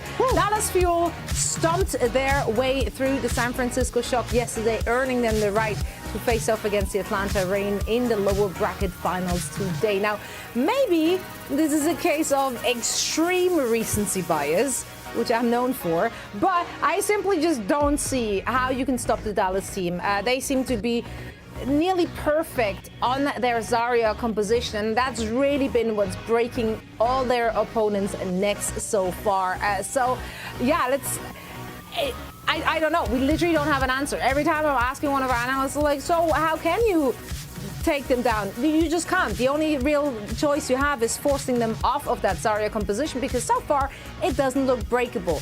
When they're playing on a dive composition, when they're more on the Winston, which has happened in the past, as you see, 25-point-something% on Winston, they haven't looked as solid, as clean. They seem a little bit more shaky, not to say bad at all, but definitely not as clean as when they're playing at that beautiful Zarya composition. And it's really just all on Edison and Hanbin. I mean, those two have been an absolute menace. They've been as scary as can be to go up against. Edison currently as a Reaper in the Kickoff Clash, ranking first in eliminations, final blows, death bots and kills. And Hanbin is like also trying to rake up his stats with his final blows, high energy kills, and also second in the average energy at the moment. So yeah, they're just like collecting stats trophies at this point. And yesterday it was a clinic. It wasn't close. They're rolling over their opponents. I hope they can ride that momentum heading into their game today. So, Nicker, I still have to ask, and this is going to be the hardest question I'm going to ask you all weekend. How on earth do you beat the Dallas Fuel? What is there to do? Well, that's a great question, because I remember you asking me this yesterday, and I didn't have an answer then, and guess what? I don't have one now either, to be honest with you, because like when you take a look at the Dallas Fuel, I mean, Zoe, you just put just a really nice cap on that, which is that Hanbin and Edison, they are both incredibly good at being able to play aggressive, and it's just their synergy together that really allows them to kind of do that. And I mean, they were playing like touch the spawn door challenge. Like I know every other team here is playing Overwatch, but they're playing a very different game right now. And I don't know like what kind of level to put that at against the Atlanta Reign, but boy, did Dallas Fuel make that look easy. It's gonna be so tough to actually break through that if we're gonna see the Zarya composition again. But I'd love to know what you guys think about how they could stop Dallas Fuel from touching the spawn door. Yeah, I guess so step one, get out of your spawn, and then you're already on the right trajectory to win against the Dallas Fuel. Well, reinforce, I mean, Atlanta, they're going to really rely heavily on their playmakers. And while sometimes that has been Kai on Widowmaker or Venom on Tracer, I think those have come a little bit too inconsistent. So who's been really consistent on this roster for you? There has been one player that's very consistent, you know. You need to do a lot of things if you're at Atlanta Reign. Could you like win the Tracer matchup, have a better Zarya than Hanbin Hawk, and also just have Kai pop off, you know, that's one way to win. That could help you out. But also, if you just want to keep it simple, you want to keep it basic, what to look out for is Ultraviolet Biotic Range. That's going to be the main difference in this matchup. Because you can talk all about player rotations, ultimate management, and yes, that is certainly going to play a part when you go up against Zarya compositions to get out these Zarya bubbles. But at the end of the day, Ultraviolet has been lights out so far in the Kickoff Clash, and Ana is such a powerful playmaking hero that it is going to be one that you need to keep your eyes out for. Of course, the nanos that can channel some momentum for your team. If you're nanoing your Winston, you're nanoing your Soldier, that can really turn these team fights around. But abilities like Sleep Dart, being able to shut down an opponent that is perhaps getting nanoed themselves, or throwing out a perfect Biotic Grenade after you baited out Hanbin's Zarya bubbles. This is going to be a massive key for the Atlanta Reign. So keep your eyes out for Ultraviolet, and you'll keep things rather simple. If we compare him to Field of the Dallas Fuel, of course, Fielder, one of the best honors in the league. You can see that Ultraviolet, he's a bit more aggressively minded. So Fielder, where he likes to sit back, heal his team, and he doesn't die as much, partly because Dallas Fuel, they're just an amazing team. Ultraviolet is more aggressively minded, and he will need to be aggressive. He will need to land his abilities in today's matchup if the Atlanta Reign are to stand a chance against a juggernaut like the Dallas Fuel.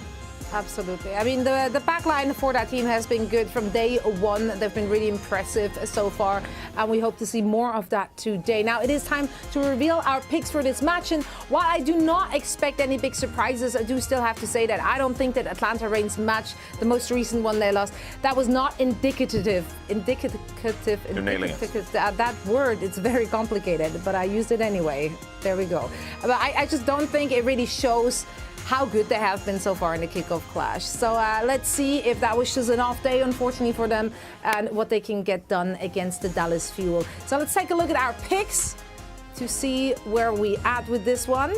There we go. They're coming in hot. Well, there you go. I'm not surprised. But no. Again, this is really just because Dallas Fuel have been looking so solid in their most recent match, whereas from the Atlanta Reign, unfortunately, that was not the case. Also however, the crowd as well. They got a crowd buff. Crowd buff. Yeah, that's a big one. Can't hear you, but I know you're cheering. Exactly. Dallas Fuel fans, I know you're cheering. We know. Actually, I can hear them. I can hear that Texas energy up here in California. Feel it. That's how loud and proud they are. So. Exactly, you can feel it. I can feel it through my screen. So make some noise over in Texas. We can't wait to watch you go wild on our screens. And of course, we can't wait for that first match to happen. That's it for the Watchpoint pre-show. Thank you so much for joining us. There are only 2 matches left in the first tournament of the Overwatch League 2022 season. The Kickoff Clash Championship, day number 4, starts right now. Woo!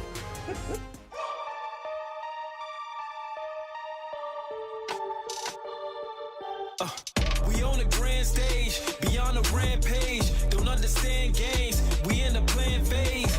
Push you on the high ground is just doing an absurd amount of damage and healing. No one's going to be able to dislodge him. Dante's finally found him, but Shu doesn't go down and he kills Dante. Shu with another kill. It's up to Proper, but it's not going to happen. He finds 2 kills, but Hawk is just way too strong. The Atlanta Reign denied shot the reverse sweep. On the court of my range, shoot a shot and it's drained.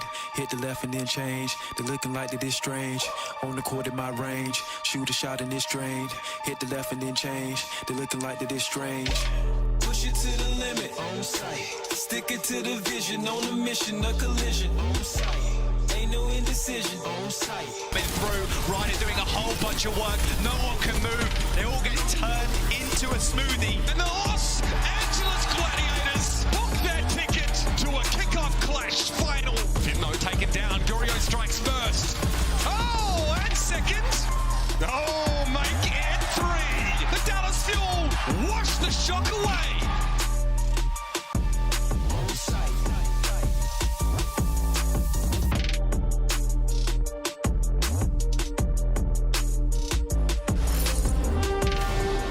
It's finals day of the kickoff clash here in Arlington, Texas, the Esports Stadium, Arlington.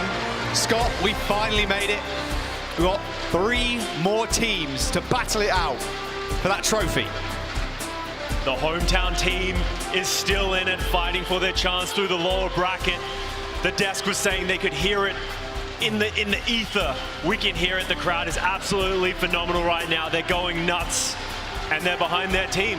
Everyone on the desk predicted the Dallas Fuel for this first match. Oh yes, they did. The Dallas Fuel, they had a slight bumpy start to the very start of the tournament, but I want to go back to the interview that Edison had on the stage.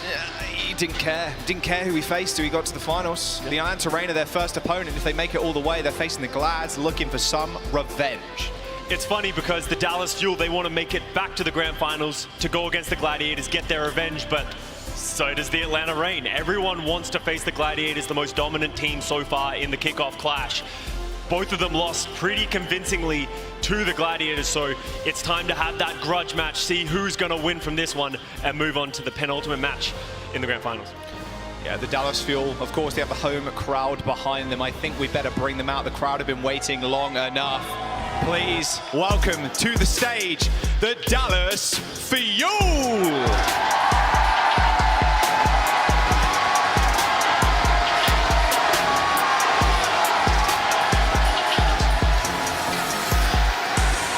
That's the smile I wanted to see on Edison's face. They're all pumped, they're locked in, they're ready to go. They've been pumped up ever since that loss. Their match against the San Francisco Shock was a different beast. They were touching the spawn door. They were not allowing them any inch. They were just going in, keeping up that aggression. But the thing that stands out to me right now on those people that just walked out, Fearless is starting in the primary lineup, not Hanbin, which makes me think they're going to start on that dive composition. Yeah, it felt like a brand new Dallas Fuel, like the evolution throughout the entirety of the kickoff clash. That tempo just shifted into 7th gear. It was insane, yeah, like you said, touching the spawn door against the San Francisco Shock, a team that has done exceptionally well, had an undefeated streak coming into the kickoff clash. Like, that is unreal stuff. And I'm sure they were hurting coming into this event, losing the first LAN event we had in 2022 against the Houston Outlaws. But it's a completely different team if you look at it compared to week 1 to right here, right now, on the final day of the tournament itself. They looked angry yesterday in their match. You could see it in their gameplay. They weren't willing. Sparkle giving us a wave. Hello, Sparkle, I miss you. I'm sorry for calling you a D-tier tracer. Please stop calling me out on Twitter. Everyone gets really mad at me every time that happens. But Sparkle has been instrumental for this team. Didn't play as much in the regular season, but has been absolutely incredible on the Tracer, on the Genji, on the Mei. Anything he has needed to play, he has stepped up for them. Well, there's one team standing in their way before they can take revenge on the Glads, or attempt to take their revenge on the Glads. We'll bring those out too. We've got the red team, the Atlanta Reign.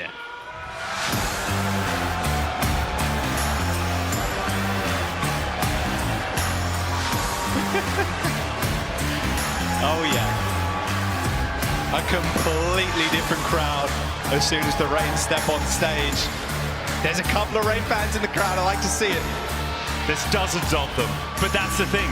If I was gonna not boo a team, I don't want to boo the Atlanta Reign. There's someone that seemed to feed off of that energy.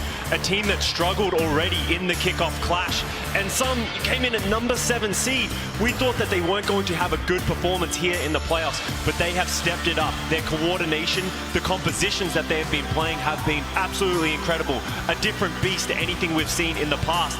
And I'm curious to see which one of those teams is going to show up today, because yesterday against the Gladiators, they also faltered. One-sided game from them. They need to reset their mental and come back into this match, because it's a completely different team in the Dallas Fuel. Yeah, they lost 3-0 to the Glads. Like, quite a convincing win for the lads in purple. But again, they also want their revenge against the Glads, who are sitting up in the finals right now. Hawk starting in the roster, no Gator, means we're probably seeing a little bit off tank there. And that's been interesting when you compare the Dallas Fuel to the Atlanta Reign, and it's almost a similar story in a way that when the Dallas Fuel play Fearless, they not look their strongest. When they play Hanbin, their off tank, they are looking like an unstoppable beast. Almost the same kind of story for the Reign. When Gator comes in, it's decent, yeah, but it's not something that we'd compare the Reign to in previous years, for example. And I think that's very important, as you said, Jack. That Fearless Hawk head-to-head in this match is interesting. Hawk has shown a willingness to play this Xayah. They've been saying, someone play straight up against us. We keep getting cheesed by the rush comps, as Gator like to say. But Hawk has looked phenomenal on that Xayah. He's also been willing to pick up that Doomfist from time to time. If Fearless comes in to play this Winston, I would expect Hawk to be on that Doomfist.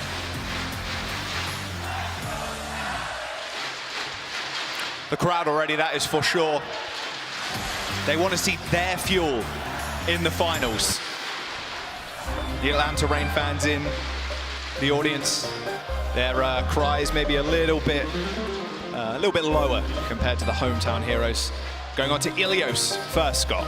Atlanta Reign's map pick, and it makes sense now why Fearless is in the lineup. We've seen Dallas Fuel, they're happy to play that Xayah composition. They want to play that Xayah composition, but the Atlanta Reign recognizing that, sending them onto Ilios, a map where it can be very difficult to play that. On Ilios is the only time we've seen the Hanbin Winston, and it worked, but something they didn't want to lean on in this matchup. Yeah, so something in Fearless here does make a lot of sense in that regard. Playing that Winston, but there you go, Hawk already locking in the Doom. Another player we've spoken about a little bit, and when we can play Widowmakers, is Kai. Jumping on the Soldier. So Widowmaker is still looking very good, but it is leveled up. very quiet to begin with in the tournament, but now really getting the speed up. And Widowmaker, I feel like, is a streaky hero in a way, where sometimes you have unreal days, and then some days you're looking a little flat. And that's it. Kai is always a win condition for this Atlanta Reign team because of his dominance, but the teams walk out the spawn doors, and Hawk is on the Doomfist. Expect him to try and control this top left position, but the Dallas Fuel are going to commit for this. It's going to be waiting for Hawk to find that window to go in with the Seismic Slam, and they've taken that control. You can see Edison dipping out, going towards this cage area. Yeah, looks like Dallas Fuel want to back up. They don't want to contest on the high right now. No Gurio in the roster. Of course, we normally see Gurio come in with Fearless. Oh! Okay, Kai had the high ground too. Edison from across the way managed to pick him up with the Helix rockets. Okay, good start for the Fuel. They push on to point. Looks like the Reign want to reset real fast. Don't want to waste any time. We haven't seen that much Soldier from Edison so far in the kickoff clash. It's usually been Sparkle or Doha going to that, so a great start for him. They need him to step up. I'm looking in this matchup at Sparkle versus Venom. Venom has been very good. He's had some great moments, but Sparkle, he's just been leveling up every time I see him play Tracer, and he had a phenomenal performance yesterday. And Kai almost loses out in the Soldier duel again. Edison gets anti from across the map, and Hawk so to finish up the kill with the Seismic Slam. Fuel did cap, so they got 25%. They just need stall. Not the worst, okay. Just an extra stall. Okay. That's all they needed. Those nades from Ultraviolet across this whole tournament and across his whole career right now within the Overwatch League. It's just been phenomenal. Him and OG have just been such a backbone for the team. It's been such a breath of fresh air almost for the Reign. Having just such a strong Honor player on the field, and you need that right now in this meta. We expected the Atlanta Reign backline to be good. I don't think many people expect him to be this good. Going toe-to-toe with the best we have in the league. He's going to need to step up if he's going to match Fielder in this one. The pulse bomb by Venom goes wide, though. Yeah, complete right. And actually, oh, look at that. Nice engagement. Nano Fearless in the backline. Kai and Hawk do find 2 kills of their own. Can the Atlanta Reign come back? All you need to do right now, if your Kai is just survive, wait for the rest of your team to find some space. Sparkle throwing out a pulse bomb at the very end of a fight, Scott. We've seen that a lot from Sparkle, in fact. Fearless is committing with the Primal to try and keep that percentage. Wow. Because they can flip the point, it is going up for the Dallas Fuel. If they can slowly control this, this is good for them. Yeah, Fielder comes back on the Moira, so a lot of instant healing for Fearless. That orb doing so well. Healing Fearless up straight to 550 HP once again. OG popping the sound barrier. Atlanta Reign really want to try and take this point, but Dallas Fuel refusing to let them have it. A beat engage for the Fuel. Chio pushing them forward. Kai takes one with him, but with Hawk down, there's a whole lot less space for the Reign to work with. Visor onto the point, but with no Nano behind you and Sparkle just on your tail, it's tough to really do much if you're Kai. Sparkle's still alive. Hawk eventually takes care of him, but the Fuel held on to that point the whole time. And that's so important. The percentage is still going up and up. Even if Dallas Fuel use all these ultimates and lose the fight, it's still worth it. Pulse Bomb for Venom. He's trying to force out that fade from Edison. He does do it, but Pulse Bomb once again goes wide from the Tracer. Fearless and Fielder are dead okay. Atlanta Reign now getting control once more, but Dallas Fuel with that unbelievable stall will get up to 95%, even more in fact. Dallas Fuel only need one more team fight now that it's at 98%. And we've seen the switch over from them. Fielder onto that Moira, Edison onto that Reaper. They're going to want to play fast against this Atlanta Reign composition. Maybe not happy with how well Edison and Fielder were able to live against the Hawk Doomfist, so now they can just up that tempo. They're getting close to the Coalescence. They're looking to get that as their engaged tool. Huge nade. Fearless, Fielder, Edison, all are pretty low and nanoing onto Hawk to try and finish these kills. Fearless facing away so he can't get headshot, and somehow he's still alive.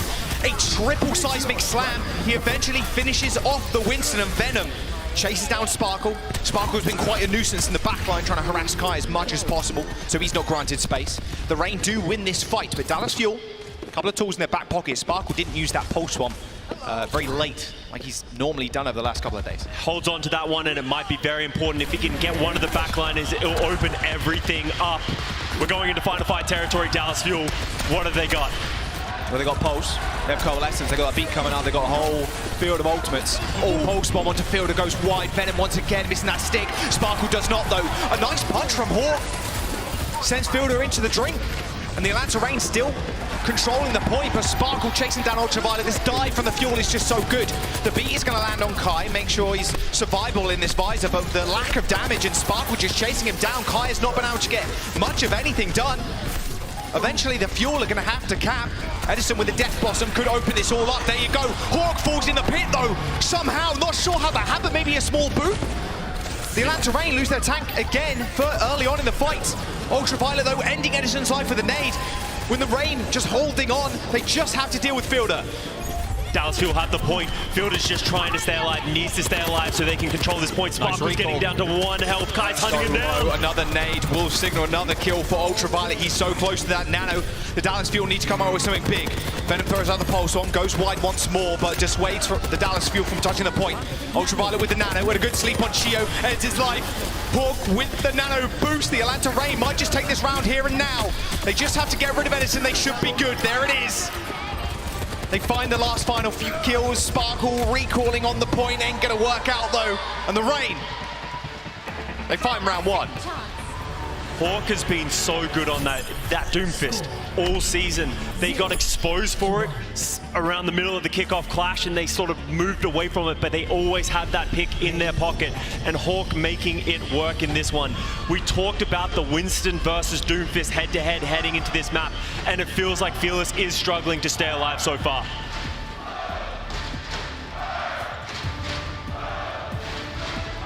Reset, go again. Atlanta Reign are a round up. A lot of confidence, I can imagine, being injected into their veins. Interesting switch up from the Atlanta Reign. They're now going to go over to that Moira Reaper, understanding that if they can punish Fearless when he goes in and just have that aggressive style. But we've seen many teams do this. It's hard to dislodge this Ana and Soldier from the Dallas Fuel from the high ground. Just taking out Fitter is the aim of the game, but yeah, with the Biograde, the sleep, when you get on the high ground, it's so easy to throw that nade at your feet. Sleep whoever's on there. Point unlocks in a couple of seconds. Look like the Reign, they don't want to mess with Fielder right now. Oh, nice anti. Hawk's fine, he's got a power block.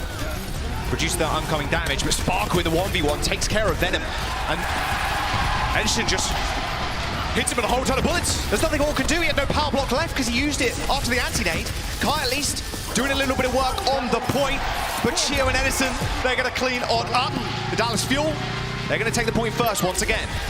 We saw the Houston Outlaws have this exact same problem when you play this composition. You can get onto the point, you can get that first flip, but if you don't deal with the Ana and the Soldier, they just pump out so much damage, so much utility. It's going to be hard for the Atlanta Reign to get any purchase. They need to find a way to get that engagement tool onto the high ground. There he goes. Oh, there's the slam. And a teleport too from Kai. They really want Fielder dead right now. Hawk has been antied, and that bubble from Fearless doing a whole lot of work. They could just bubble dance the whole entire time. The Reign decide against their attack on the high ground, now trying to put themselves on the point. Spark with a nice pulse bomb onto Hawk, sends him low. And with Ultraviolet using that fade, he gets booped off the map. And now Hawk getting chased down. The Atlanta Reign running for their life. They're not going to be able to escape for too long, though, as the Dallas Fuel are going to give chase. 35% for the Fuel. They got Nano, Primal Rage, and the Visor coming up. You saw Reign try and get away with it, try and get onto that high ground, but just not enough. The Dallas Fuel recognizing to play that defensive style. Fielder now has that nano boost. I would expect it to go potentially onto Edison for the Visor or Fearless for the engage. That'll make it so hard for the Reign to step forward, even harder than it's already been. Venom Pulse Bomb. Oh, Nano, Visor, high ground. Edison gets pushed off. Is he going to be able to find any targets? He finds one in Hawk. He's built up that power block punch, but it don't matter. That Visor just rips him asunder. The Atlanta Reign, they're going to have to do something now and fast. Reset or go again. They've got a lot of support ultimates. If they commit here, they have to win this fight. The Dallas Fuel pushing them all the way back, though, in 75% of building. This could be last fight. Reign want to go early. They have this positioning. They're going to pop the Coalescence, try and get them onto the high ground. You can see Hawk maneuvering around the background. They've got Edison. Coalescence. The beat's going to come through to stop Kai getting any damage done. Another perfect bubble from Fearless as well, stopping any of it going through. Hawk finds his second kill of the fight. All that meanwhile, Venom was actually pressuring the payload, so it forced Fuel to move. Hawk coming up big with these kills. The Atlanta Reign assuming control on the point. There's 4 kills for Hawk, in fact. Great team fight from Reign there, only having to use the Coalescence and the Death Blossom, and you saw that routing around by them. That's what they need to do. Now they're on the defensive end. They have the positioning and they can choose the tempo of when they want to go in, and that's so important for this Reaper composition. Expect them to see Fielder, and as soon as Fielder peeks his head out, Hawk's going to be hunting him down. 2 pulse bombs on each side. Spark on the 1v1 versus Venom. Great play by Sparkle, forcing them back to the point, make them have to deal with him, slows down that thing, but he cannot get caught by Venom. No, he's good. He's got the health pack, no worries. Oh, Chio and Fielder go pretty low. That's a massive seismic slam from Hawk. Dallas Fuel can go again, but the best thing about that fight for Rain, Scott, they only needed that single ult, that Hawk, Meteor Strike. They have that beat for next, and they have the pulse bomb to try and get a pick onto Fielder. OG's been holding on to this sound barrier, and that's so important. Recognizing when he needs to pop it, and the thing he's been so good at this season, he's such a smart player, waiting for this engagement. I wouldn't be surprised if they use it aggressively in this moment. Big wrap around. Venom hunting, waiting, seeing where Fielder is. Spots the barrel of his gun, but also spots Edison. Can't really go for the 1v1, so turns his attention towards Fearless, who's had to back off. He's taken so much damage. LOSing his healers around that pillar. There's the beat. Venom with the beat, rushing forwards. Healing station down. The pulse bomb will kill you in it, but look at this. A nano onto Fearless does stop this mad aggression from the Atlanta Reign. Hawk going down is a bad sign for Atlanta. They found Fearless in this small room, but not exactly where you want to be. That Coalescence not doing too much now as your DPS are just falling ever so low. A nice visor from Edison on the point. The Atlanta Reign on 90%, but the Fuel are steamrolling. A 5-kill streak for Edison. And with a beat in hand, they don't even need to use it. That's going to be a round for the Fuel. They tie up Ilios. And we go to round 3. Man, the crowd is mad. My God. The crowd is loud. Fearless proving why he's been one of the best Winstons we've ever had in this league, pushing everyone into the open, and Edison shooting him out of the air with that tactical visor. Now we go over to Ruins. This is a map that no one has ever been able to make Winston work. We're going to see Fearless step over to the Doomfist, something we haven't seen that much of so far from him this season, and both teams are going to the Moira Reaper. Mirror comps. That's what you want to see. Let the skill do the talking, not the compositions. Oh. Something we haven't seen a whole bunch of is that Fearless Doom. One more round. Setting the tempo of the game. Remember, we mentioned before, Scott, the tempo for the Dallas Fuel is just increased every single day. Great punch by Fearless. They get control of the catwalk, forcing Hawk backwards. They have control of the point, and now Atlanta Reign are going to be the ones that have to move over towards this mega health pack, trying to get that value, and Sparkle goes down. Ultraviolet just zip-zapping him down with that right click. A little bit too aggressive. Yeah, the high ground take is really nice, but not if you force yourself then onto point. Sparkle getting picked off that early. That's not what you want. I wonder if he got a little caught off guard by the entire team rotating over there. You saw Sparkle routing that way. Needs to try and stay alive. Now we go into the second fight. Once again, no ultimates for both of these teams, but Atlanta Reign has control, so Dallas Fuel are the ones who are going to have to do something. No ults coming up. Venom closest with his pulse bomb. 20% away, 15 now. The Atlanta Rangers trying to bully Fearless on the point. So low. Just went too low, way too quickly. Power block. You're so slow when you're in that, so you're so easy to take out. Oh, that was close. Fielder though, yeah. Getting off the map. Assisted on jumping off the map there. OG claims a little bit of that. Turns it into ult charge. The Atlanta Reign still on a tear. Looking for Sparkle now, who's behind them. We talked about the Fearless Doomfist heading into this round. He is just getting absolutely outpaced by Hawk, doubling his ultimate charge right now. Fearless needs to show us some confidence on this hero, otherwise the round is slipping away from them. Beat for OG online. Chio a little bit behind. And, you know, they can rely on it if they get into a pickle. Spark with the pulse bomb. There you go. This is the tempo that you want to set if you're at the Atlanta Reign. Throw Dallas Fuel off kilter. Sparkle's still trying to hunt for somebody. No recall available. Healed up by the Coalescence. Oh, Meteor Strike. What a perfect stick. Hawk going super low. Healed up rather quickly though. Coalescence now for Ultraviolet. Going to keep the team rather healthy. Death Blossom straight in front of Sparkle's face. He dodges out of it, but wasn't quite so lucky to dodge out of that Coalescence. The Atlanta Reign now with 75% online. The Dallas Fuel need to find something. They burnt both support ults super early there, Scott. Edison's not even at his Death Blossom as well. The Atlanta Reign have just been in complete control so far in this round, getting everything up first. The Fuel just not able to sustain with those two defensive ultimates. Venom looking for the pulse bomb. Onto Chio, thinks better of it, but that could be the nail in the coffin for this round for the Dallas Fuel. Spark and Venish having a little 1v1. You got to be careful. You get stuck there, you're made to a highlight reel. Oh, good punch to get Hawk out of the power block there. so where they can finish the job. Oh, pulse bomb from Venom's good though. They lose both. Doomfist, they disappear it, but so is Kai. Just keep them alive and you should be good. Edison doing so much work on the Reaper. As soon as you blow a lot of those defensive cooldowns, Death Blossom does so much, especially if Lucio's not nearby. Hard to get away from. Edison now in trouble. Atlanta Rain still on the point, ready and raring to go. A pulse bomb from Sparkle ends OG's life, and the Atlanta Rain are falling by the wayside. Stalling out for a little bit of extra time here, but they are on 99 as the Dallas Fuel find the flip. Sparkle with another big pulse bomb, but the Atlanta Rain, Venom has something to say about it. They need to keep Ultraviolet alive. He's going to commit the Coalescence. He's so low though. Venom is just tearing the Dallas Fuel apart right now. The Atlanta Rain managed to flip the point. Overtime's ticking in. Sparkle hitting the recall to try and a little bit extra OT. He ends up getting taken out, and now it's up to Fielder. He's 1% away from that Coalescence. Use that jump or the Moira to get on the point, but instantly punched away by Hawk. Edison falls. Overtime is here. The pulse bomb laid out on the floor, and the Atlanta Rain looking like they're going to take this first map in the series. The Dallas Fuel will need to find that tempo.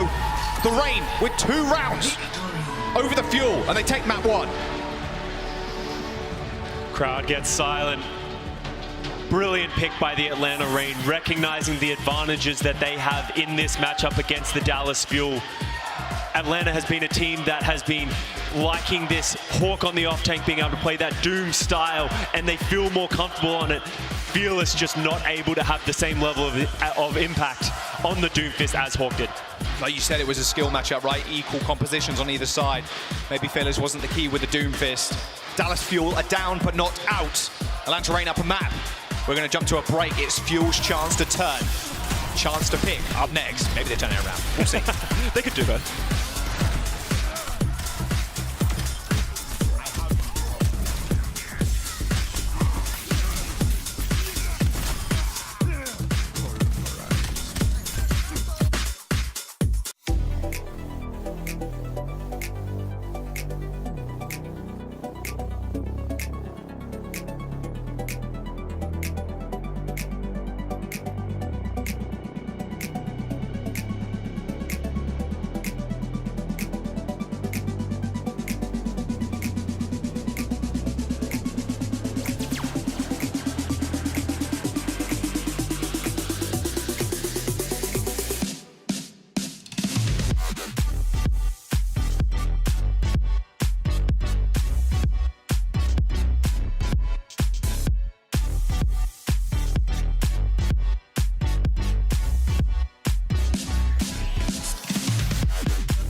2 shots, dead in the ground. We ain't the same, pull up.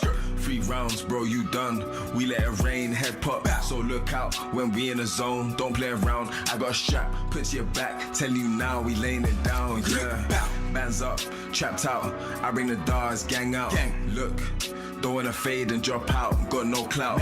Think smart, this crucial. We ain't no average usual. Nah, we let it rain. Ain't seen a savage. Who you?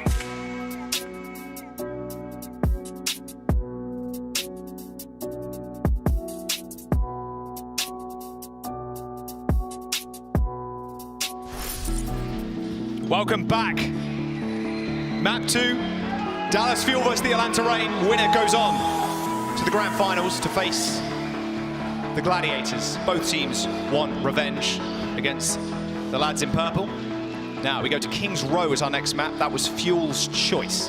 And that is going to be an important thing for this entire series.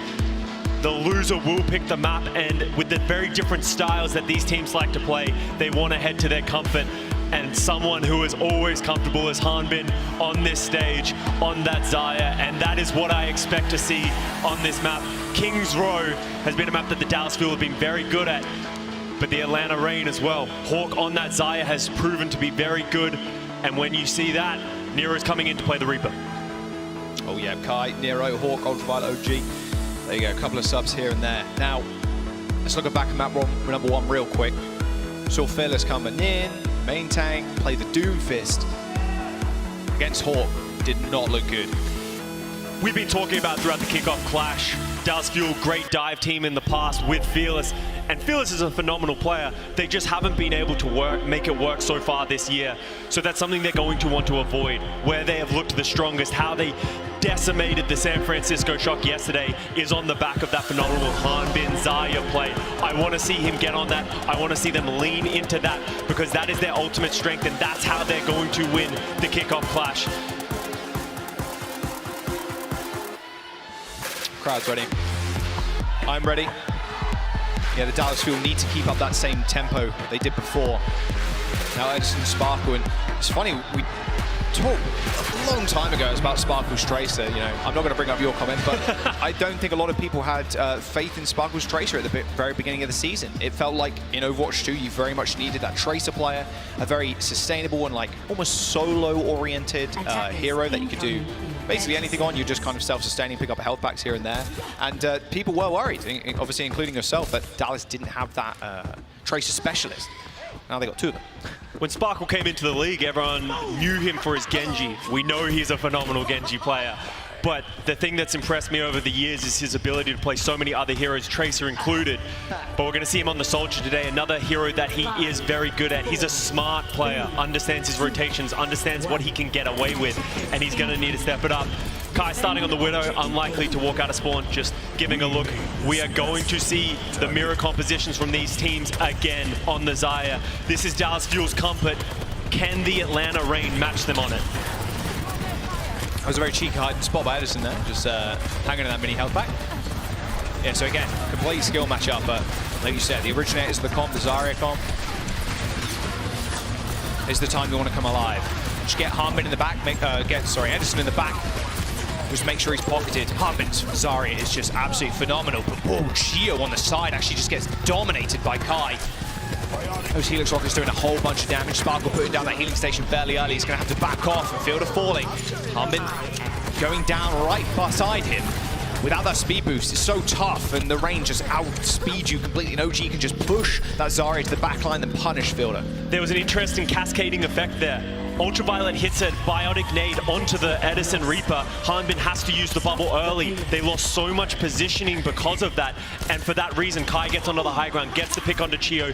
Atlanta Reign have the door open, and they kick it down. So now they get the first point for almost free, it feels like, and the Dallas Fuel have to set up on the second point. Not exactly the same this choke point when you're holding a Ryan with a Ryan composition versus a Zarya. It's like dipping in and out. You can still contest, of course, if you're on the defense, but it's a very different feel. Nano boost, in fact, Nano visor for the Fuel available. They got so much healing so early on. There's the visor. Nano onto Hanbin, double threat. Well, they're trying to leave a huge sleep from Ultraviolet. Luckily though, Hanbin, 100 energy, just beaming people out of the sky. You know how it be, you know how it do. Harbin with a 4K, almost a 5. Yeah, I'll make that a 5K, why not? Hanbin is the best Sire in the world right now, no doubt, and he's making it shown right now. Interesting play by the Dallas Fuel. Sparkle pops the visor. Most teams would have put the Nano on top of him as well. But what they do is they make it a double threat. They put the Nano into Hanbin. Sparkle gets slept, and then Hanbin just runs it down the Atlanta Rain. Enormous biotic nade onto Atlanta Rain. They can't follow that up right, no. There's no way. You don't want to run into that corridor. There's so much spam. Plus, look at the Rain's ultimates right now. Scott. Smorgasbord.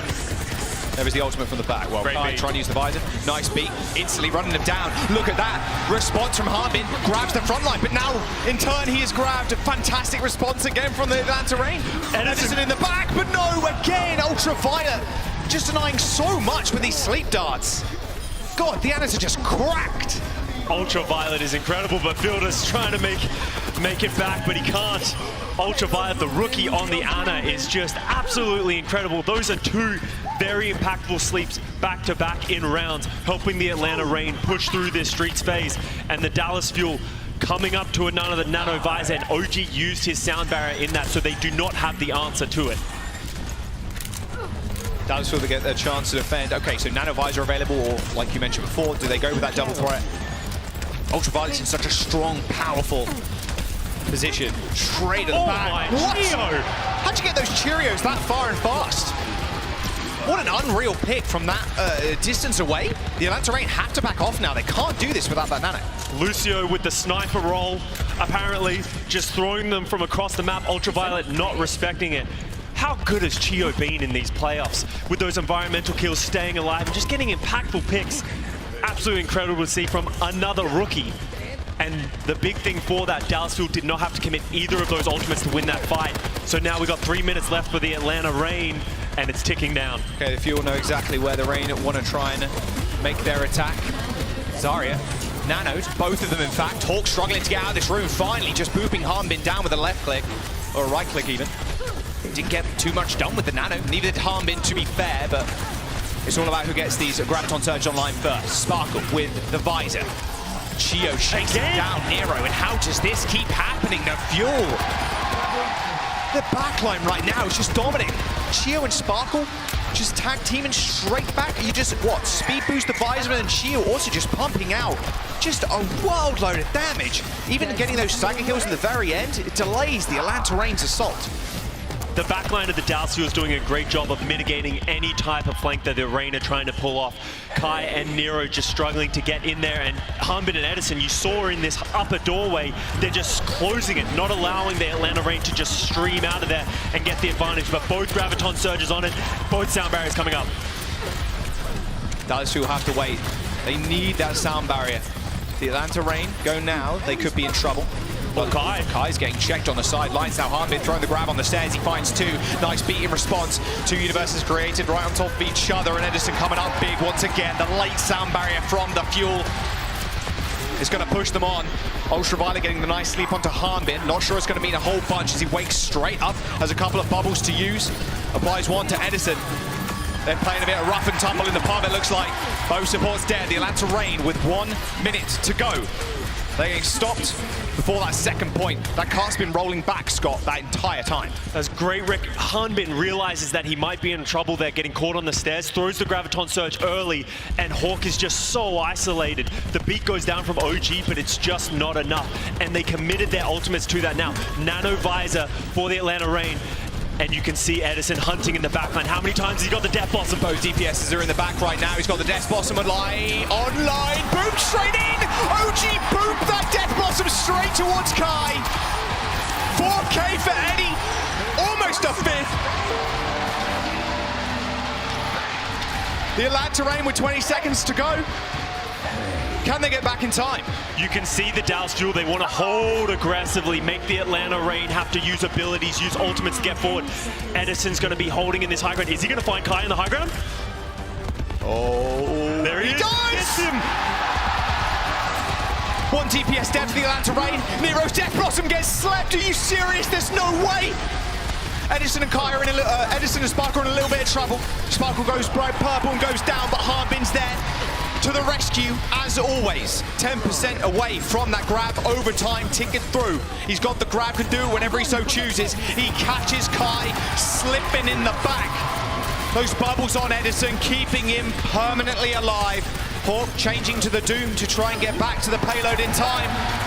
But it don't matter when Edison is AFK turret mode on the cart, gunning down the rain.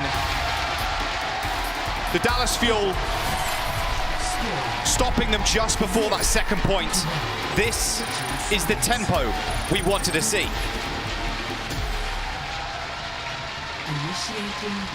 The Dallas Fuel's brains are just too wrinkly. Too wrinkly. Their understanding individually of how they have to play this composition is just superior to everyone. Atlanta Reign are no slouches at this composition, but they are just getting outpaced by the Dallas Fuel right now. Incredible, incredible play from the Dallas Fuel. Now the Atlanta Reign though, we've seen crazier holds happen. They've been good so far. They need to find some magic and stop the Dallas Fuel train.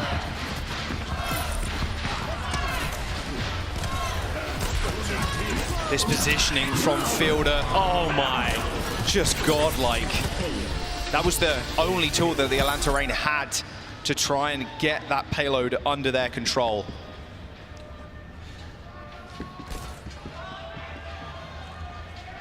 Dallas Fuel, say it ain't so. The Gladiators exposed the Xayah composition of the Dallas Fuel playing the rush.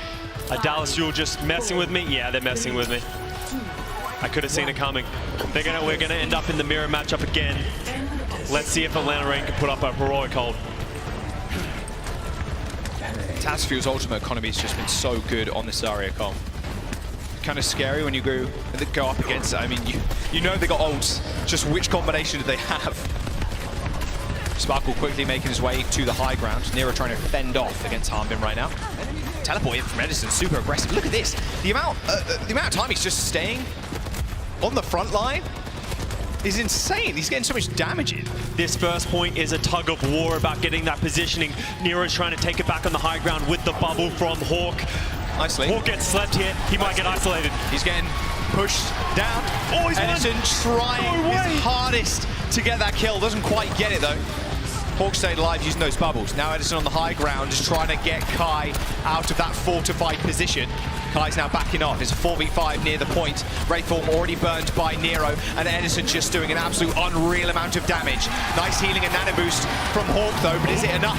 Both Reapers end up falling. Hawk at 100 energy, but Harbin looking the same right now. A late nano boost from the Dallas Fuel. Hawk in a lot of trouble trying to make ends meet on this point. He's trying to get stuff done. Kai comes back, however, on the high ground, kills Chio and Sparkle, but Harbin's still alive. He throws a Graviton Surge used at the very last moment. Responded to, or in fact, no, the B was used before the grab even came out. A mistake by Harbin, one you don't see very much. Believes it's winnable, but just starts slipping away. They just couldn't dislodge Kai from that high ground, and he's just pumping out damage. So that's 2 minutes off the clock for the Dallas Fuel, and we said Atlanta Reign need a heroic hold. It's already started. Sparkle has this visor. He needs to try and get this positioning, and Edison with that Death Blossom has come up clutch so many times in the kickoff clash. Wow, it was 0.2% before it got taken. Sparkle in the 1v1. Oh, we can't really handle the lifesteal from Nero. Oh, Edison. How did he end up there? Jumped down? It was a little pixel ledge or something? 1 minute and 40 seconds to go. They need one tick on the first point. And the Reign are just accruing ultimates. They're almost back to that nano boost. Nero's coming up to that Death Blossom. Fuel, they need to come up with something special because they're running out of answers right now. Edison's going up to this window, trying to get that positioning. Doesn't want Kai to hold off on that high ground, but Nero's doing the same. Yeah, Nero's behind. There you go. That's the ghost signal. Oh, although Sparkle on the side using that tactical visor, just trying to check Nero. Nano visor for Kai, but he's getting absolutely no value. The Atlanta Reign, they're going to lose this first point. At least Ultraviolet trades, but it's not going to be enough. That's Fuel. They're getting the payload going. And they only needed to get it just before second, and they'll take this map. We said they needed to make something special happen. Great play from the Dallas Fuel, recognizing Hawk go aggressive. Chio with a timely sound barrier to keep them alive. And most importantly, they kept the Death Blossom, same with Nero. How are both of these teams going to use it? Edison's been incredible, but Nero is no slouch on that Reaper as well. Is Kai going to get caught by Edison again on this high ground? He's done it time and time again. Oh, take that wall. Take the sleep. Take the sleep. It's okay. Nice grab. Nice nade. Straight on top. Edison more than happy to just stand in the back line. Okay, Ultraviolet needs to die, and he needs to die now. The Rain, they got a chance to come back. But what a good grab by Harbin there. The nade on top too. Forces so many cooldowns. You have to use the bubble. You have to use that Wraith to stop that anti-nade being your demise. Rain maybe getting caught off a little guard. Edison on the high ground. Waiting, watching, waiting from the go call from everyone else. Do the Rain know he's up here? Yes, he's shown himself. Oh, Nero. Very aggressive position against Edison. Edison's bubble disappeared, but look at this. Death Blossom straight on top. Double kill for Eddie. Straight to the back, and now look at this. The Nano, can you survive this damage? I don't think you can. Harbin does end up falling, but look how close they are to the point. A beat in desperation for the Rain. They need to get on, and they need to keep touching before the Dallas Fuel end up winning here. Sparkle on the sidelines, one by one, the Rain fall. And the Dallas Fuel will claim King's Row.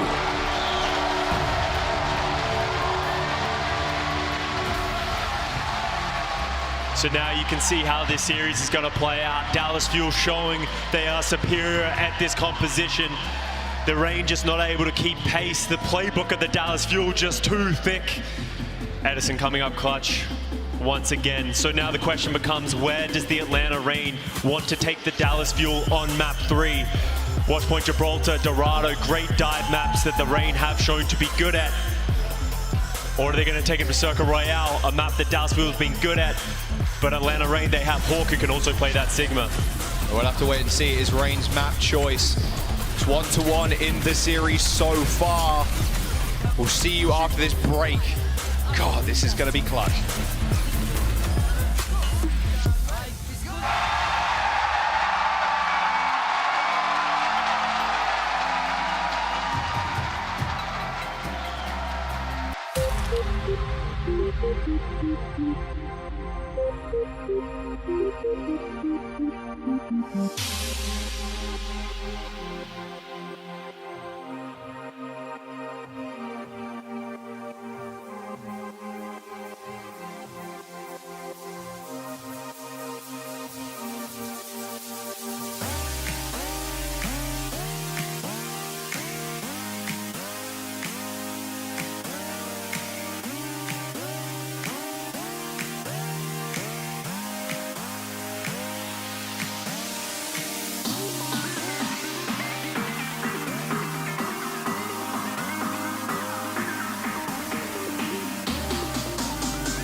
There's been some incredible Reaper plays in this tournament already this weekend. I mean, we just saw some.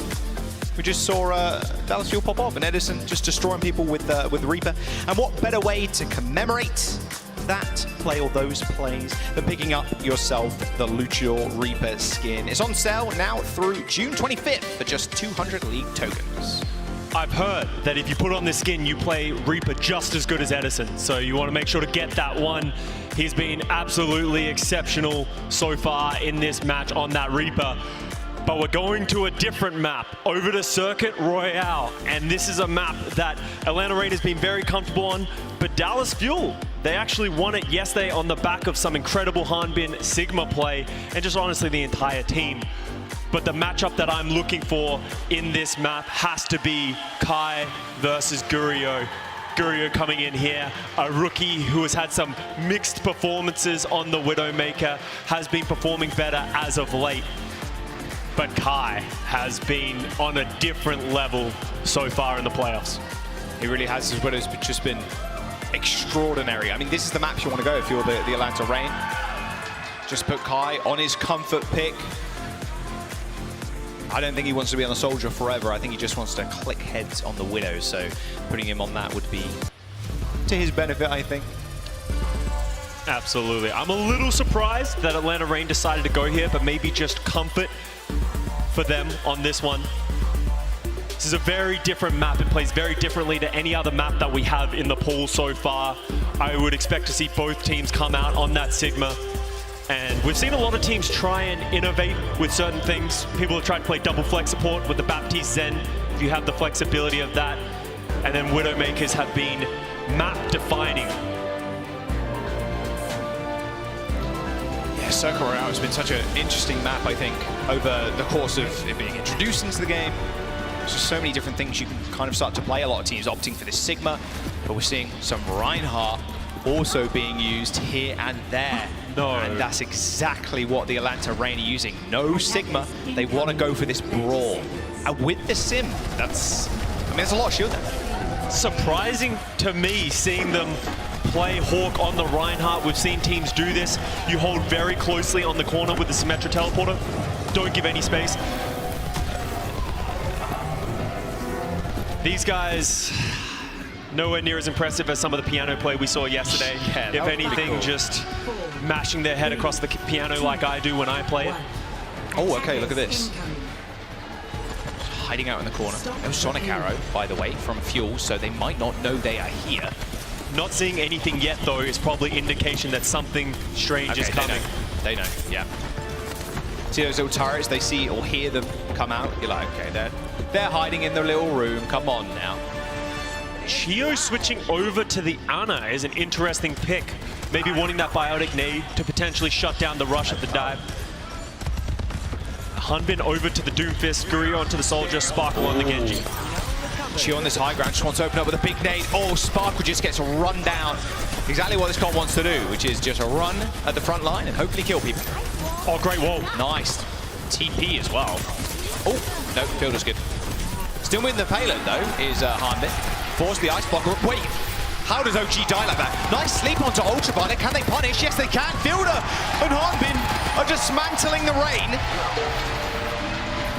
The Reign just wandering to hunkering down in these small little corridors, these small little buildings, and they're unable to do so. A fantastic sleep from Chio. Stopping Ultraviolet, healing the rest of the team. The rush not working for the Reign. Insta-switch. And there's getting a mass switch. Every single player on the Reign has switch here as they have 0% ult charge.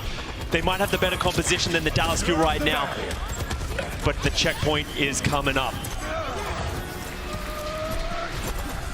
Well, they still need to be able to touch. Hawk can juggle the payload fairly easily on the Sigma. Powered up punch for Hanbin. If he wants to, if you get a big stun on this wall. There it is. Any damage? No. Brigitte at Hawk's back, saving it a bit. Another power-up punch will take those any day of the week. Again, OG falling. You can't let this happen if you're the Reign right now. You can't let OG continue to go down first. Kai takes down Shio, but it doesn't matter. The Fuel are going to get point A. They get the forward spawn. This is worst case scenario if you're the Atlanta Reign. You haven't just lost that. They're switching again. We're seeing another round of switches come in from the Atlanta Reign, unsure of how they want to deal with this composition from the Dallas Fuel. And now they're having to go up against a 4 ultimate Dallas Fuel as the checkpoint is halfway through the second point already with 4 minutes still remaining. Nano boost available from Shio. They can just go in with the Nano Blade. They know Atlanta Reign won't have much, if anything at all. Meteor Strike, defensive one from Harbin. I mean, Shio's just wanted to heal. Oh, Nano Blade. Okay, send it in. Nero's already killed 2 in the back line, though. Sparkle needs to find a little bit something more. Him and Harbin dive to the back line, and 3 kills for the duo. Shio finds Nero, takes care of him. OG takes Sparkle out of the picture, but still. The Dallas Fuel still pushing the payload, and that's what's important. The Reign are going to take so long to get back with 3 people on it. They might be good. That's an important kill by OG at the end. Sparkle's not going to be here, so the Dallas Fuel are going to have to disengage. They still have the Transcendence. Kai with the visor. And this is where it gets harder if you're the attacking team. They have the defensive positioning. It's very hard to engage onto this, especially with Kai shooting them down from range. Ooh, Harmon going low. Yeah, you have to back off if you get an angle like that. There's no way you stay in the engagement. However, I say that, they're going to use the tactical visor to create a little bit of space. Kai's got one of his own, a nano boost available to him too, but then choosing not to pop it. In fact, they're going to use it on Hawk instead. Transcendence from Fielder to heal them up throughout the entire fight. And with Hawk still being nanoed, it's a lot of damage resistance and damage, but he's not getting too much done. Meteor Strike is earned as Nero, once again on the just a plain Genji, no blade required. Still doing a fair bit of work. But Chio's got something to say about it. A bloodthirsty support in the back line. Nero finds 3 for this fight, and a missed sleep dart and a nice kill. It'll be in there from Nero, you like it. Nero has been looking very good on this Genji, putting a halt to this Dallas Fuel attack. I want to see some switches coming out here. Fielder onto the Lucio? I don't know how I feel about that. Probably not wanting Chio to switch away with the nano boost coming up, but this has been a strange one so far on Circuit Royale. Exceptionally strange. Now Nero has the blade. They've got no nano. Oh, they're just nanoing Harmon straight in the back. This tempo, what we saw from the Fuel the other day, is being replicated here. Oh, a punch over the head of Ultraviolet. If that landed, it could have been devastating. Nice boop away, but Chio is already dead to that blade. Oh, Sparkle's just going back in. That's not where you want to be. A Meteor Strike from Harbin just results in his death. Nice, Nero is cleaning up on this Genji. Absolutely great play by Nero right now. And we're starting to see the Dallas Fuel switch to what they want to do. Nero. Crowd doesn't like that one. It's fair to say. We're finally seeing the Fuel switch over to the composition that they want to play. Hanbin back onto that Xayah. Guryo on the Reaper, something we haven't seen very much, but the composition that they're comfortable with. This is tried and true, really, isn't it? Tried, true, and tested. Hanbin, with no power block on Hawk, he can just run on forwards. And Nero has to be a little bit more careful too. Nano boost in the back pocket for the Reign. Sparkle sends out the pulse, and a Hanbin kill on to OG. And now Hawk trying to create more space with this nano. Does take care of Hanbin, and with the spawns being very close to the Atlanta Reign, that could be good. But Sparkle on the sidelines, just chipping away at the health bars of the Atlanta Reign. There is the Meteor Strike straight on the payload. Power block is up, but 4 members of the Fuel looking straight at him. The point's unlocked. 2 minutes to go. Dallas Fuel are making their final approach. When all else fails, put Hanbin on Xayah. Strange amount of switching coming in. We're going to have to see the Atlanta Reign, how they're going to adjust against this switch by the Dallas Fuel. We have Nero going over to the Hangzhou, a hero that he is phenomenal at. He has been putting in so much work from time to time. His flexibility coming in clutch already just in this map alone.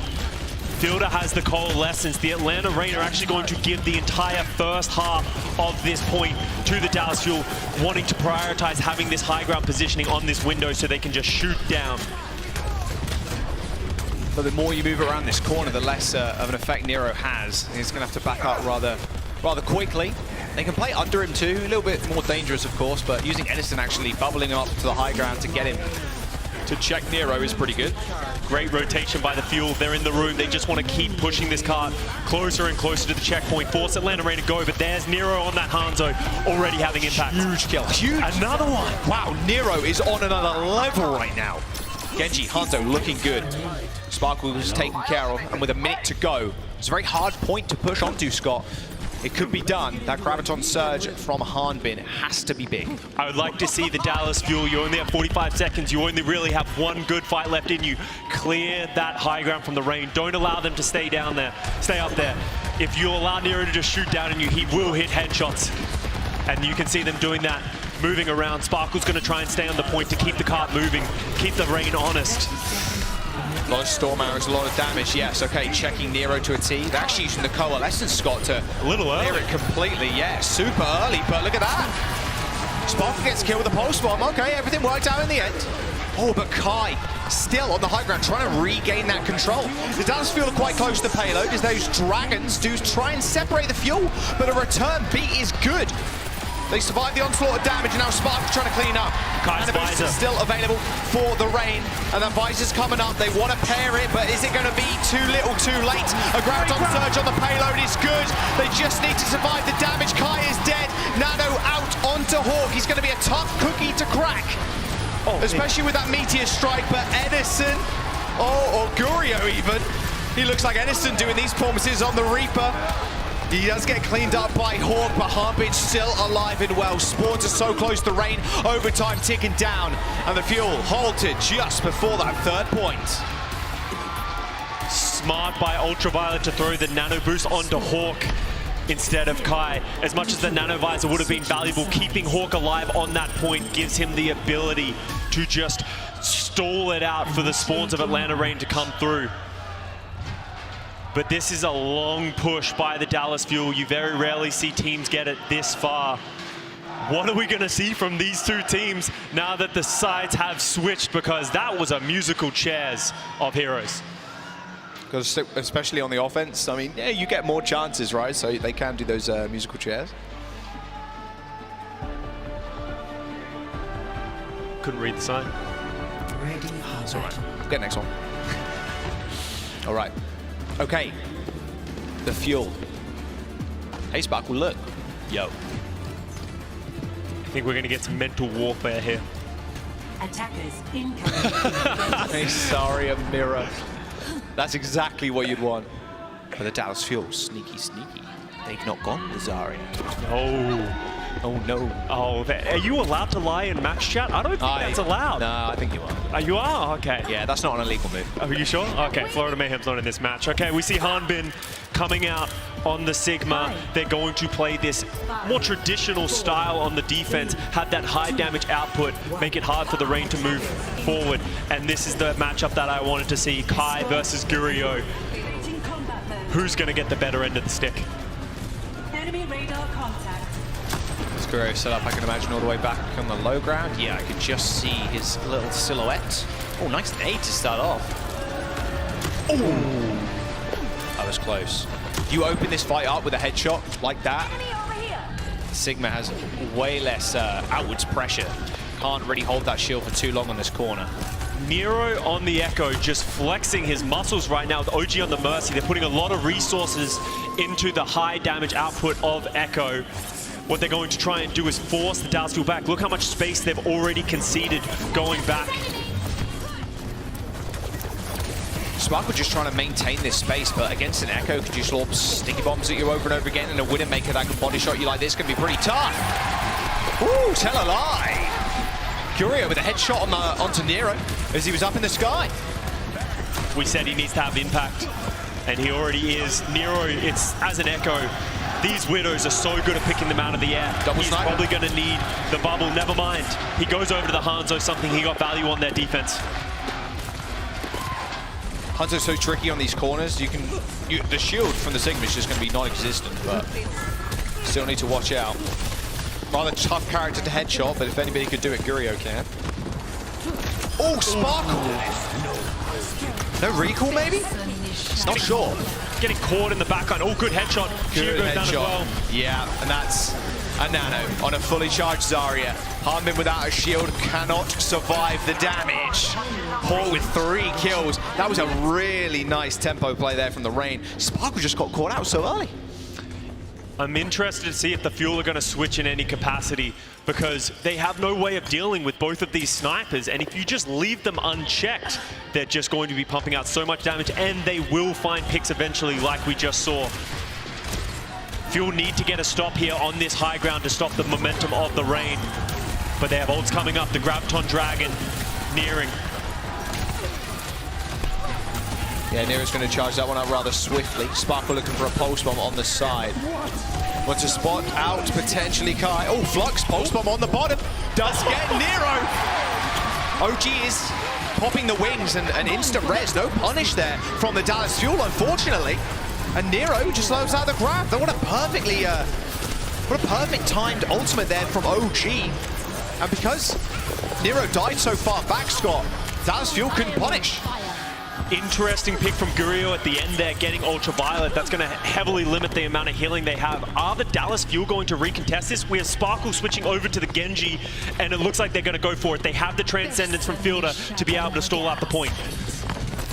And they have Rally coming up. Two big support ultimates. Dragons splitting the team up. There's the Transcendence. Okay, now they can walk through if they so choose. In fact, they're just going to run straight towards them. Ultraviolet's on the stairs. He's been spotted. Gurio taking the height. Dallas Fuel have stopped the aggression from the Rain, but they've layered both support ultimates. And Nero with a good first pick onto Fielder. And a second one from Kai. The sniper's working out too well right now for the Rain. The sharpshooters. Oh my goodness. The Dallas Fuel, they're going to crumble. That's what happens if you go up against double sniper comp. You cannot be peeking those angles aggressively. The Atlanta Rain see the Transcendence and the Rally come out, just disengage. Play to your strengths, play to your snipers, and they will come up big for you, and they did. Getting caught between two stones with the compositions of the Fuel right now, and we have 4 minutes for the Rain to push through. When you're playing double snipers, you have 4 minutes to get a couple of picks. Searcher, if the Atlanta Rain take the high ground here, it could be all over. Dallas Fuel need to push them back. It's quite an awkward comp for Sparkle to play in too, Scott. He hasn't really got much support when he goes in for that dive. Exactly, he can deal with the snipers, just not alone. You can actually see the Dallas. Instant res. Can Fuel punish? Yes, they can. Harmon follow-ups up rather quickly. And Nano boost onto Hawk. He's so strong right now. He could commit full the grab energy. here. He's just going to commit to just doing damage. He don't need a grab. He's already taken care of Harmon. Luckily, Spark was there for the defend. Cannot stop now. But still, that gives a lot of room to the Atlanta Rain to push the car for free. Exactly, if they get a couple of picks here, they could keep rolling. Gurio's very low. Oh wow, res. Very nice. OG popping the wings. Oh! You don't want to test him. Looks like he's turned up today. Love me some Battle Mercy, but they have the Graviton Dragon. The Dallas Fuel have got to be careful from grouping up. They do not have the Transcendence to deal with this one. Wow, was that? Nah, no. Oh, Dragons. Oh dear. Harmon's caught in the grab. Gurio takes care of OG, however. And Sparkle's in the back. If you just distract them, if they're all looking forward, they ain't looking behind at their supports. They got to defend here. The Dallas Fuel cannot let that payload get a couple more meters. They got a little bit of time to defend those, Scott. 1 minute and 30 seconds, but look at that red box of victory for the Atlanta Rain. That'll be match point if they win here. Absolutely, and Dallas Fuel have a wealth of ultimates right now to deal with anything the Rain throw at them. They just can't all get picked by these snipers at once. I'm curious to see how they want to use this Sparkle Blade. Are they going to wait for the Atlanta Rain to step up, or are they going to use it aggressively to negate the Atlanta Rain from taking space? Nice sights. No one's peeking. You don't need to. Now the Atlanta Rain, like I said, if they get high ground, it could be disastrous, but the long sight line here from Kai is good. Dallas Fuel still need to be able to touch that point. It's Harmon's duty right now to do so. Blade for Sparkle. Will he use it after this flux? Gurio yet again with another humongous pick on the support. Nice flux from Harmon. Sets them up for success. 1 minute and 30 seconds to go.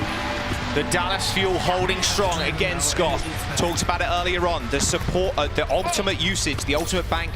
The Dallas Fuel always looking strong. the Reign don't really have any big ultimates to get them into these fights. They're going to make a change into the Lucio and a Doomfist, but their DPS lineup doesn't match what everyone else is doing right now. Curious to see how they're going to try and make this work, but I want to talk about Gurio. We talked about the Kai Gurio head-to-head. We haven't really seen those two go toe-to-toe, but Gurio's been getting timely picks against other players of the Atlanta Reign. Double support ultimates and double DPS ultimates for the Fuel. They're only missing one. 60 seconds to go. Atlanta Reign on the approach, rather slow, and Gurio's going to delay them with that with those sights. Jump over the top. Ooh, I was close. You got to be careful though. Hunters right around that corner. You know it, of course. But Fielder from downtown. Okay, the Reign. They know they need to go again. They got 30 seconds to go. Sparkle does die, but the spawns are close.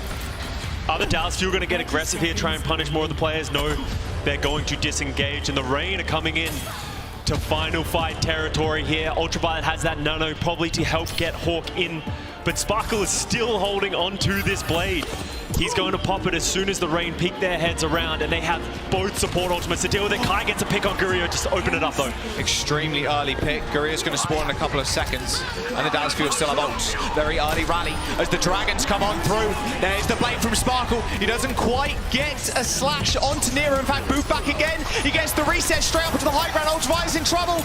Overtime is here. The Atlanta Reign need to touch. Nice. The Dallas Fuel, though, they're holding strong. Hawk is dead. Crowd's going crazy. And the Dallas Fuel are 2 maps up. 1 map away from their potential revenge against the Glads in the finals. Sparkle, he's feeling himself. He's ready. He's going. The Atlanta Reign fall by the wayside, just 1.5 meters away from that 3rd point. Clutch pick after pick after pick. Kai, unfortunately, the end just couldn't make it work. Match point now for the Fuel. Great composure by the Fuel, playing around their win conditions, playing to their strengths. That was a weird Circle Royale. The Atlanta Reign just getting caught between wanting to play snipers and wanting to dive at the end there and never able to find a team fight win.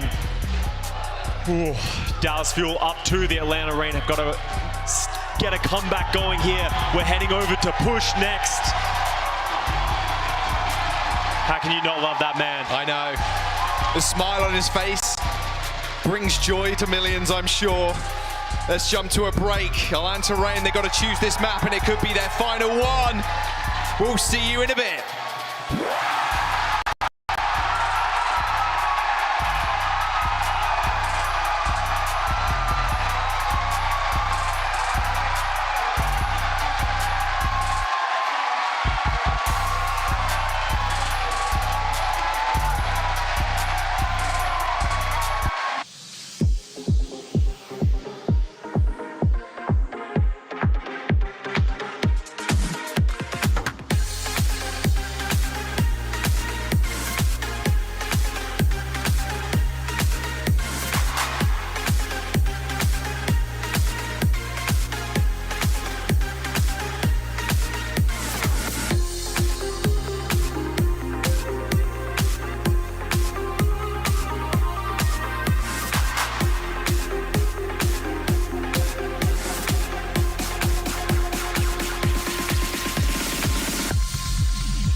Dallas Fuel proving that they can burn brighter and brighter as the days go by here at the Kickoff Clash. They're one map away from meeting the Glads in the finals. The Atlanta Reign need to claw their way back now. We're going to Colosseo for our push map. And that's why it gets hard for the Atlanta Reign right now. We go to push, and even if they win Colosseo, they have to go back to another control map that the Dallas Fuel get to choose. So it is an uphill battle for them now. We see Edison sit back on the stage on that Reaper. Great play by Gurio. But now we go back to the tried and true composition of the Hanbin, Zaya, and the Edison Reaper. Can the Atlanta Reign find an answer to it? Okay, yeah, I like that. Oh, look at those friends, you know? That, friends. You can still be friends if you support different teams that are currently playing against each other at a LAN event when the crowd is mostly a Dallas Fuel crowd, right? Yeah, you just got to avoid being too loud from time to time. Bring in Torbjorn, I agree. True and real. Players, if you can hear me, I believe Colosseo is a great Torb map. It is. It is. It is. I played Torb a whole bunch on the beta. Oh, really? Yeah, on that map. It's pretty. It's not good. If Jack can make it work, you can too, guys. Yeah, that's true. We did get a substitution. Gurio is stepping away. We've got Edison coming back. Well, though Widowmaker, a little bit difficult to play on this map. So many flank routes. You get picked up by Tracers, Hangzhous. Speaking of which, though, comp that we've seen evolve over the Kickoff Clash is this Hangzhou comp on this map. Just sitting back, waiting for that first pick. Grab Dragons. We're back, baby. We just saw Nero play a great Hangzhou as well in the previous map, showing that he's very strong at that style. We know Hawk can play the Zaya. As much as Kings Road did not go their way, they had moments of brilliance. If they can tap back into that, you never know what can happen. We've had some good maps so far on Colosseo. Pelicans made magic happen. We had that banger of an ending yesterday. How's it gonna go? Are we gonna see both teams pick up this Zaya Hangzhou and have this standoff at the beginning as they snipe towards each other? Signs pointing to it, that's for sure. Man, the revenge story, I think, for both these teams is quite epic, to be honest. When we do push one of these teams to the final. God, the Dallas Fuel coming into this year, I was talking a whole bunch about, you know, transitioning from Overwatch 1 to Overwatch 2. Are you going to keep a lot of your players? And both these squads have kept a fair chunk of their roster, but the players they've actually picked up have just been unreal. Like the rookies this year coming into the league, did anybody think Chio was going to be this good? Exceptional. Ultraviolet and OG on the other side, they have been just stars for the Atlanta Reign this entire season. Kai, Widow, double sniper. Okay, so I guess they expect no tracer from the other side, so Widowmaker with this long sightline on the bot. It makes sense. Let's see if it pays off for them, because we're already seeing Sparkle. As much as he's not on the tracer, he's making that running man into the backline. Is Kai going to expect this? Kai potentially too bored of the soldier right now. Oh, he knows. Okay. Oh, Venomite doesn't want to destroy it, even if you try to walk into it. Okay, well, destroying it. Okay, well, now they know. Oh, maybe Nero doesn't know. Nice little healing station. Instantly taking out Edison. However, Chio responding. Thanks for backing up my point there. Chio popping off already. Like to see it. Hawk's going to have a heck of a tough time doing anything right now. He's anti, no bubbles. Chio. Sparkle low. And Chio and Sparkle straight in the backline already. The Dallas Fuel just running over the Atlanta Reign. You cannot let Sparkle set up behind you like that. I don't care about Sparkle. Chio coming in late. I thought OG was going to punish the aggressive style of Sparkle, but Chio just runs him down, helps him out, gets that pick, and heals them up, and the Dallas Fuel already in the driver's seat in this fourth map.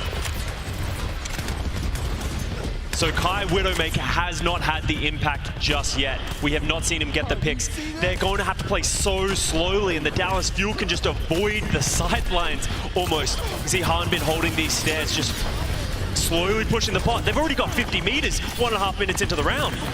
That's lightning pace, and they're not stopping. This is the tempo we wanted to see.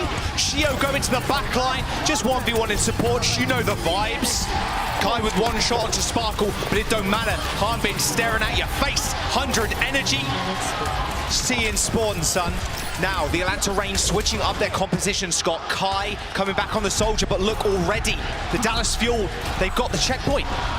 Kai not getting any real purchase with that Widow, and now Hanbin's just going to hold this corner, force the Atlanta Reign into them. As soon as they step up, there's going to be a Graviton. Graviton Surge coming out. Edison hasn't got much to combo with it, but you don't need it if Edison's just standing there looking at you dead in the eyes.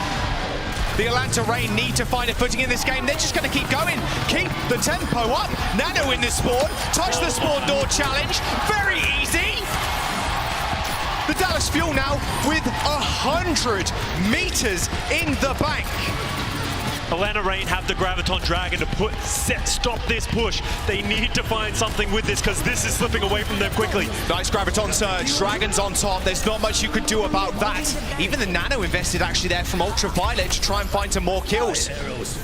They use a whole host of ultimates. Dallas Fuel, though, getting to that point, used a lot of theirs. But remember, they have got that forward spawn, Scott.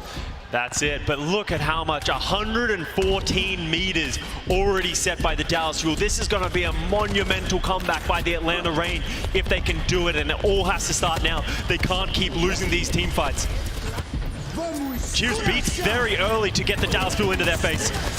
Return beat from the Atlanta Reign. It doesn't hit Kai, so he's going to have to play safe. And now Sparkle using the cover of these walls to get around them. Nice Dragons. Hawk was completely separated from the rest of the team, and Ultraviolet wasn't even there to heal him as he was already dead. Chio, with the help of Edison, chasing down Nero. The bot is walking at lightning's pace. Dallas. Is this going to be a completion? It's looking rather likely. Dallas Fuel just on a completely different gear. We've got Kai and Sparkle meeting each other, but of course there's Chio. Somehow Chio's always there to help. It's a 2v1. Kai going pretty low. Booped out of the healing station. Goodbye, Kai.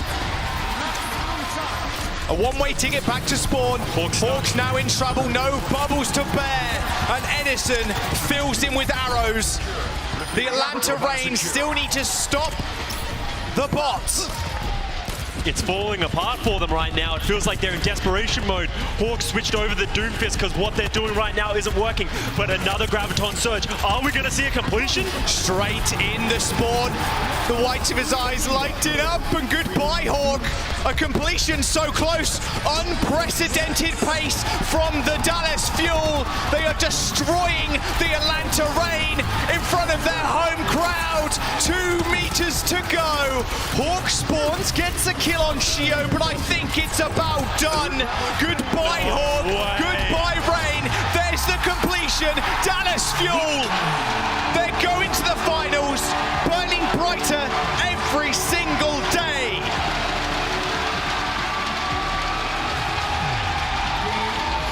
Incredible performance by the Dallas Fuel. Atlanta Reign just had no answer to everything that they threw at them. Jaws is hot, I agree. He's done a great job. But who's hotter? The Dallas Fuel right now. That flame is at 1,000+ degrees. That tempo, that speed, that aggression was insurmountable for the Atlanta Reign. So hot right now. The Dallas Fuel go punch their ticket to the grand finals to get a grudge match against the Los Angeles Gladiators. Last time these two teams faced, the Fuel had no answer to the rush aggression from the Gladiators. Will they come up with an answer this time? That is going to be the question on everybody's lips. But the only answer in everybody's minds in this stadium right now is yes, the Dallas Fuel are taking it home. It's going to be a first of 4 in the finals too. We've got some extra maps to go through. You know, you've got to make it special at the very end. And the Dallas Fuel, they can continue this. They've warmed up right now. They're ready to rock and roll. The Gladiators, such a fierce competitor though. Look at their run, Scott, throughout the entirety of the kickoff clash.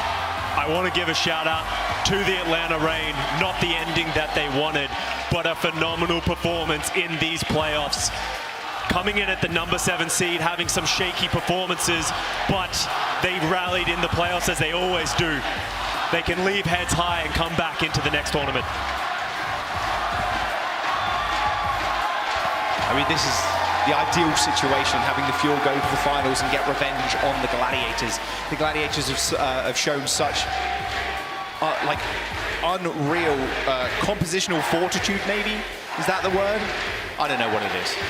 I know he's got a few words to say, though, in front of the home crowd. We have Danny on the stage with Hanbin. Johnson Costa, thank you very much.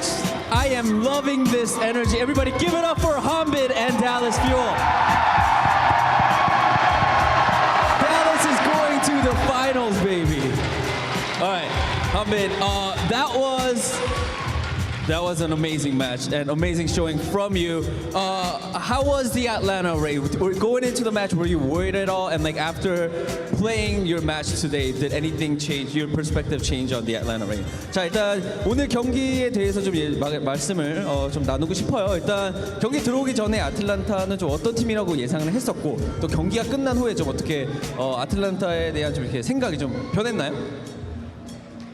일단은 호크가 둔피를 준비한 것은 이미 알고 있었고요. 솔직히 둔피 조합만 파괴하면은 맞자리아는 제가 문제 없다고 판단해서 맞자리아 나오면 이길 거라 생각했고, 둔피 조합만 잘 대처하면은 충분히 이길 수 있을 거라고 생각해서 뭐 약간 도발도 하고 그랬던 것 같아요. All right, I mean, I knew that Atlanta and also Hawk have been preparing with that Doofus composition, and I knew that if they run the Zarya comp, I was pretty confident in that mirror matchup that I could win, so I just really had to prepare well for Hawk's Doofus. Other than that, I didn't have any problems. That is why I, sort of wanted to taunt them as well inside the match. All right, Hanbin. I know you have another match coming up really shortly, so I'm going to go ahead and let you go. But before, one last quick question. You guys are going up against Los Angeles Gladiators for the finals, a team that put you guys down once, and that score was 3-1. How confident are you going into the final match of the Kickoff Clash? 자, 마지막 질문입니다. 다음 경기. 글래디토에서의 경기 저번에 한 번 했을 때 3대1로 아쉽게 패배를 했지만은 오늘 이제 결승전에서 만나게 된 글래디와의 경기 좀 어떻게 좀 걱정이나 이런 건 없으신가요? 자신감 있으십니까? 솔직히 저번에 진 거는 그냥 저희가 아직 경기에 적응을 못했었던 것 같고, 이렇게 다시 붙게 되면 저희가 100% 이길 거라고 확신하기 때문에 절대 안 진다는 마인드로 게임할 수 있을 것 같습니다. Last time we played, I think we lost because we weren't just used to this whole environment. Everything was a little bit new. So going into the finals of the Kickoff Clash, I am 100% sure that we could beat the Los Angeles Gladiators. So I am not worrying at all. Everybody give it up for Hanbin. Thank you so much. Costa and Joss, back to you. 감사합니다. 잘했어. I mean, pure confidence coming out of that lab right now. 100% we're going to win. 100%. No doubt about it. No doubt about it. With the confidence they've been playing ever since the Gladiators knocked them down, I can start to believe it. But they're going to have to crack the code of the Los Angeles Gladiators, and so far no one's been able to do that. Oh, no. Okay. They do face the Gladiators in just a little bit, Scott. But of course, we've got Hanbin up on the stage, and he's going to be our player of the match as well. His Zarya play, just the tempo in which they played. I'm going to have to check with the stats guys in a second, because Coliseo, that map has to have been the fastest we've ever seen any push being completed.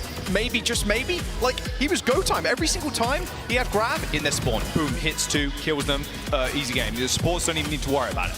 Atlanta Reign, I believe, got 0 meters. So that's a clean sweep from the Dallas Fuel and a statement going into their upcoming match against the Gladiators. Hanbin is at the helm of this team. The only map that they lost was the one that Hanbin wasn't in. It'll be interesting to see if they lean more into that. They need to find a way to tap into Hanbin and get him more value in their upcoming match in the grand finals, because Hanbin, he's just been so sick. Look at this confidence as he just walks into the opposition spawn. He did it against the Atlanta Reign. He did it against the San Francisco Shock. He does it time and time again. Just look at the stat line. 50% average energy is just ridiculous. He's pumping out so much damage. 5 grab kills per 10, 12 plus final blows per 10. He can do it all, pretty much. But are they going to rely on a little bit of fearless here and there? The Gladiators, of course, are a tough opposition. They've shown us many different comps over the weekend, and they're going to be a tough one to crack. Their run throughout the Kickoff Clash has been exceptional. Oh yeah, absolutely exceptional. I think the entire Dallas Fuel has just been really rallying behind their own style.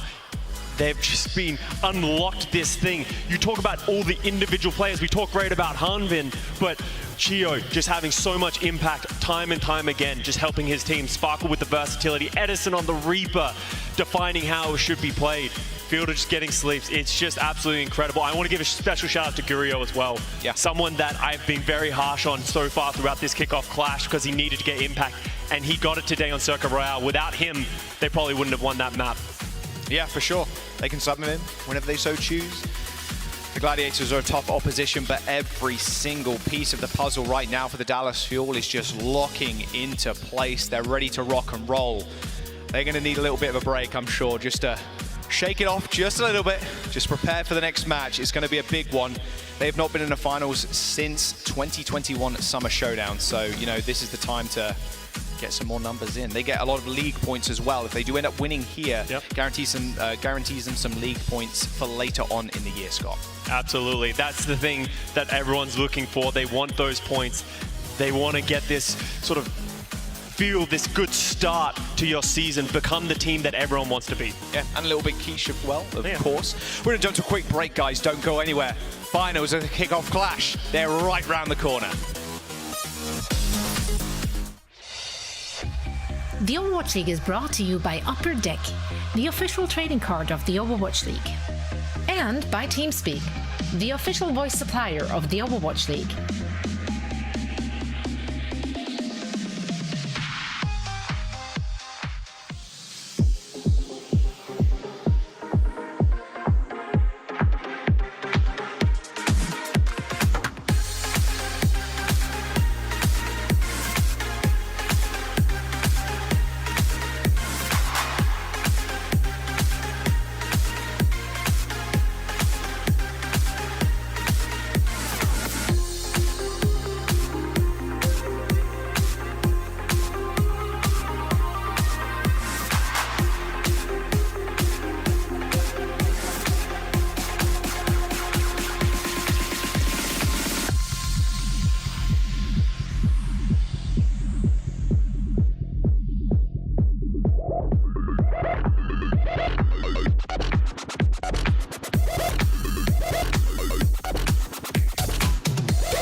you lovely people. Welcome to our game break. Zoe here, joined by Reinforce as well as Necra. What are we pointing at? What happened? Also, why did you giggle when I said you lovely people? No, it was just like a nice introduction. That's all. Yeah, we're on the ball. What a great match. That was so fun. Yeah. I'm powered up. Yeah. He's actually really hungry. We haven't had lunch yet, so he's That was great Overwatch, Zoe. But it was. Yeah. We feasted our eyes on Overwatch. We don't need no real food. I do want to talk about the game we just saw because, I mean, Atlanta Reign, Necra, they had a really good start on map number 1, and then slowly Dallas Fuel seemed to warm up, and then there was no stopping them. Yeah, absolutely not. I mean, it looked like a really great strategic choice by the Atlanta Reign to go ahead and kick things off on Ilios, and it did end up working out for them. But after that, Dallas Fuel just looked like they were starting to get into the groove of things, and when they were able to finally play the Zarya composition, that's really when they woke up. They got a chance to show us exactly why they're considered the favorite in this particular matchup, and ultimately won the set. So fantastic stuff. I mean, Atlanta Reign, I don't think they played badly. I just think that Dallas Fuel outclassed them in this match. Yeah, I'd agree with that. I mean, they came out looking so good, the Atlanta Reign, on the map 1 with that Doomfist composition. And that's, one way to do it. When you're playing against a crowd like the Dallas Fuel fans, not even enabling the Fuel to get going in the first place, doesn't really aid, this emotional build-up energy from the Dallas Fuel crowd. It doesn't really help out the Dallas Fuel team either, not having those fans behind your back. But on King's Row, that's where we really saw the Dallas Fuel come alive with that Zarya composition. And that leads to this awkward situation where Atlanta Reign, I don't think they're necessarily favored on any of these escort maps. Doesn't matter if they pick Circuit Real, Gibraltar, Dorado, Route 66. These are just not maps where the Atlanta Reign get to play their style and get to really excel against the Dallas Fuel. We've talked a lot about Kai, for example, on the Widowmaker and how standout he's been. But this map right here, it was all about Hanbin and his Sigma, Sparkle on that Genji, and of course Gurio had a pretty good map as well. Gurio, someone who's had to deal with a lot of pressure so far, being a rookie, of course, and going up against the likes of Kai.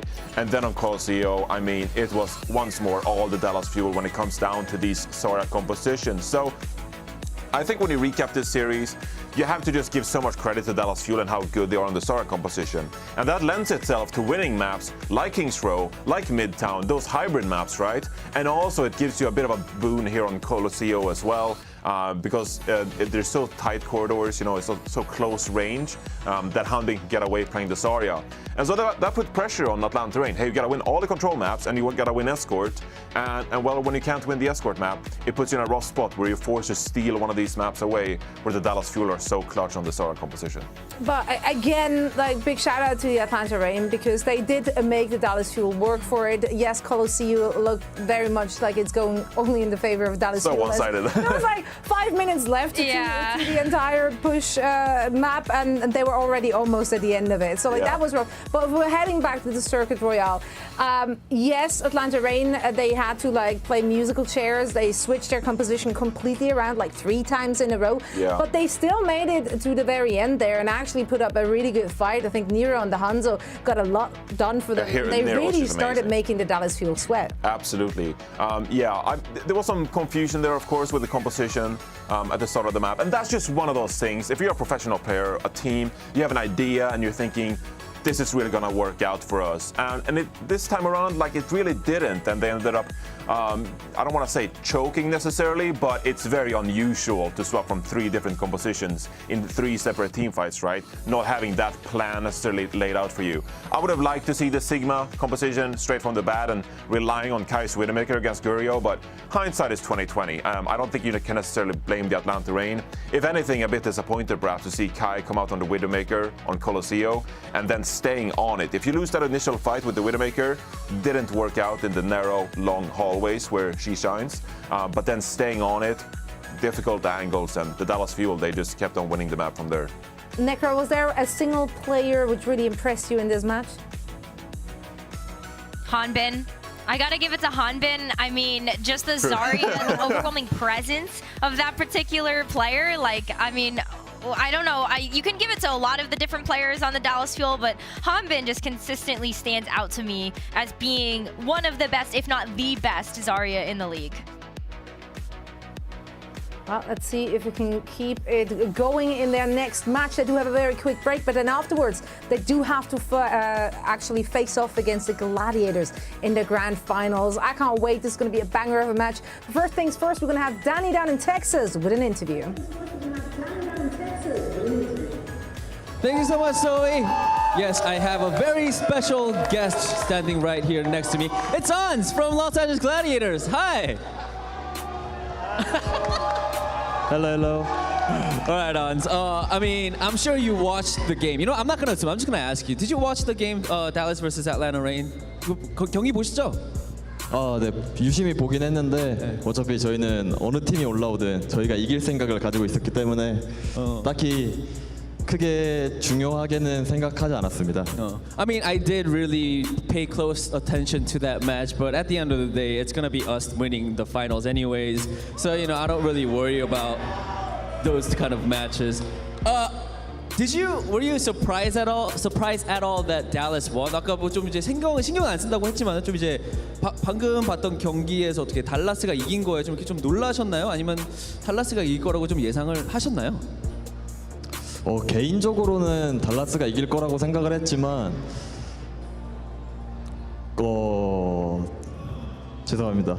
그러니까 달라스가 이길 거라고 생각했어요. 개인적으로? 알겠습니다. Alright, so An says that, yeah, personally, yes, he did predict that Dallas was going to win. But hey, yeah, they did get the win like you predicted, and now they are up against the Los Angeles Gladiators. Is there a player that you have your eye on for the Dallas Fuel? Because I mean, they got Hanbin, they have Sparkle, they have Chio. All of their players are really popping off right now. Is there someone that you're worried about? 이제 달라스 팀과의 경기가 곧 이루어지게 될 텐데 달라스 팀에서 좀 어떻게 걱정되는 선수가 좀 있나요? 아무래도 지금 굉장히 좀 흐름이 좋거든요. 달라스 쪽이 이제 뭐 한빈 선수도 있고 치오 선수도 있고 뭐 피어레스 선수도 있고 다들 굉장히 지금 잘하고 있어서 네 없나요? Maybe nobody. Okay, maybe nobody. All right. So there's nobody that Ans is scared of. All right, one final question. Finals match prediction. I'm guessing you're gonna say Gladiators, but what do you think the score is gonna be? 자, 당연히 뭐 글래디가 우승할 거라는 예상을 하시겠지만은 경기 스코어를 좀 이제 하자면 여기가 저희 홈구장이었다면 4대 0으로 얘기를 했을 텐데 댈러스의 구장이기 때문에 4대 1로 저희가 이기는 걸로 하겠습니다. Alright, I mean, if we were playing this match, the finals, right in LA, then I would have said 4-0, but we are in fact in Dallas, so I'm gonna give them a point, and I'm gonna say 4-1 Gladiators win. I am liking this. I like the spicy Ans. All right, everybody, give it up for Ans. Thank you so much for your time, Ans, and thank you so much for the interview. Zoe, back to you. Thank you so much, Danny. Thank you so much, Ans. It sounds like Ans is more scared of the audience than of the players of the opposition. Yeah. I guess that's good. Hey, there's some crowd people here. You know, I guess the signs will help them to a map. So it's quite a mob out there, I tell you that. So that's funny. I do love the confidence coming in, and I mean rightfully so, right? Because they seemingly know what to expect. They had the opportunity to watch the Dallas Fuel play a few more games as well, so they should be prepared for that. And we will be talking about this match and hopefully have some answers. And speaking of answers, you know how we are on the desk usually are asking questions to all of our lovely players and whatnot, and you know it's very easy to sound smart if you're the person asking questions. Joss was kind enough to turn the table around and quizzed us. So let's see how that went. We're back.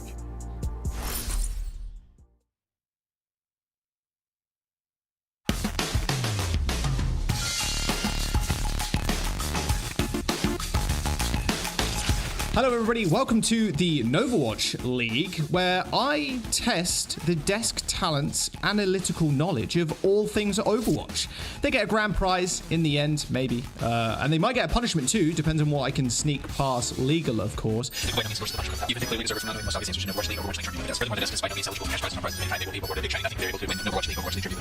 They get 60 seconds to answer as many questions as humanly possible. I mean, let's just get right into this.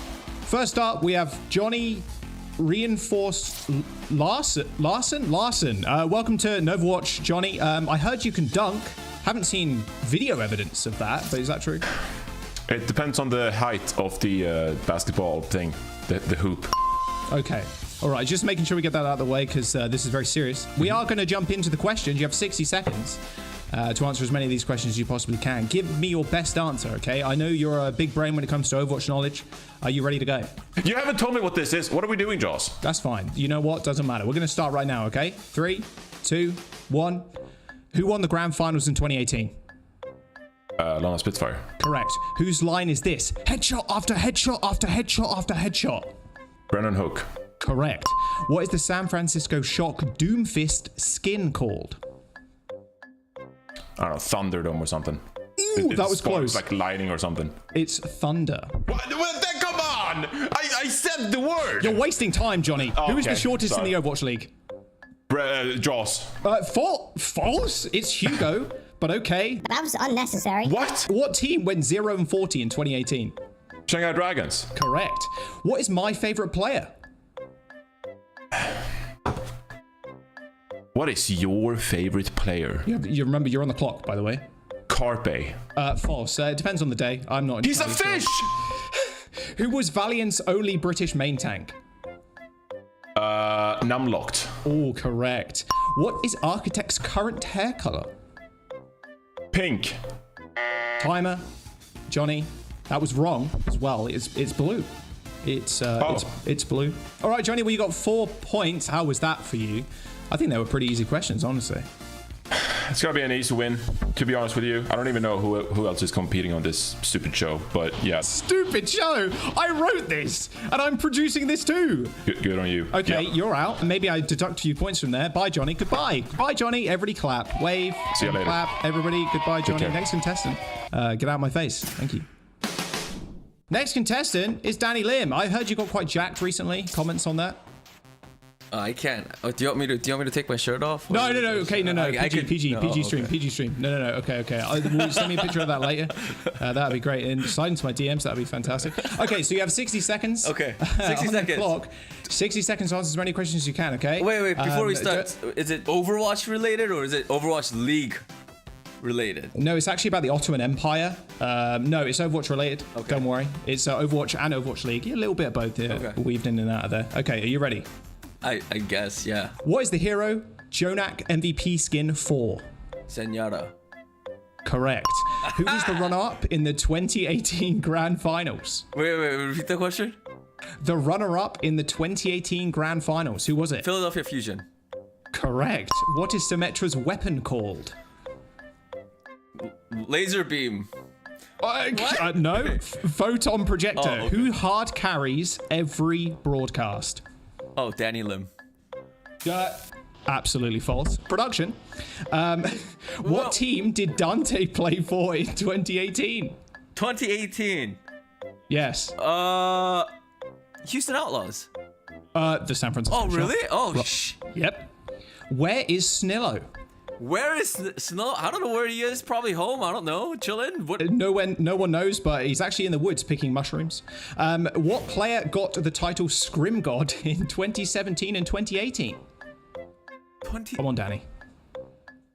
I know, ancient history at this point.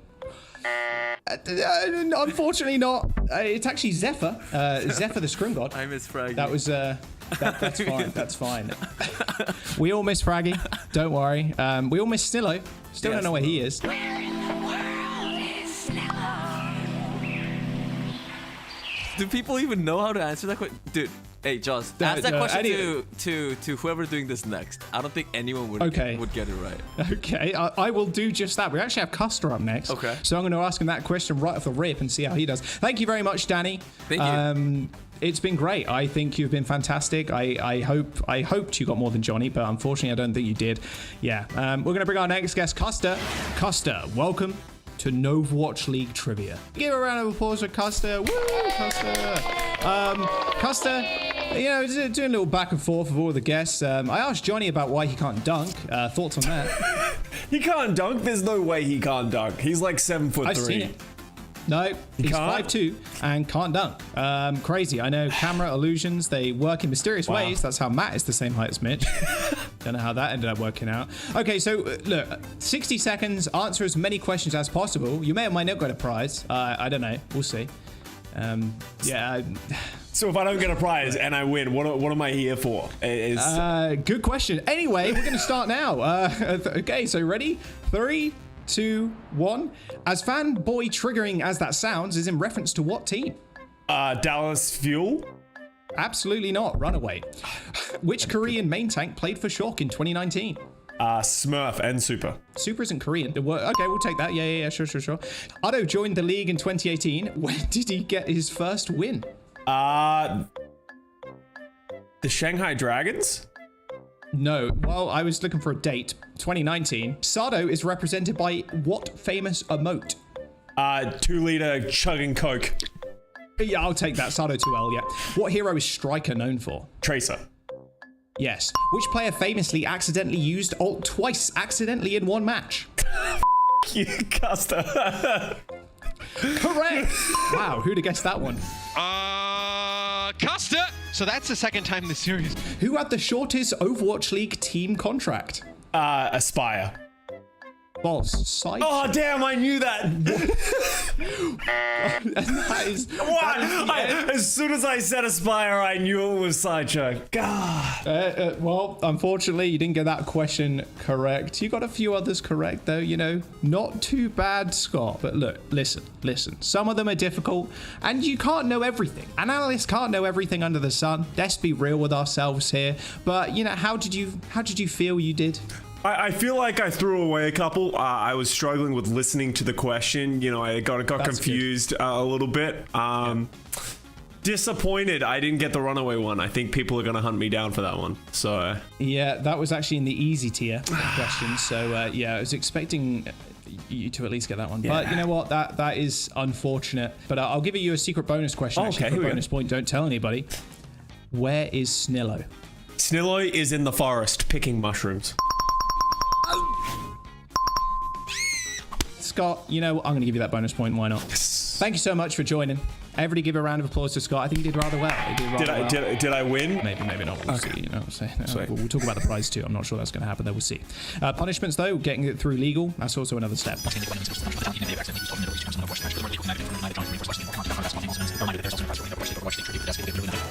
Anyway, we're going to have Zoe next on.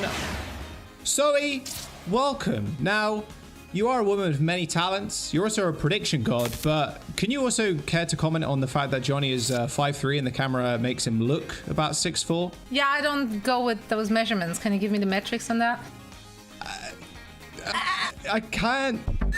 Okay, well, I mean, okay. Testing my maths knowledge as we go into this, and now I look like an idiot. Huge. But also in comparison, like I'm a very small person, so that just makes him look even bigger. So it's not helping. Well, all I know is that he can't dunk. That is for sure. I've seen the video. Johnny says there's no evidence out there. We know it's out there, so he can't dunk. No, it's. I know it's ridiculous. It's insane. Yeah, I want to have a dunking competition at one point, but I need to get it past legal first before anybody actually hurts themselves. But anyway. Let's go. Question time. Zoe, you have 60 seconds. Okay. Answer as many questions. Love the pressure. As humanly possible. No, there's no pressure. Don't worry. We've had some interesting competition already. So, yeah, you're going to do fine. All right. 3, 2, 1. What is Hex's last name? Kirkbride. Correct. What was the first BlizzCon skin?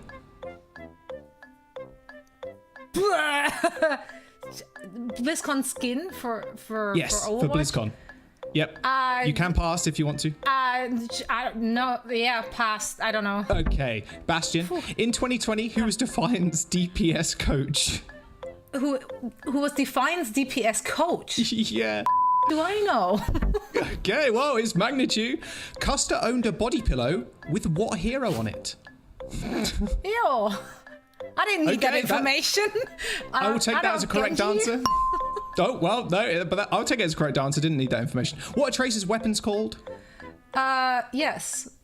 Pulse rifle. I don't know. We'll take that. Pulse pistols. In 2021, what team came second in the Summer Showdown? Who came second? Second. Dallas? This was a very hard Dallas. one. It was the Hunters. I realized these were incredibly difficult and things that you may have not have known, but that's just the game show. That's just how we roll here. It was good though, so I gave you a couple there. You're good. Maybe not the top of the leaderboard today, but no, that's okay. You know what? That's great. Can't win them all. Like that. You can't win them all. Exactly. I mean, sometimes it'd be like that, but don't worry, because there'll be more of these, and you can just bump up your score, and I'll maybe throw in a couple of easy ones in there just to make sure that someone has to beat Reinforce. I mean, at the end of the day, we all just want to make sure. Well, he's actually winning. Reinforce. No. Oh. We just don't need the ego inflated even more, really, do we? Now, Zoe, how did you feel about today? I thought it went pretty okay. The questions are pretty tough, though. It's just a lot of pressure, you know. Yeah. So Yeah. I think I did better than I think I would be doing. No, it's good. You answered a couple of them actually. The body pillow one, I debated whether having it in there. No one really needs to know that information, but you know, Custer, you got a lot of explaining to do. But other than that, that's been. So what is the body pillow? We'll have to do that off camera. Oh, okay. There's no way. Yeah, we can't air that. Can't leave me hanging on that one. Like now I need to know. Anyway, thank you very much, Zoe, and the scores are being tallied. Look, I want to say thanks to everybody that's come along today and participated. You answered a ton of questions, most of them wrong, but hopefully the audience did learn a little something. And I'm actually just getting in. Yep. Okay, so Scott somehow has managed to win. The secret bonus question apparently pushed him over the edge, edging out Johnny ever so slightly. 5 points for Scott. Your grand prize, I know I teased it a little bit earlier on, but it's absolutely nothing. You get nothing.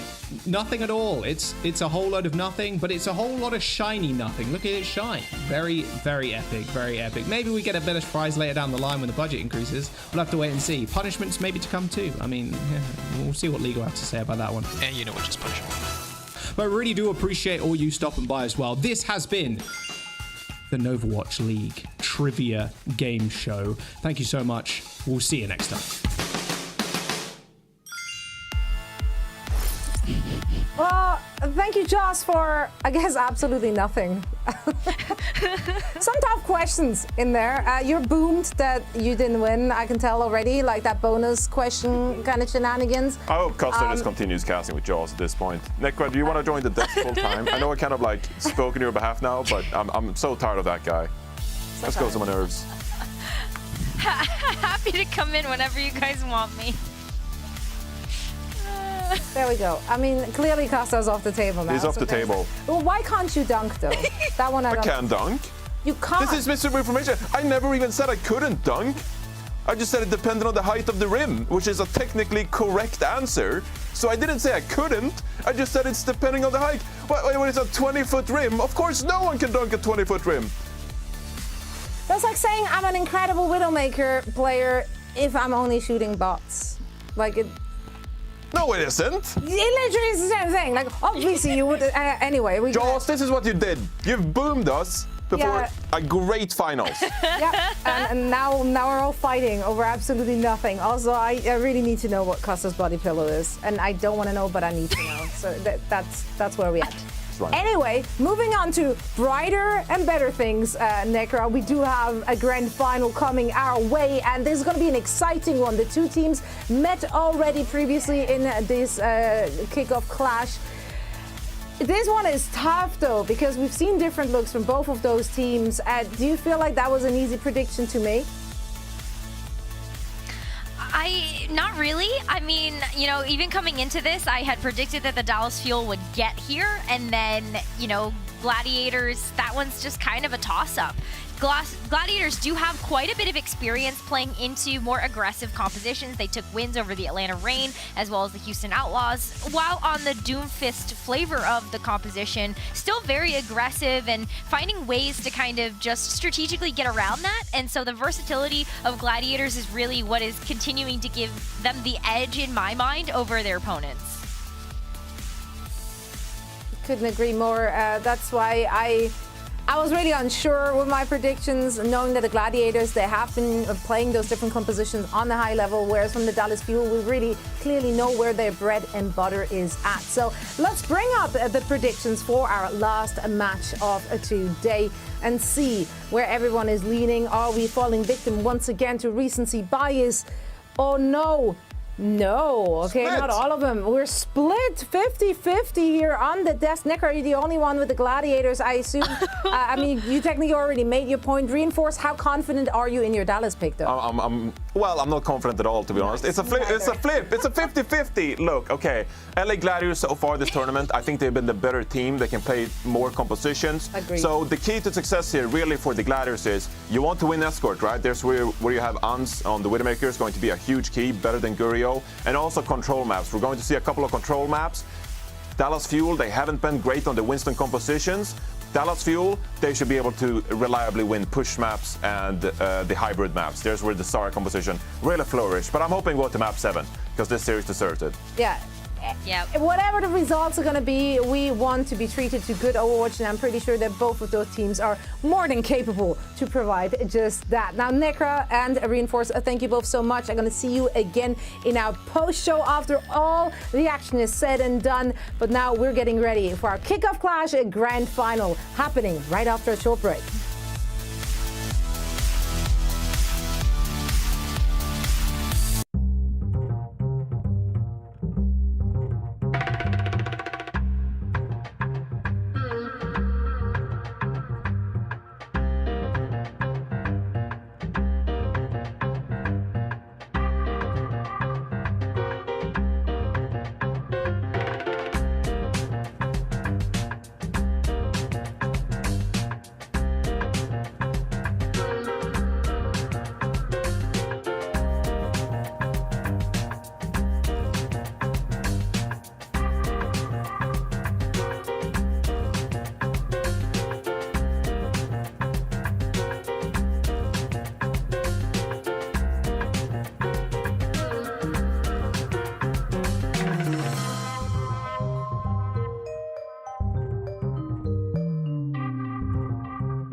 It's finals time.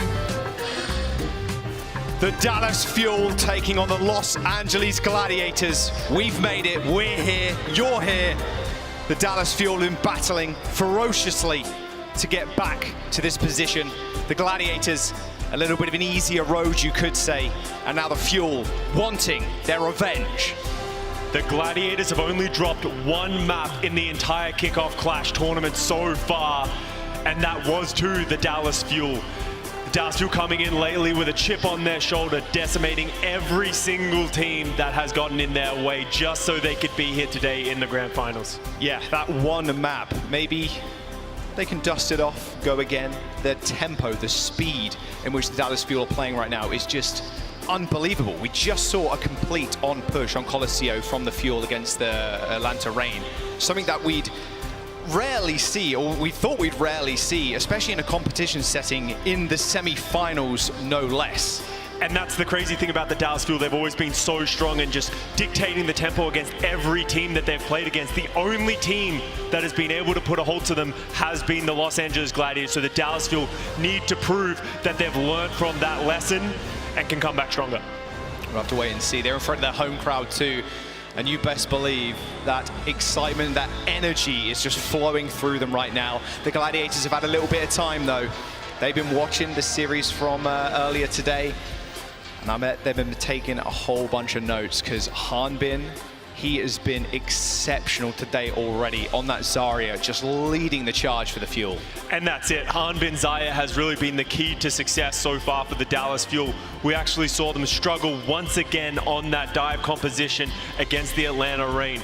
If you are the Los Angeles Gladiators, you watch that match, you know what your path to success is. Find a way to get Hanbin off that Zarya, otherwise it might be a tough road for them. I think it's time we welcome the teams to the stage though. We're going to jump to Danny down on the stage. The Dallas Fuel and the Gladiators, this is their final opportunity to take home that trophy. Danny, take it away. Jaws and Costa, thank you very much. Guys, this is it! The finals of the Kickoff Clash. Just out of curiosity, any Gladiator fans? LA fans? Who's rooting for Dallas Fuel? Nice. I do feel like this is going to be an epic battle to the end. I am not gonna waste any more time, everybody. Are you guys ready to get this match started? Let's start with our Dallas Fuel. Make some noise for our players when I introduce them, everybody, okay? Starting with our Dallas Fuel. On support, number 31, Kwonjun, fielder.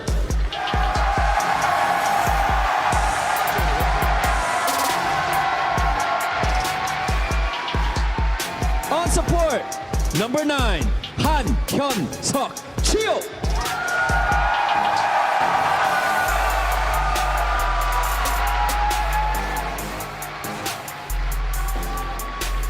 On tank, number 11, Choi Han-bin, Hanbin.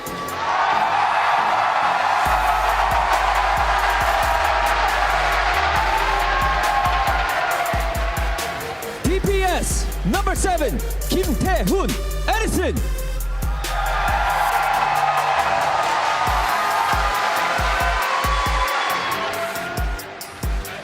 DPS, number 1, Kim Yong-han, Sparkle.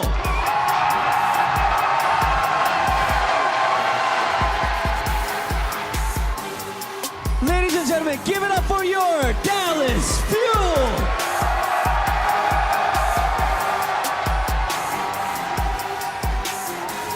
Starters, take your seat. 자, 여러분들 자리에 착석해 주시길 바라겠습니다.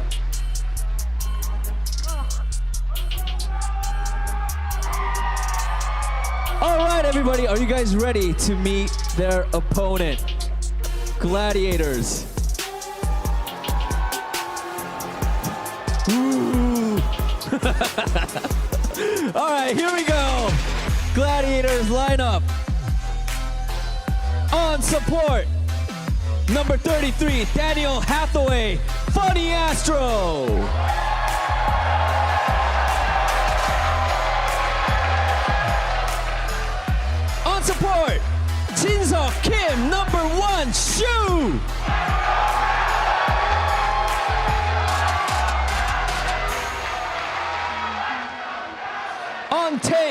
number 94, Corey Skoda Reiner.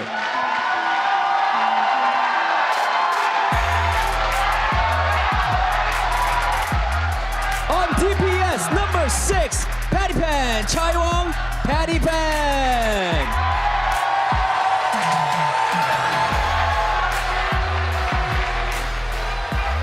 DPS, number 7, Kevin Person, Kevster.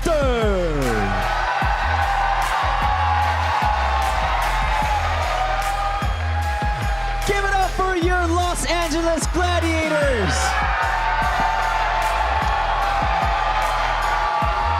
Starters, take your seat.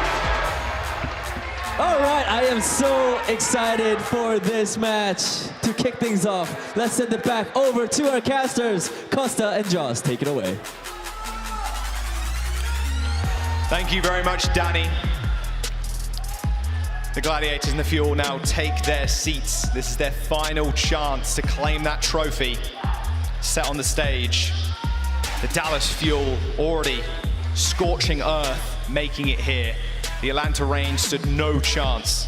They run them over, and now their final opposition sitting just opposite them. And that's it, Dallas Fuel starting with Hanbin in this series, a difference from what they had against their match in the Atlanta Reign. They started with Fearless and it did not work out, so going to their tried and true tank player in Hanbin, who's been having an MVP performance so far this season. But the Atlanta Reign, the Los Angeles Gladiators getting booed by the home team crowd and Reiner trying to shush them down. Are they going to be able to feed off that energy and step up? Kevster, Padavan, Reiner, Shu, Funny Astro to start us off. Now this squad has just been so diverse in what they want to run. Reiner playing almost every tank under the sun. Are the Fuel ready for that? Because the Fuel right now, they're only playing that Zarya, but they play it exceptionally well. Reiner, they've got some secret picks in the pockets. Well, they could surprise the Fuel and dim that flame. They did that already in their previous series in the Kickoff Clash. The Gladiators came out with this rush composition with Patty Pan on that Mei, and they were able to isolate Hanbin time and time again. That needs to be the same thing they do again in this series. But the question is, have the Fuel learned from their mistakes? Have they found some adaptation to be able to counter this from the Gladiators? Look at the Glads already smiling. They know the crowd's against them, they don't care. They're ready to rock and roll. Going to jump into map number 1 shortly. We spoke a little bit about before, Scott. Comps and map-dependent comps. Do the Glads want to take the Dallas Fuel to where they've shown a little bit of weakness on these dive maps? We just saw the Dallas Fuel lose the only map in that series on Ilios. Of course the Gladiators are going to take them there. They didn't seem to have a good answer, and that's why this adaptation of Hanbin on the Zarya matters a lot. The Dallas Fuel not happy with their performance in their last series. Switch it up, go to what they know. Let's get into it. Map number 1, first to 4, here in the grand finals of the Kickoff Clash. Dallas Fuel, like you said, running out with Hanbin. It's going to be veteran Lucio player against rookie Lucio player. Chio's been stepping up big, but now he has to step up to one of the big boys in Funny Astro. And it's every Lucio player's dream. They get to run around, try and push everyone into the well, but this is going to be the story of the match. The Gladiators, they don't like playing the Zarya. They have a bag of tricks, but Zarya is not one of them. Starting out with Reiner on that Winston, Kevster on the Echo, but Dallas Fuel walking out on the Zarya Reaper as they always do. Kevster's going to be a little tricky to deal with up in the skies on this Echo. Don't want to get that one shot though. I think Shio can kind of check him, but they just have to look forward and press forward, hopefully isolate Shu, get Funny Astro out of the picture, and he might be good. Edison going a little bit low, but he's going to be more than safe. Point unlocks, and the Dallas Fuel first steps on, but now the Gladiators trying to force the Dallas Fuel to make a move. Gladiators getting on this high ground, trying to set that initiation. Reiner goes aggressive. But Funny Astro find a poop already onto Sparkle. Kevster taking care of Hanbin. That's what you want to see. Picked up the Lucio players already. And Funny Astro already delivering. Dallas Fuel are trying to get close to the Gladiators, and as they open up towards the well, the Gladiators just go in, punish the Dallas Fuel, and they get an easy first team fight win.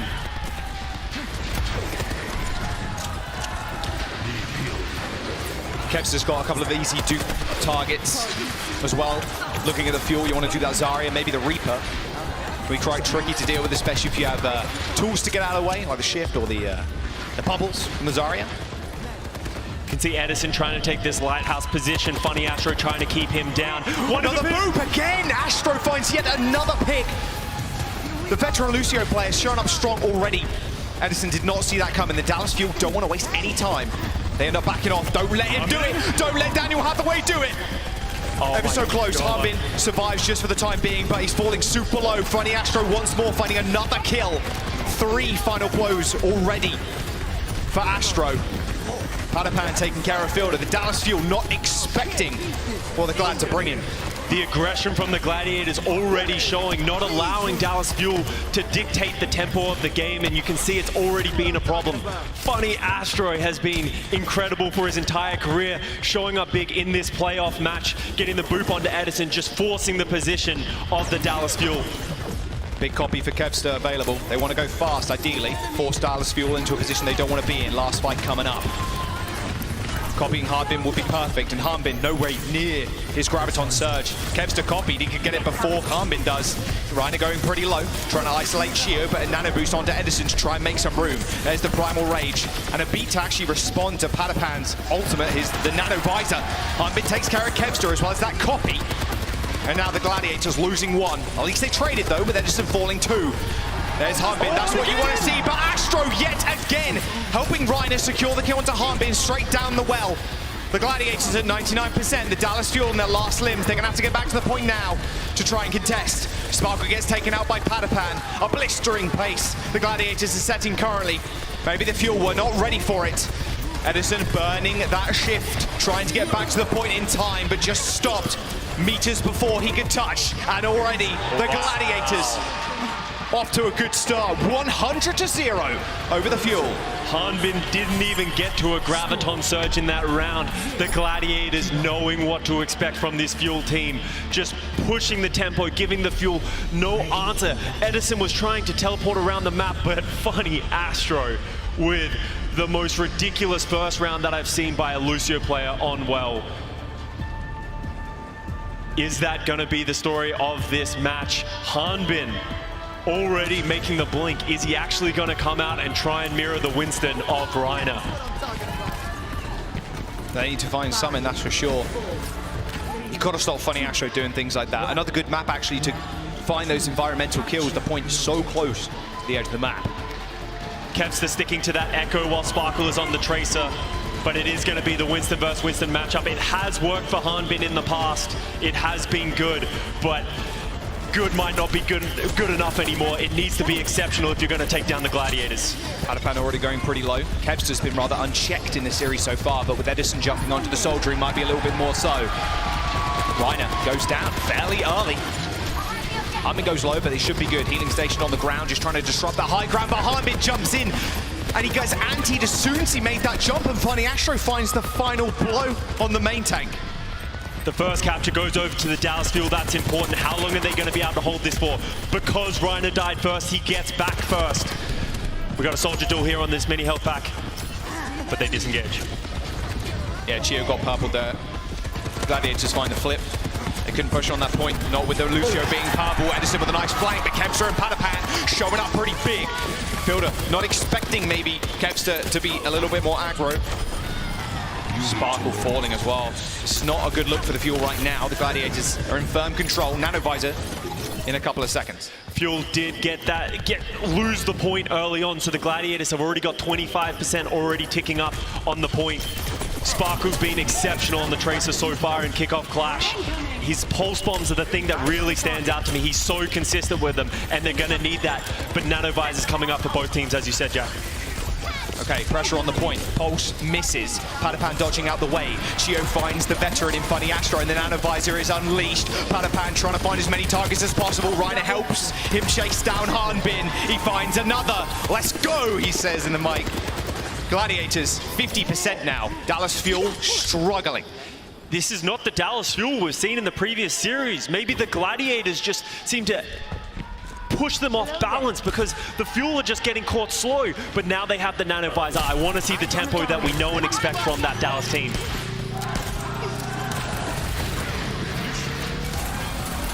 Cap for the Fuel. Oh, Edison jumped on. He got slept, but it doesn't matter. Funny Astro falls. He's in a small corridor, not where you want to be with Ryder on top of you. Kevster transforming into the Tracer. Another hero he's very well known for. Almost earning himself a pulse bomb. He's got 8 seconds to go. He should be able to earn it, and now he's got the supports in his sights. Stick thrown out, but Fielder, luckily enough, dodging away. Still, the Gladiators in control of this point, Scott. Fuel need to step on the gas. Hunbin uses the Primal Rage, a hero that he's not comfortable on. Is he going to get any value? Not sure, but Reiner definitely is. Those supports for the Fuel in trouble, forcing Chio to use his beat, and now Reiner backing off to the point. Receives a beat of his own, but with 85%, and the Gladiators still in control, the Dallas Fuel need to burn bright here. Kevster in the back, though, once again, going for this outrageous flank. And the Gladiators, they need to be able to touch. It's 95%. Sparkle uses the pulse bomb, but gets himself in the process. The Gladiators have the Nano. Overtime is here.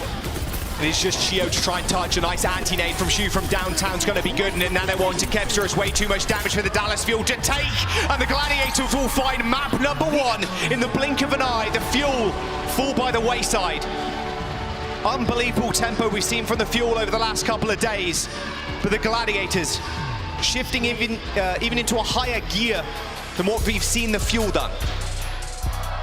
The Fuel showing Ilios is a bit of a kryptonite of theirs. Hunbin not comfortable on this map.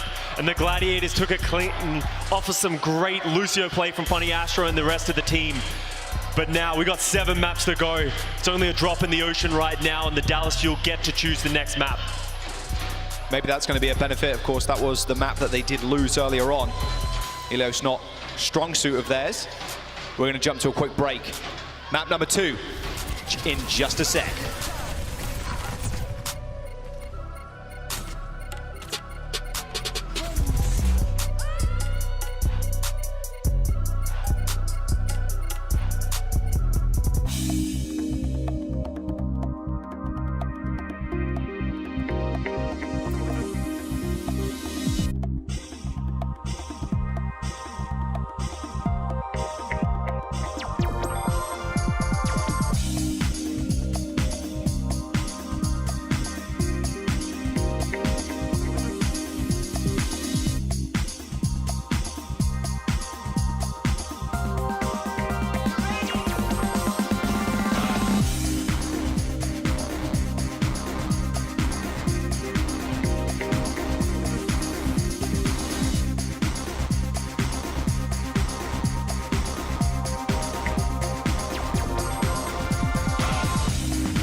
One map secured by the Glads already in this first of 4.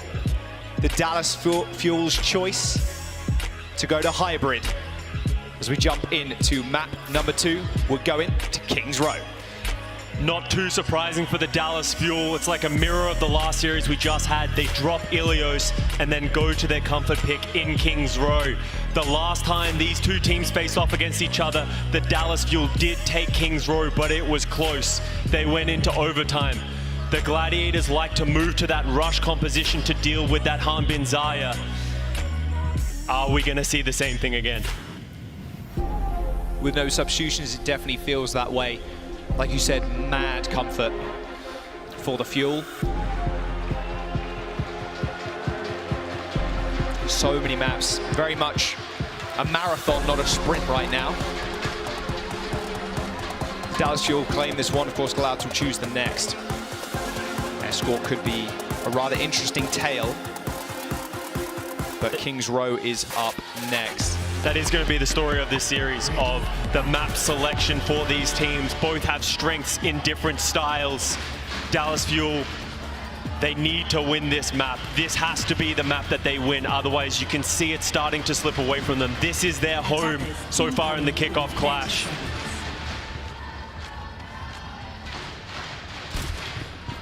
Being quite sneaky. Start off with. Sneaky beaky. In the last map, Funny Astro and the entire Los Angeles Gladiators did a great job of dealing with Edison. Edison wants to get into the backline, take that bubble from Harbin, and help the Dallas Fuel create that space, but Gladiators didn't give him any purchase. Once again, you're gonna see the Gladiators pick up the Reinhardt on Kings Row to try and deal with this Harbin Zarya composition. Couple of missed headshots, but it's okay. Only switching over. No one's died to that just yet. Rush comp for Glads, straight through Hotel. Padapan doing a little bit of spy checking there, it seems like. They're trying to get on top of Harbin ASAP. Oh, nice wall, in fact. They're just going to rush straight towards him. Good boot from Chio. And look at this, surrounding the Glads are the Fuel right now. And now they're starting to get Ticker, the Gladiators. The Dallas Fuel managed to diffuse the aggression, but now they have to go. Edison gets the bubble, getting in. Padapan's in trouble. Padapan is in trouble, so as the ice block and Funny Astro again with another final blow. However, Spark will take care of Reiner. It's a good start for the Fuel. So 4v3, Chio finds Kevster. These Lucios doing absolute work. Astro in the corridor in the 1v1. Chio so low, so is Astro. Will he go for it? No, he will not. He's going to back off to the rest of his team as the Glads secure another tick. I don't think the Dallas Fuel are going to be able to get back in here. It's ticking up, it's ticking up. Chio's going to go for it. Yep, okay, Sparkle there with a touch. Ryder going pretty low, and Edison Forge used the Wraith form already. Wall erected, however, Edison just needs to be able to survive, and Nano is going to make sure he does just that as Reiner falls yet again. A close spawn for the Gladiators and 2 ticks on the board already. Harmon goes pretty low with a nade landing directly on his head, but the Fuel still have control. Padapan, in fact, is nanoed. They might be able to focus him down. The right clicks are going to do damage, but the left not so much. He finds a little bit of work done, but Kevster using that visor is forcing the Dallas Fuel to respond. They do so in kind with a beat, but Reiner is back in the fight. Astro uses a beat of his own, and the Dallas Fuel will end up falling over. Oh, Fuel almost managed to turn that one around, getting onto the point with 97%, but the Gladiators just able to sustain with a great sound barrier from Funny Astro. But interestingly, they were able to retain the May Ultimate and the Reinhardt Earth Shatter. The Shatter is so valuable against this composition from the Fuel because the only defense they have from it is the Harbin bubbles, and that's not very much. But the Fuel have the Graviton Surge, the Blade, and the Death Blossom. They've been so good with all of these ultimates so far in the series. Especially on this map. You see mad clips of Edison last game. The Gladiators must be expecting it. Nice little wall onto the high ground. There's Sparkle in the back with the Blade. He's found Kevster. He's pretty low. Nice dash. Big reset from Sparkle. He gets another one, but chooses not to go in just yet. Waiting for the rest of his team to back him up, and they do just that. The Gladiators right now retreating to their spawn as they get chased down by the Fuel. The Gladiators using the Earth Shatter and the May Ultimate off screen as well. Didn't get any value with them while Harbin and Sparkle coming up big. So now we need to look forward. Edison with this Death Blossom, he's so sneaky, he's always waiting. They need to check every single corner because he's gotten so many highlight clips, as you've said, Jack. There he is on the right, hiding in this Z. Reiner looks like he has an inkling of where he is. Maybe he doesn't know. Okay, he definitely does now. Is Edison shooting in the back? The whole of the Glads just turned towards Edison before he can hit that shift. He just goes down. Harbin 2, die on the payload. Aim of the game right now for the Fuel. Very quick team wipe for the Glads. Onto Edison's tricks. They've been doing their homework. So we now have the Nano Death Blossom. Dallas Fuel might have to use this one aggressively as they're going to be coming back and they have to touch the checkpoint. 3 minutes left and the Gladiators are approaching. Should be good for the touch. Nano Death Blossom versus Nano Visor. It's the main course. Nano, Visor, Nano Death Blossom at the back. Edison, he's trying to create some space. He jumps straight in. Kevster annihilated. Reiner holding the shield firm, but not quite quick enough with the charge.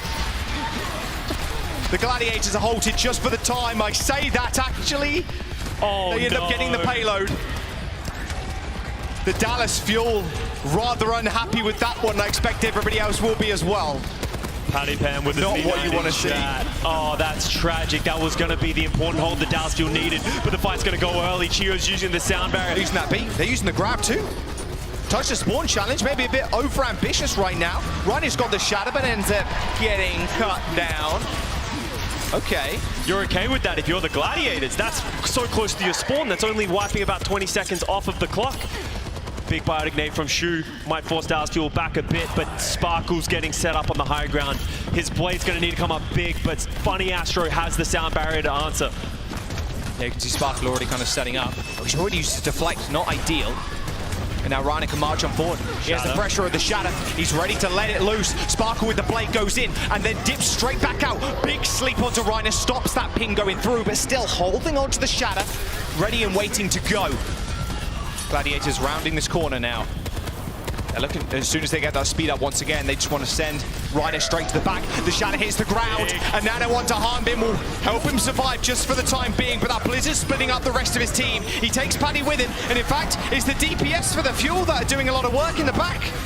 Shu ends up falling, a very close spawn. Kevs also goes down. Sparkle and Edison stopping this payload for a brief moment. With the closest spawns of the Dallas Fuel, they should be able to reset, and you see Reiner pinning back. Not a bad fight for the Dallas Fuel. And they used a lot of ultimates, the Los Angeles Gladiators did, and Edison getting up to that Death Blossom. He needs to come up big again. He can use these high grounds up in these windows, teleport up there and drop onto the back line. The Gladiators know though, they're trying to route around to the right. Ice block already used by Padapan there. If Edison gets this online quickly, that could there goes Edison. Padapan. Edison, high ground with the bubble, focusing Reiner as much as he can. Shield almost breaking, and Edison ready to break them. The Death Blossom comes out, it separates the team. Reiner goes down, Padapan caught in no man's land. Sparkle now cleaning the floors with the Gladiators' purple blood. And now we've stabilized for the Fuel, and they're so good at rotating their ultimates at this point. Hanbin has the Graviton Surge. Sparkle's almost at that Nano Blade. Which one are they going to use first? They don't want to use both of them at once, as we see Paddy Pan actually switching over to the Hangzhou. Good bit of range on this last point. Depends if you get around the corners first. Sparkle with the blade. He's going straight into the healing station. There's nothing that can save you now. So patient from Sparkle, not wanting to go in. Just winning to zone. Still, Padapan and Reiner find 2 kills in this fight. But the spawns are so close for the Fuel, it shouldn't matter a whole bunch. Not much time left in the back now, Scott. You can see the Gladiators who want to up the tempo, realizing they have the advantage from those couple of picks. They can get that space for almost free. But Hanbin held onto that grab, and more importantly, Fielder held onto that Nano. So they have lots of answers, and we're going into last fight territory. Shadow for Reiner is lining it up. Hanbin has to be careful. The Shadow hits the ground, but it hits absolutely nobody. A beat, a grab, a Nano. They want to end this right here, right now. Kevster with a Nano. Visor in the back, and he finds one. The Dallas Fuel unable to kill Kevster, even though he was right next to that grab. The Gladiators with 15 seconds to go find a team kill, and now the spawn door, the camp. This is what they need to do to stop the Dallas Fuel from touching the point. A couple of meters to go. They force them all the way back. Sparkle comes in, is surviving for long enough. Still, Hanbin falling is not a good sign. Padapan with a couple of arrows to the front, and the Glads in OT will complete. Good play by the Gladiators dealing with that Fuel aggression, but it is important they finish in overtime. So now the Dallas Fuel, they have to match that. We know that when Fuel is able to set the tempo, they're able to just roll over their opponents, but the Gladiators on that rush, are they going to play it on defense once again? The way that the Gladiators have liked to do this historically is they set up their Reinhardt and their team on this top left. So when the Dallas Fuel tries to rotate towards the point, they can rush down the back line. The Fuel answered that last time, had a great response, and the Gladiators couldn't really deal with it. Are we going to see adaptation from either team? More rush from the Glads. This worked once, why not do it again? Reiner is an unreal Reinhardt player. Oh. Luckily enough, he booped himself off, so at least they had a little bit of revenge there. Nice. Okay, let's see what the Fuel want to run. I can't imagine Hanbin's going to stick on the Doom, but we've seen crazier things today. So Kev still wants to sit on this high ground, and it's going to be Edison who's going to have to be the one who deals with that. They like to get that Reaper onto the high ground, give him the bubble, take the space. Edison's going to do a little bit of scouting with the Widow, but ultimately switch back to his thing. Sparkle's going to use the Symmetric Teleporter, get Fielder up onto this high ground. Very similar things, except Gladiators, they don't actually want to play on the high ground. They're going to play around this statue.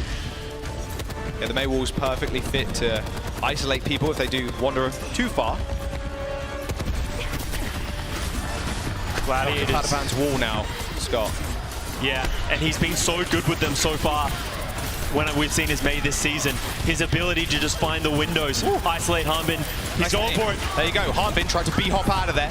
He does just that, round the wall. However, with Sparkle falling to Kevster, dominating that high ground. It's going to be a bit of a tough journey now for Fuel. They just end up backing off. Oh!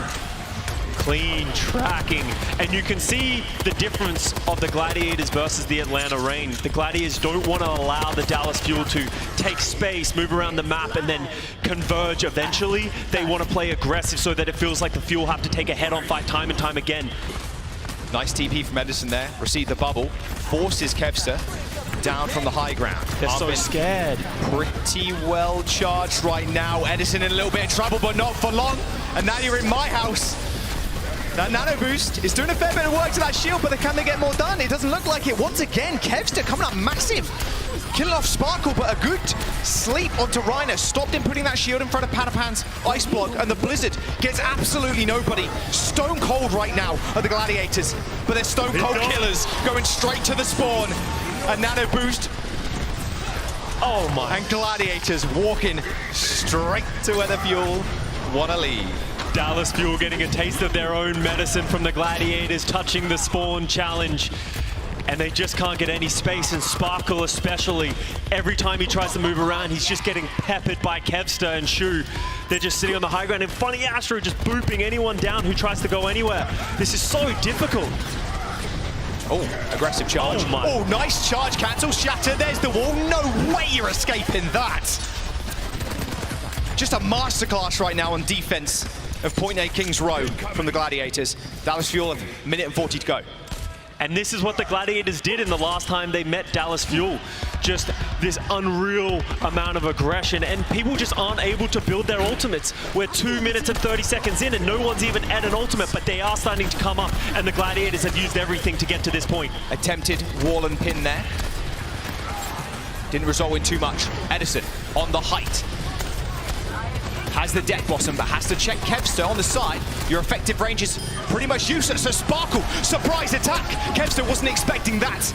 Death Blossom still available as they use the beat to try and capitalize on Kevster going down. Once again, the Fuel only expend a couple of ultimates in that fight. They're going to claim Point A and unlock the payload. you're fine with that if you're the Gladiators. That was a lot of time. You use your ultimates to get to that point. But they have Funny Astro with the Sound Barrier and Shu with the Nano, but Fuel. These are the three big ultimates that they always use, the Graviton, the Blade, or the Death Blossom. How are they gonna set this up? Because the Gladiators, they wanna get them into a choke so that they can get value from the walls, but Edison's already hiding in the hotel. The Gladiators are trying to route to a direction. As you can see, then Edison isn't there. He's in a different spot. The Gladiators wanna just maneuver everywhere else. They spot him, they're gonna try and corner him with that wall. He goes pretty low. There's the Blade from Sparkle though. He finds 1, 2, 3 slashes, and Kevster's dead. The grab is absolutely massive, but can the Gladiators hold on? Astro loses his beat. The Shu applying that Nano to the Rhine is going to take a whole lot of pressure from the Fuel to try and take down Reiner right now. Astro coming up massive in the end of that fight. That beat, in fact, I think did go off in that Graviton surge, so they were able to survive through a lot of that damage from Sparkle. They're going to kite back, wait for the respawns, give Fuel a little bit of space. Kevster does a great job just running away from the Sparkle Blade, so he does go down, but limits the amount of damage that Sparkle can do with it, and then the beat can use solely for the Graviton Surge. Ryan is playing so aggressively though, they want to hold as many corners. There's the Shatter around the corner, it does find one, Edison's trapped, nowhere to go. Double fire strike finds the kill. Now Shio falling to Paddy. 1 minute and 50 seconds to go. The Dallas Fuel are trapped. They need to make something of this fight. Straight to the back line. A beautiful sleep onto Fielder, and Harmbid doing as much as he can. But without a healer, it's quite difficult. Sparkle goes down to the last couple of seconds. Same story as what it was on point A, Scott. Struggling to get the payload in. Edison just can't find a window to use this Death Blossom. He's been holding on to it for so long. And the Gladiators just keep running in, making it... They're not walking into the trap that is Edison. They're maneuvering so well around him. And you can see they want to play in this corridor so that Paddy Pan can get these great walls.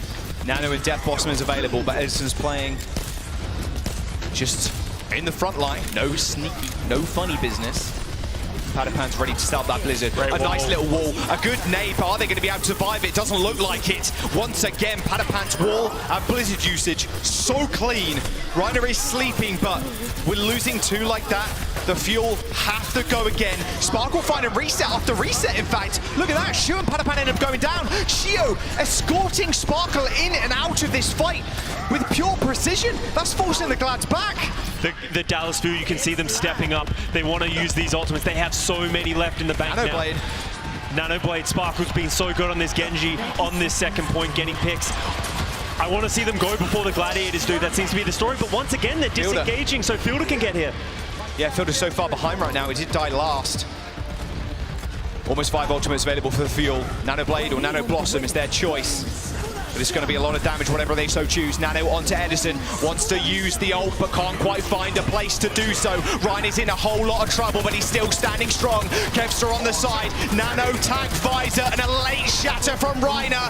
The Dallas Fuel, they may have gone early, but they blew their...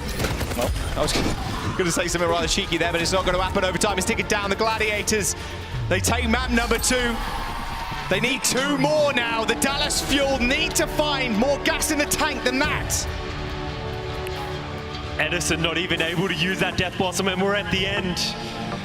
Gladiators just so spread out. They're playing the Dallas Fuel like a fiddle, forcing them to do exactly what they want them to do. Dallas Fuel are going to need to make some changes if they're going to turn this series around. That tempo, you saw it there, but the Gladiators were more than willing to accept all of those ultimates, kite back just a little bit, set Kevster up with that Nano Visor, and just tear them down. The Dallas Fuel need to find something to come back into this game. It's going to be their map choice once again. We'll see you after this break.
What's better than hitting a huge Primal Rage? Well, doing it in style. Watch 5 hours of the Kickoff Clash this weekend to claim your very own Overwatch League Winston home and away skins. Hopefully, you've got it already. If not, this might go on. Not sure for another 5 hours, but not the way this is going anyway.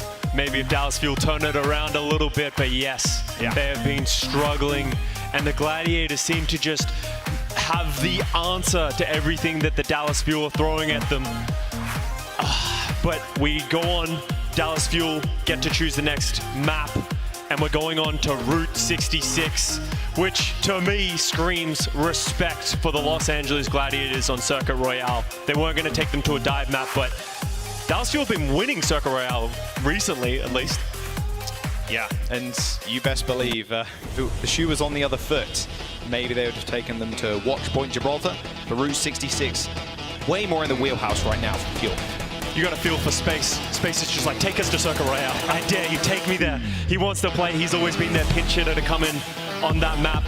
But instead we're here on Route 66.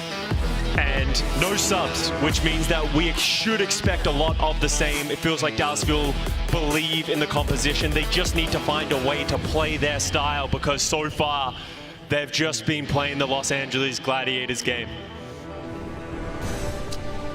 Yep, no substitutions. Does that mean Glad maybe playing a little bit more of this rush? I mean, Patapan has been looking fantastic. Even, I was going to say hovering the Hangzhou. He's been looking pretty good on the Hangzhou too. Absolutely. I don't expect to see as much rush. Route 66 is such an open map, not as many corridors, so the Mei Wall a lot less effective than you would imagine on King's Row, for example. So Dallas Fuel going to come out with the Reaper Soldier composition, not too surprising. They'll give up the first half of the map probably, and then set up on those high grounds. And the Gladiators, are we going to see the Reiner Doomfist to try and counter this Xayah style? A very different look to what we've seen so far in the series. 5, 4, 3, 2, Dallas Fuel just kind of going back to the tried and true. Gladiators, sneak peek of it. Okay, Reiner's, straight up on the Doom. No change in here. They could if they wanted to, of course. The spawn is fairly close. Kevster on the Tracer. He's been MVP level performances when he's picked up that hero. Just cold-hearted killer. Just always applying pressure, just being such a nuisance. And as you can see, the Dallas Fuel setting up on this high ground, just trying to create this distance. How are the Gladiators going to rattle around it? Trying to get this right side. They've actually already got a lot of control. And look at where the Dallas Fuel, they've already disengaged so far back. Yeah, they've given up a lot of this high ground. Kevster now just trying to plant his feet up there. Stopping the Fuel getting any kind of angle. That's exactly what Sparkle wants, is a big angle to shoot from. Has to be careful though, Kevster is at his side. Triple blink away.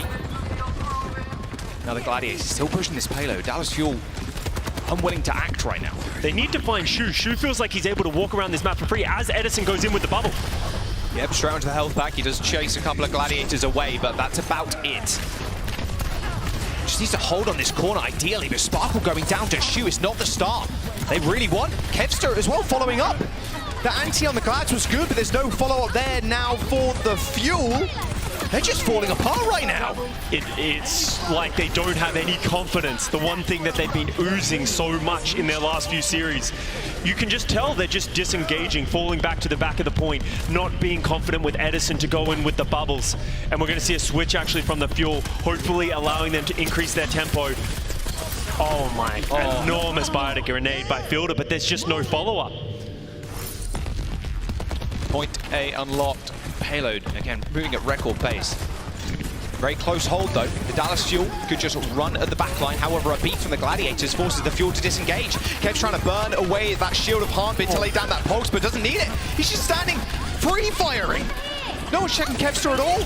They're crowded around the payload right now. They want to die on it as quick as possible. Pulse bomb thrown out, doesn't find too much damage. And Edison rounded about on Patapan. Shown up on the kill feed over and over again. The Dallas Fuel.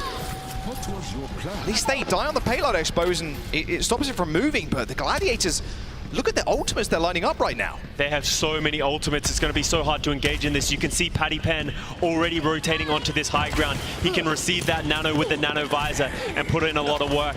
But the Dallas Fuel rolling out, and Chio with that sound barrier should be able to mitigate it at least a little. Edison with the Death Blossom. They're ready to rock and roll. They found Astro. What a perfect pick.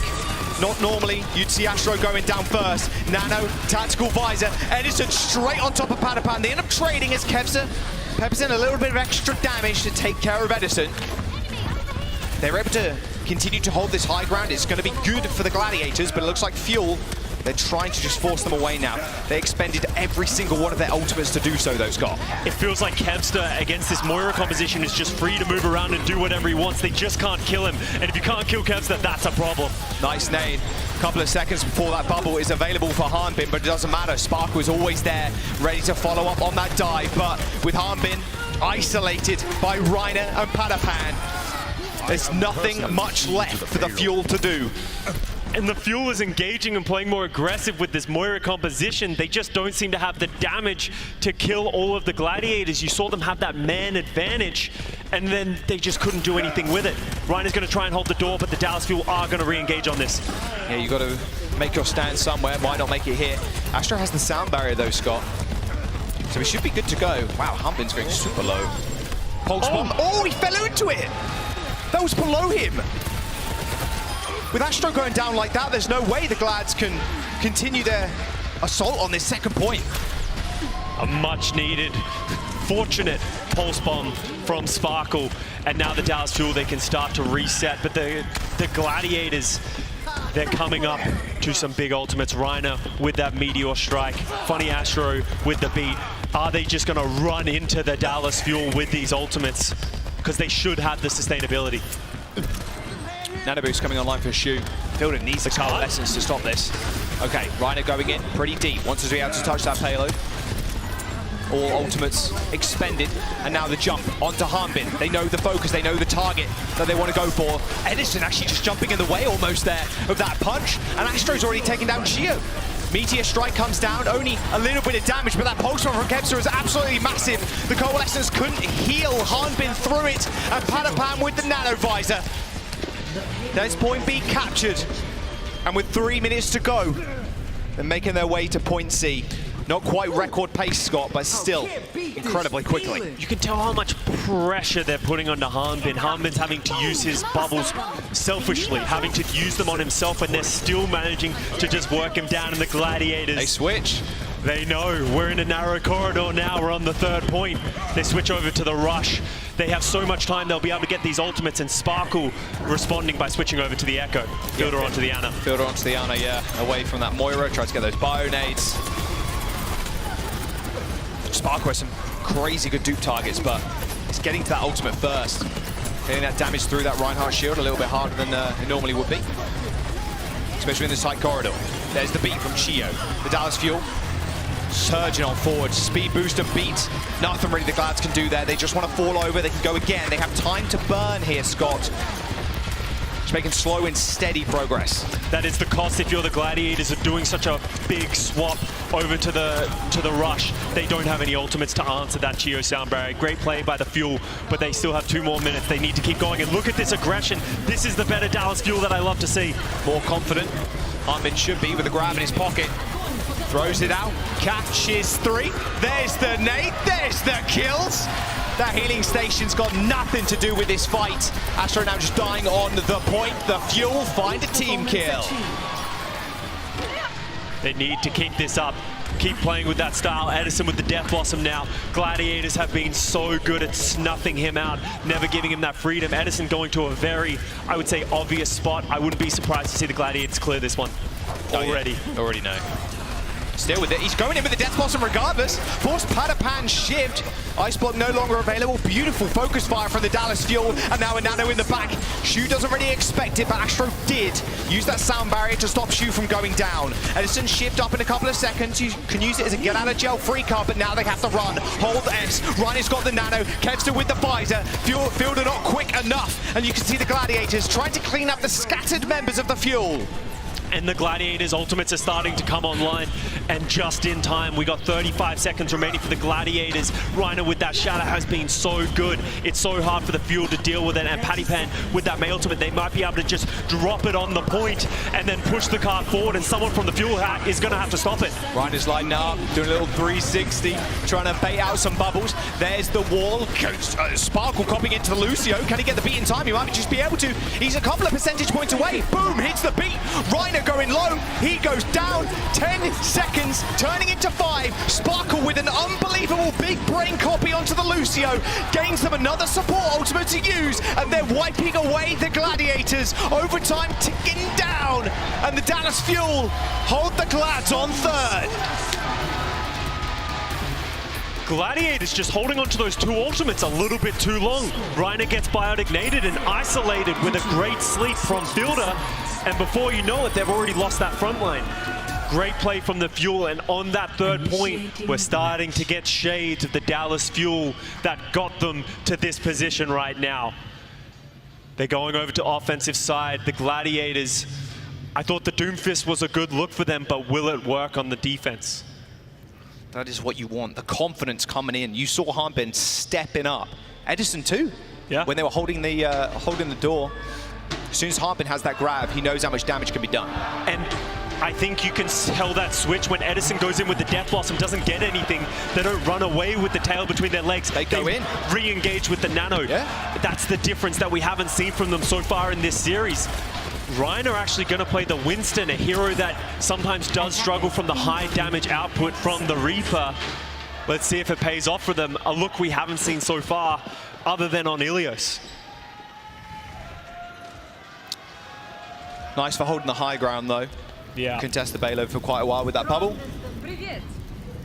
I'd love to see Sparkle stick on the Widow here, but I don't think it's going to be the case. Just scouting and going again.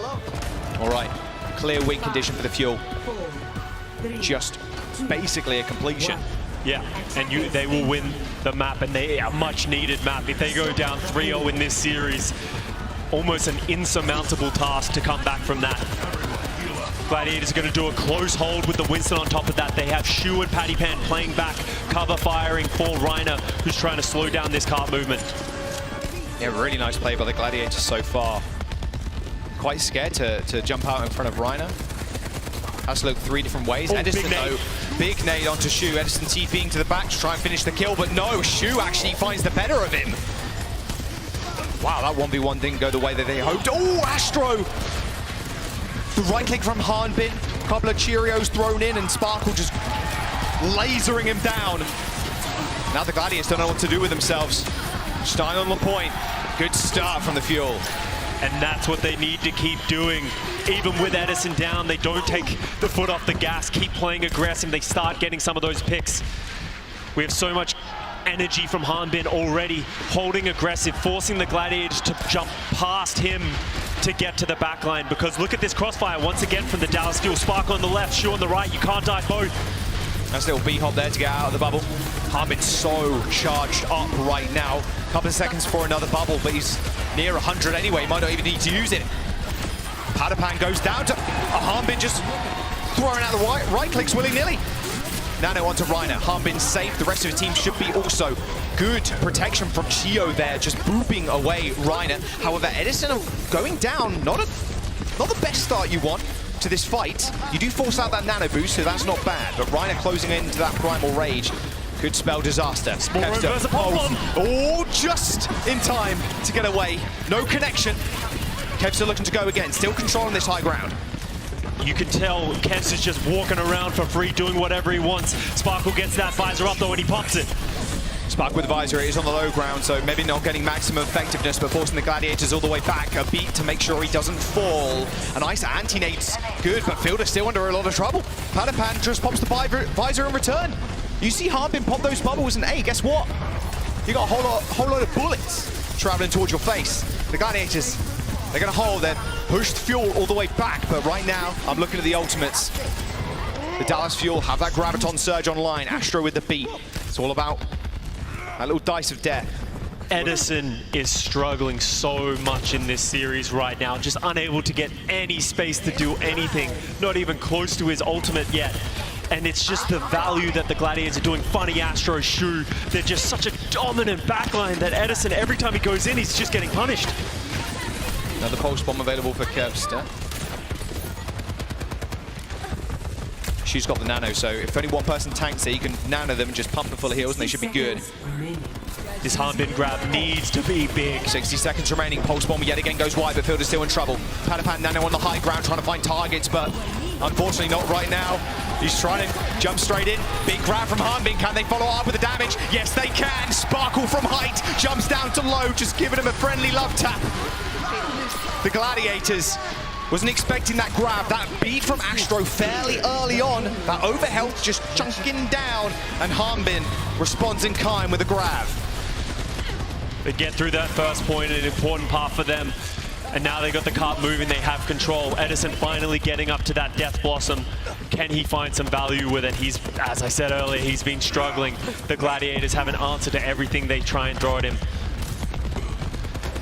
Harbin trying to control this space, control his high ground, but the Gladiators are doing a good job of pressuring him off, while also having that distance with Padapan just rinsing out the damage. Kevster so close, yeah, another pulse bomb. Death Blossom on the high ground. Edison going pretty low, actually got moved away from Funny Astro, completely away from his healers, but Sparkle on the high ground is dishing out the dirt and the damage.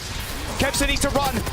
So does Reiner, but he's going to choose to die on the point. In fact, popping the Primal Rage to try and find something, but instantly put to sleep by Fielder. Bit of an interesting use of the ultimate there. Sparkle's flanked everybody from the Glads, looking at Edison to try and stop him from wiping the team. Didn't notice Sparkle on the high ground.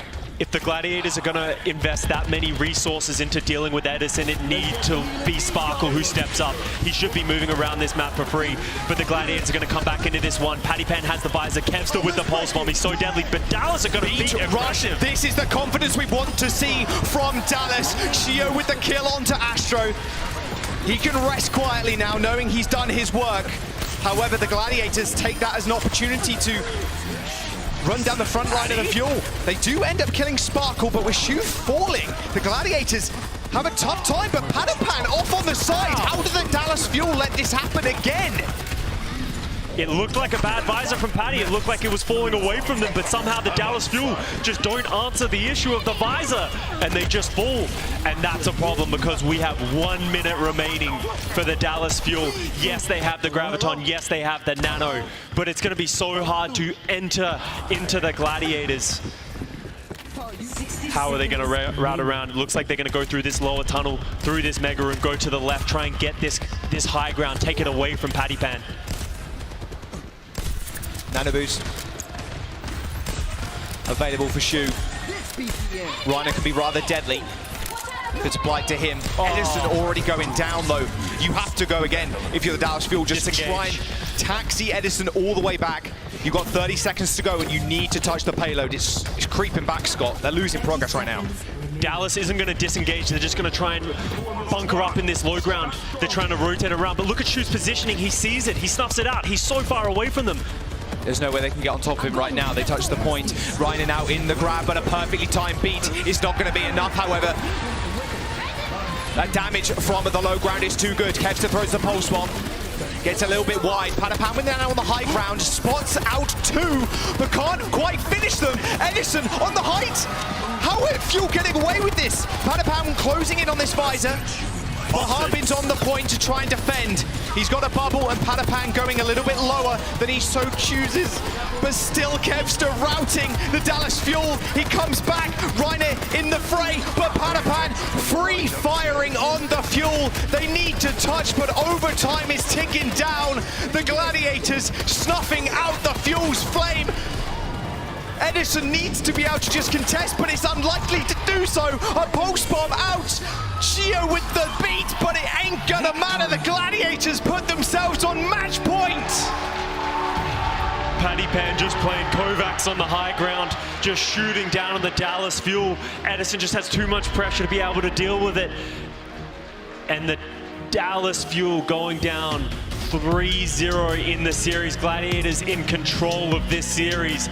And everything the Fuel have tried to throw at them has bounced back. We saw the confidence building in the Fuel halfway through that map. They just needed to pile on more pressure, but right now the Glads looking like they got their number. Patapans, visors, his positioning, so good.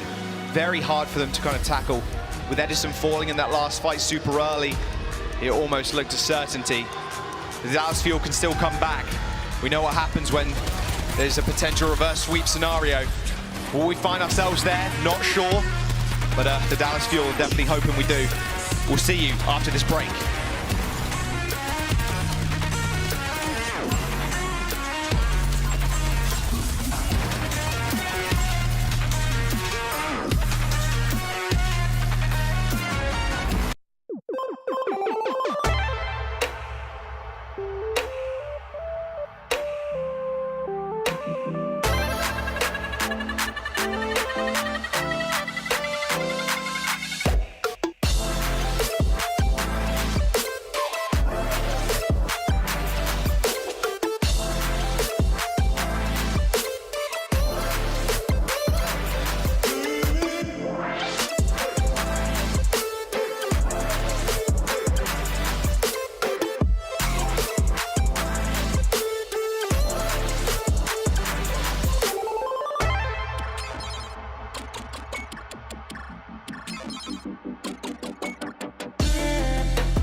The Gladiators have only lost one map this tournament. They want to keep that streak going, and that is what lays in wait. That statue is one map away now from being in the Gladiators' hands. They've been so good this tournament, just showing it again in this series. They're just so flexible. Their ability to just maneuver around the map, but also great coaching, something that we don't talk about that much. The Gladiators, they have a great, clear plan coming in against the Dallas Fuel. They're routing around them, making it possible for them to be able to play their game. And I just want to give a special shout out to Funny Astro on the Lucio, been having so much impact. We saw it the most on Ilios, but it's so easy to sort of not realize how much they're doing. But Shu is getting so much impact because Funny Astro is dealing so well with Edison.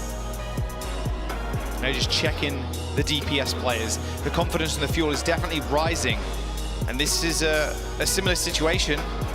Well, the Glads have been before this season. They've been reverse swept twice this year alone. We have to bring it up. It's a Gladiators match in which they are getting close to a clean sweep. They've been reverse swept twice this season, as you said, Jack. Dallas Fuel, if anyone can do it, but it needs to start here. We just saw them play Coliseum against the Atlanta Reign and had the fastest cap ever on that map. Absolutely dominant performance. They need to do it again against the Gladiators. Yeah, this is their comeback. This is their opportunity in front of their home crowd to get back in to this series. They don't want to let Gladiators run away with this one at 4-0. The crowd have been behind them this whole time, Scott. It's been very loud. They've been a little bit quieter as time goes on, but Dallas Fuel fans, they need your support right now because it's not looking good. It's just interesting to see how no one has ever been able to challenge this Dallas Fuel team, but the Gladiators just have the answer time and time again. We thought that maybe that Route 66 was Dallas Fuel's map to take, but the Gladiators just pumping the brakes on it. Paddy Pan has been stepping up in a big way for this Gladiators team on that Soldier. He struggled early on in the kickoff clash, but it feels like he's found his legs. No pun intended. That's fine if it was intended. His mate's been looking good too. Exactly. The rush style from Gladiators rather clean. Looks like they're a master of a couple of different compositions right now. Definitely the best in the game currently, but the Dallas Fuel want to take that away from them, right? I mean, they were the grandfather of that Zarya composition, and with Coliseum coming up, we're going to see the Edison Hangzhou again. A bit of a slower take. The Gladiators prepared for that because they can also play that, but more of a rush style here with the May might be what they want to play. Yeah, I could absolutely see that coming out from Edison. My only problem, if he does that, they need to find an answer to Paddy. It feels like he's just everywhere around them, and that's making it impossible for especially Hanbin. We talk about how aggressive Hanbin likes to play on that Zarya. When he goes aggressive, it just feels like Paddy always has that crossfire. Just thinking, look at it right here. He's just shooting down, pops the visor. This was a fight that the Gladiators should have lost. They were down players. Pops the visor with the confidence, picks off the Tracer, picks off the Lucio, and from there it just falls apart for the Dallas Fuel. And look at that. What do you do against that? Just playing aim training right there. I mean, that's where you need Chio to kind of step up, push him off. You need Edison to TP to high ground to get him out of there. But yeah, if you're doing that, it's easy breezy. All right. Coliseum is the map. Players are getting ready.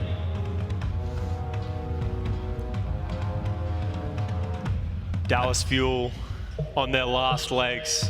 One map away from being eliminated from the kickoff clash, and the Gladiators lifting that trophy. Gladiators is a team that, as a franchise, has struggled throughout the Overwatch League. They did win the Countdown Cup last season, but you always have to put a little bit of an asterisk on that one because the Shanghai Dragons and the Dallas Fuel did not really qualify and were not putting their best foot forward. So they want to make a statement here. They've only dropped one map this entire kickoff clash. And if they finish this tournament, there is no doubt in my mind that this Gladiators team is one of the strongest teams, at least in North America. They are the strongest team in North America. Looks like both teams are ready. Coliseum, where they need to make their final stand. Get that ball rolling in their favor. Get that confidence back. Touch the spawn. That's what they did against the Atlanta Reign. Record time finishing Coliseum and completing it. On top of that, push, pretty tough game mode to complete. Yeah. Normally it just comes down to how many meters each team can push. But completing the map is something special. They've done it once, they can do it again. It all comes down if the Gladiators have anything to say about it, because, as you said, Dallas Fuel, they spawn camped the San Francisco Shock, they spawn camped the Atlanta Rain at certain points. But the Gladiators, they're the ones who's doing the camping today. Just so much aggression. Reiner on that tank, doesn't matter if he's on the Winston, the Doomfist, the Reinhardt. He's just so in your face, he has that confidence. And the Dallas Fuel, they need to answer it. Okay, let's see what they want to run. If I had a bet, it wouldn't be Bastion, but could be. Never say never, Jack. Secret Source, final map, maybe, of the series. Well, glad to hoping so. Oh, Astro Zen, I've seen that one before. Oh, really? Was it good? Won't talk about it. Oh, okay, we won't talk about it on, we won't discredit him here. He's been having a great series. But as we look at it, Edison locking that Hangzhou, looks like they're going to want to play that style. The Gladiators are not going to play the rush. They're going to come out with the Reiner Doomfist and the Kevster Tracer. Kevster has been a menace so far in this series. They haven't been able to punish him for his play, just his aggressive style. He's been having another MVP performance, and you can see him flanking around to the backline of the Dallas Fuel. Two very different paces from Fuel and Gladiators. Kevster wants to find a flank. Pressure the backline. The Dallas Fuel just want to find that first pick, that headshot from Edison. Solo, he's still sneaking around. Okay, robot unlocked. And Edison on the Hangzhou, he's just shooting those arrows, but Reiner's going in. Harmon's had to use a bubble on himself. Fielder got antied, he needs help, he needs serious help. Kevster on the flank, he at least gets answered by Sparkle. Reiner going pretty low, but the bot moving in favor of the Gladiators right now. And with Shu at their backs, it don't seem to matter. Hanbu's still coming up big. High charge, keeps Sparkle alive. Aim of the game right now as Fielder is coming back rather soon. Astro going aggro, and Reiner, not where you want to be. Hanbin, player of the match last game for a very good reason. I can see exactly why they've chosen this map. Good kill onto Shu. Big late kill. I wouldn't be surprised Dallas Fuel try and take this bridge away from the Gladiators, try and get that aggression going. Dallas Fuel needed that first team fight win. They have their win conditions. They want to get that Graviton Surge Dragon online. Sparkle's getting close to that Nano Visor as well as they slowly start getting that advantage with the bot. Got a big name. Nice bubble though, instantly. Good reactions from Hanbin there. If Edison took more damage, he'd be dead. Oh, Sonic Arrow attached to the soldier. Forcing the recall with one arrow is always pretty nice. Something else to kind of keep in mind. Less of an aggressive tool for Kevster to use. You can tell the Dallas Fuel they don't want to fight on that high ground. Oh no, Kevster in trouble. No recall. Half a second before that recall came up. Meteor striking the front line, but Sparkle finds two. There's a tactical visor being podged, but he cannot find anybody. Astro just running around this pillar. Sparkle comes up bigger here, but the rest of his team weren't quite so lucky in that engagement. Can Sparkle find the kill? No! Padapan at the last second. Hits him with a headshot, takes him down. Coming up big again, and Sparkle expended that visor in that fight, so they will not have this for the next one. Gladiators have a Nano Visor of their own.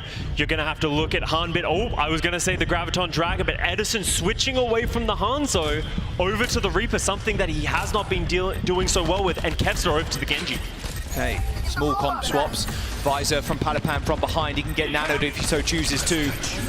Nano boost on the visor. Good response. Beeped out. Hanbin slept, but Padapan struggling to get things done, and now he's getting chased out. 17 HP and a healing station plus the beat. The Gladiators aren't out of this fight just yet, and with Edison falling, a whole lot of damage now missing for the Dallas Fuel. The Gladiators once again control the robots. Hanbin commits the grab into that fight as well. That was an expensive fight to lose. Kevster showing his versatility, switching over to that Genji, and the Gladiators take the lead in this map. That is a very bad sign for the Fuel. They have nothing else going for them, but the Dallas Fuel should have that positioning. Edison goes in with the bubble, and the Gladiators give them that space. They got the lead, and that was what was important. All right, taking a lot. All good. Coalescence building up for Fielder, switched over to the Moira. So many swaps. Yeah. It's hard to build those ultimates when you keep swatching the heroes like that. Reiner in a little bit of trouble, but there you go. Meteor strike straight into the back line. Gets some over health for his... Oh, that was close. Okay, I thought Reiner was going to go down, but have power block up and ready to go. sitting in the healing station. The Dallas Fuel still struggling to find an entrance. Kevster pops the blade field, already dead. Not good, a nice little reset, but his team are cleaning up for him. He doesn't need to do anything more. Sparkle now on the payload to try and stop them from moving it. Just a stall tactic for the rest of his team to get back up and alive. Astro takes care of Edison. The Gladiators resume control. We saw this the last time these two teams played on Coliseum. Dallas Fuel fell apart. They lost their coordination, they lost their commitment to the ultimates and the cycling that they do, and we're seeing it again. They're switching again. Fielder again, they just can't decide on what they want to play. Resetting that Coalescence Charge, swapping back to the Ana. Nano boost onto Paddy. Oh my word, didn't even need the visor. The Gladiators are just tearing through the fuel. They need to be stopped. But there's nothing left. The robot's going to make it to this checkpoint, and Gladiators unlock the forward spawn. The all-important checkpoint, and I wish I could say Dallas Fuel has ultimates coming up, but they've been switching so much that they don't. Graviton's getting close. Maybe Edison with the Death Blossom can put a stop to this aggression, but Reiner says no. They're playing a whole new tempo. Maybe Dallas Fuel haven't seen an unreal nade from Shu. Edison, though, luckily enough, with the help of Harbin, a bubble on the Death Blossom so he couldn't be slept, kills both supports, and the Dallas Fuel, with 2.5 minutes to go, now control the bot. Okay, so now they need to start making their way forward. Only 2.5 minutes left. Gladiators, I wouldn't be surprised to see them play back. Never mind. That's not the name of the Gladiators game right now. Reiner's going in. He wants to control the bot, doesn't want to give Fuel any free space. Just stalling for time. Aim of the game right now. Harbin building up towards that grab. Reiner into the backline, disrupting Edison as much as possible, trying to force out that Wraith form. And now the grab being used right on top of Reiner. He's going to get slept out of that power block, but Astro comes up big with a kill onto Edison. Hyper-aggressive Lucio play is what we're seeing from the Glads. If you can do much damage as Astro can, you wouldn't blink an eye. You'd just go for it. Gladiators now lose control. Harbin just unable to get big value from this big pulse bomb, though. Ooh. No, Reiner tagged that one, in fact. Should have a charged up punch at this point. Meteor Strike being used, and Dallas Fuel a little bit scared there, Scott. They popped the beat so early, but it might be good though, because Harbin killing Funny Astro. Now the Gladiators have very little room to work with. The nano boost onto Padapan doesn't result in all of anything. Reiner goes down, and there you go. The Fuel back-to-back fight wins. And they needed that. They're going to be pushing the card up. The Gladiators aren't going to want to let them get towards this checkpoint. But the Dallas Fuel might have something to say about this. We've seen Harbin take this positioning in this room time and time again. He's with Fielder. Are they going to isolate some of the Gladiators? But Sparkle's down. Sparkle goes down. Pulse one goes wide for Kevster, but he's still being a nuisance in the backline. The Dallas Fuel in a 4v5. Oh, not quite so much anymore. Kevster dishing out the damage.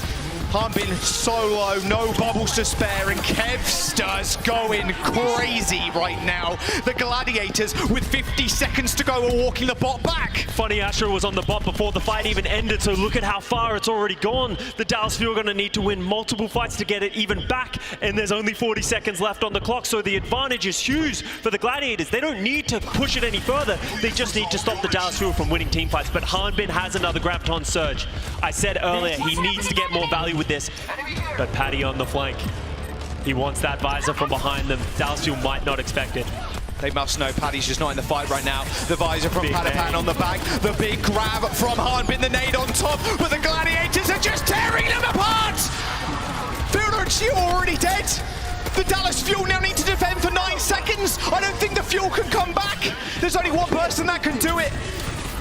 Edison, he's up on the high ground. He's using can't get to the bot, and they can't do it. The Gladiators have done it. With a victorious roar, the Gladiators extinguish the Fuel's flame and secure the Kickoff Clash title. A 4-0 dominant fashion. The Fuel lose at their Kickoff Clash homestand. The team takes the stage. Oh my God, the Gladiators just, without a doubt, the greatest team we have in the Kickoff Clash right now in North America, making a statement. We are flexible, we have a deep roster, we have the best players in the world. They've set the benchmark high, and you can tell how much this means to Paddy Pan. They lost one map to get to the finals, Scott. And then they 4-0 the Fuel. The Kickoff Clash champions. the LA Gladiators. Emotions are running high, but what an unbelievable roster of players. The depth, the versatility, just on showcase today. They had an answer to everything that not only the Dallas Fuel, but every team who made it to this Kickoff Clash had for them. But you gotta feel for the Dallas Fuel. They had an incredible run through the lower bracket, taking names, taking teams, but the Gladiators are their kryptonite, and they go home second. Feels like that curse may be fading away now, that reverse sweep, because right now the Gladiators with just an unbelievable dominant finish. Come on, Paddy. Head up high. What an unbelievable story too. Padapan in this whole tournament started off very cold. Didn't feel like his head maybe was in the game, but his May, his soldier, the flanks with the visor, looks so clean.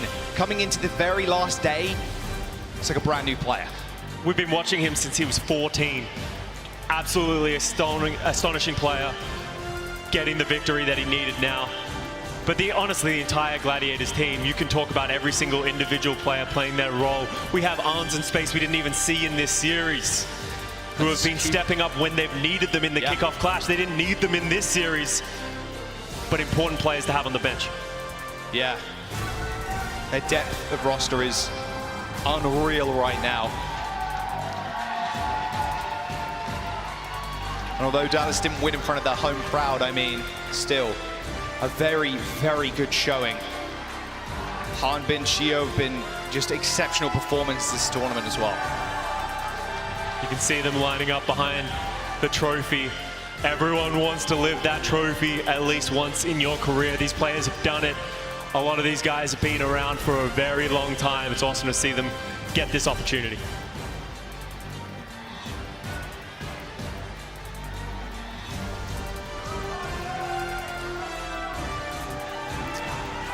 I think Glads have something to look forward to this year. They came in with high aspirations, of course you would, picking up a lot of unreal talent.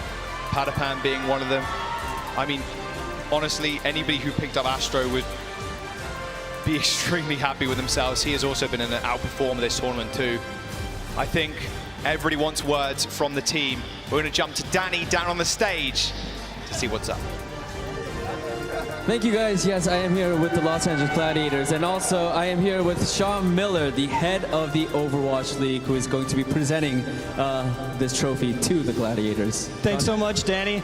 And thank you all so much for coming. Before we get to the trophy handoff, just want to thank a few people. First of all, the fans, thank you all. It's been such an incredible crowd.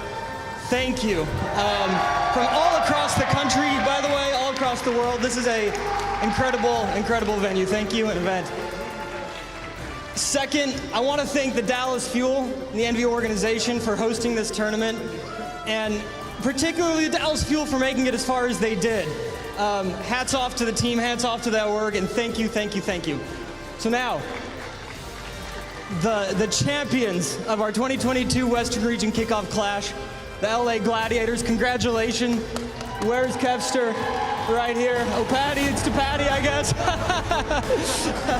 Congratulations, you guys, you did it. Let's give it up for them.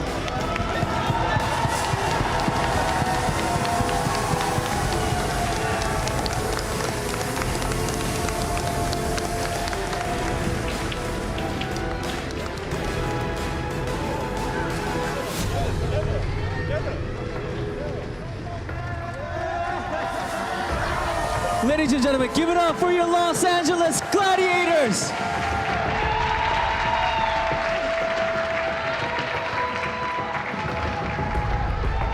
All right.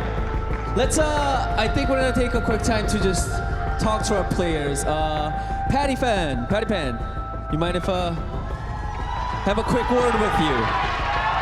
I mean, we all know how much energy you've put in this game and how much you grinded.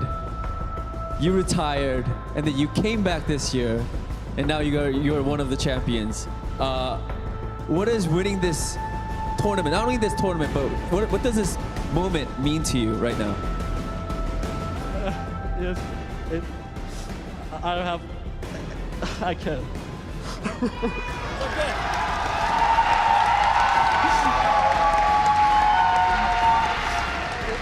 It's just, it means everything to me. Like, I don't think anybody in this world like could switch games and then, you know, I have any words, I don't have any words.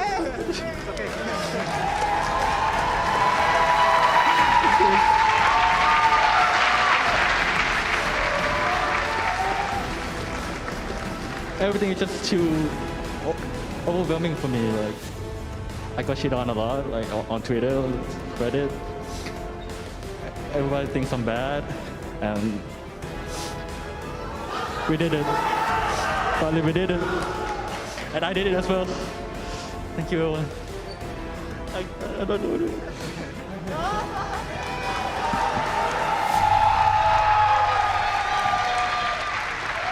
We love you, Patty Fan. I just want you to know, everyone in the Overwatch League loves Patty Fan.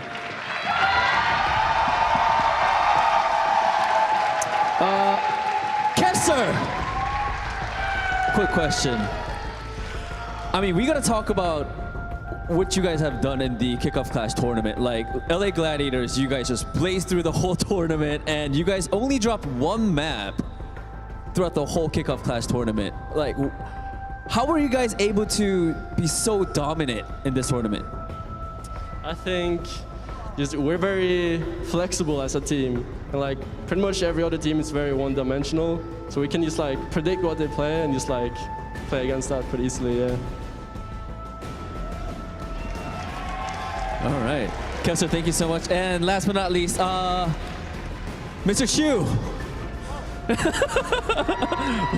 One last question. Shu. The Shu train. Shu train이라는 단어 아시죠? 네. I mean, just as one of the representatives of the Los Angeles Gladiators, if you have anything you want to say to your fans, to your family, to anyone that supports the Los Angeles Gladiators, please go ahead. 마지막으로 이제 글래디의 어떻게 소속된 한 사람으로서 팬들이나 또 이제 가족분들이나 또 이제 감사를 표하고 싶으신 분들이 계시면은 지금 이 시간 해주시면 될 것 같습니다.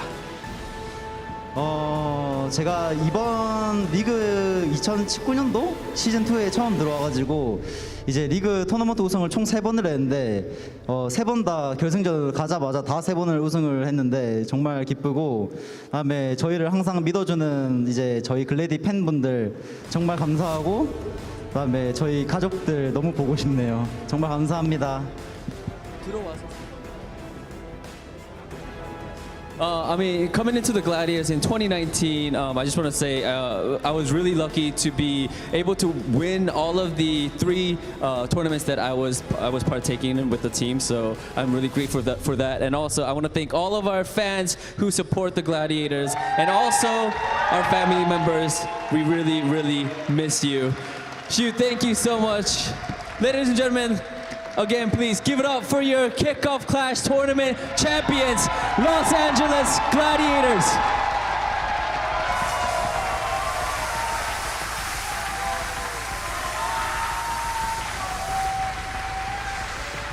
All right, let's head back to our casters, Costa and Jaws. Take it away. Thank you very much, Danny. And congratulations once again to the LA Gladiators. I think there's legends standing on that stage right now, and from not being able to make it into top 500 to standing on the stage taking a trophy here in the Kickoff Clash, it must feel pretty good. And I think Patapan, for one, should feel exceptionally proud of himself just up there. And like you said before, Scott, the amount of emotion just poured into this, you can just see it kind of exploding on stage as soon as you win. And I'm so happy that he got to experience this. It's not every day nowadays we get to come to a LAN event and see our favorite players, our favorite teams on the stage. So this has really been a special one. People don't realize how much time, effort, everything they commit their lives to this game, and so many players don't ever get to stand on that stage and lift that trophy. And I think it's an important moment for all these guys. I've done it one time myself, and it's still one of the best moments of my life. These guys will remember this for years to come. And, got to give shout outs, because it's not just now, right? This isn't the grand finals of the entire league. This is just the Kickoff Clash. This is the beginning of their run throughout the Overwatch League 2022 season, and it's a good start. Well, if they keep this up, hey, trophies down the line waiting for you, that's for sure. We're going to quickly show the player of the match, though. I think we'll give it to, well, Funny Astro. Oh, yeah. It was the only reasonable choice. It felt like his Lucio play, especially at the start of this series, it literally just won the maps and won the rounds. Yeah, look at these boops. He did it time and time again, and I talked about it in the match, but his ability to shut down Edison every time he tried to go in, just diffusing every single situation was incredible. But honestly, not just Funny Astro, obviously having incredible moments. Everyone on this team, it was so hard to choose who should get MVP because we had Kevstar running around the backline, we had Patty Pan shooting from the high ground, Reiner just creating so much space, doing Shu things. Big props to Funny Astro though. Yeah. Big impacts. We've seen him sporadically through the last couple of years. Hasn't been Lucio metas. Now that it's his time to shine, he absolutely did. Yeah, he very much. And like you said, it was tough. It was very hard to actually give it to any. If you give it to a whole team, probably would, you know. But yeah, congratulations, Funny Astro. Man, I think we all need to kind of cool down after that one. The Gladiators especially, they deserve some time off. In fact, all the teams that played here, to be fair, deserve some time off. We're going to jump to a quick break. Don't go anywhere. Got the watch point coming up in a bit. The Overwatch League is brought to you by Upper Deck, the official trading card of the Overwatch League. And by TeamSpeak, the official voice supplier of the Overwatch League.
and welcome to the Watchpoint post-show. Zoe here, joined by Reinforce as well as Necra. We just got to crown our champions for the Kickoff Clash, and what a last 4 days this was. And yes, it was a 4-0 in the final, and yes, we wanted to see I don't know, maybe a little bit a more competitive game in the finals, but all of us enjoy some good old-fashioned dominance as well, and that's exactly what the Gladiators delivered, and that's what they promised, right? So let's dive straight into this match recap and look at what went down. Necra, starting with you here. I mean, Gladiators, they just played such an oppressive style, really not giving the Dallas Fuel any room to excel on Edison on Reaper, on Humbin on Zarya. They just shut that down from the get-go.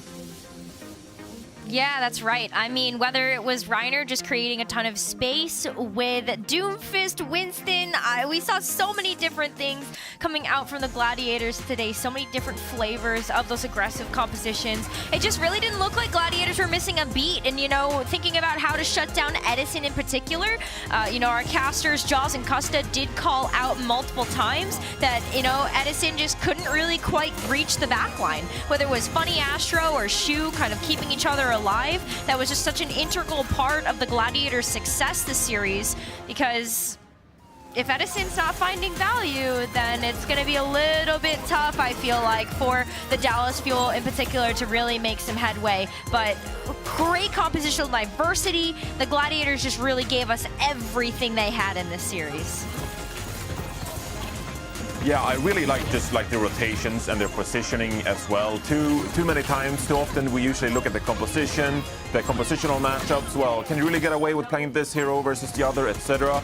But I think the LA Gladiators, they also just put forth like a masterclass in positioning, and you can see in this highlight right here where Patipan, he establishes the high ground here on Route 66 and just rains down fire from above. And the Dallas Fuel, they just couldn't stop them. The only person who can contest him here is the Reaper, right? They can teleport upwards, but the Gladiators were quick to shut that down. So just a masterclass in rotations, really, where other teams have struggled to break down these SAR compositions because, well, they haven't been able to figure out the team coordination. When is our Tracer going to hit their backline? Where is our Soldier going to position? Just Patipan's positioning on the Soldier combined with Kevster's just excellence on this Tracer. You gotta give a shout out to Reiner as well. Gator on Twitter called him probably the front runner for Rookie of the Year award, the way Reiner has been playing so far.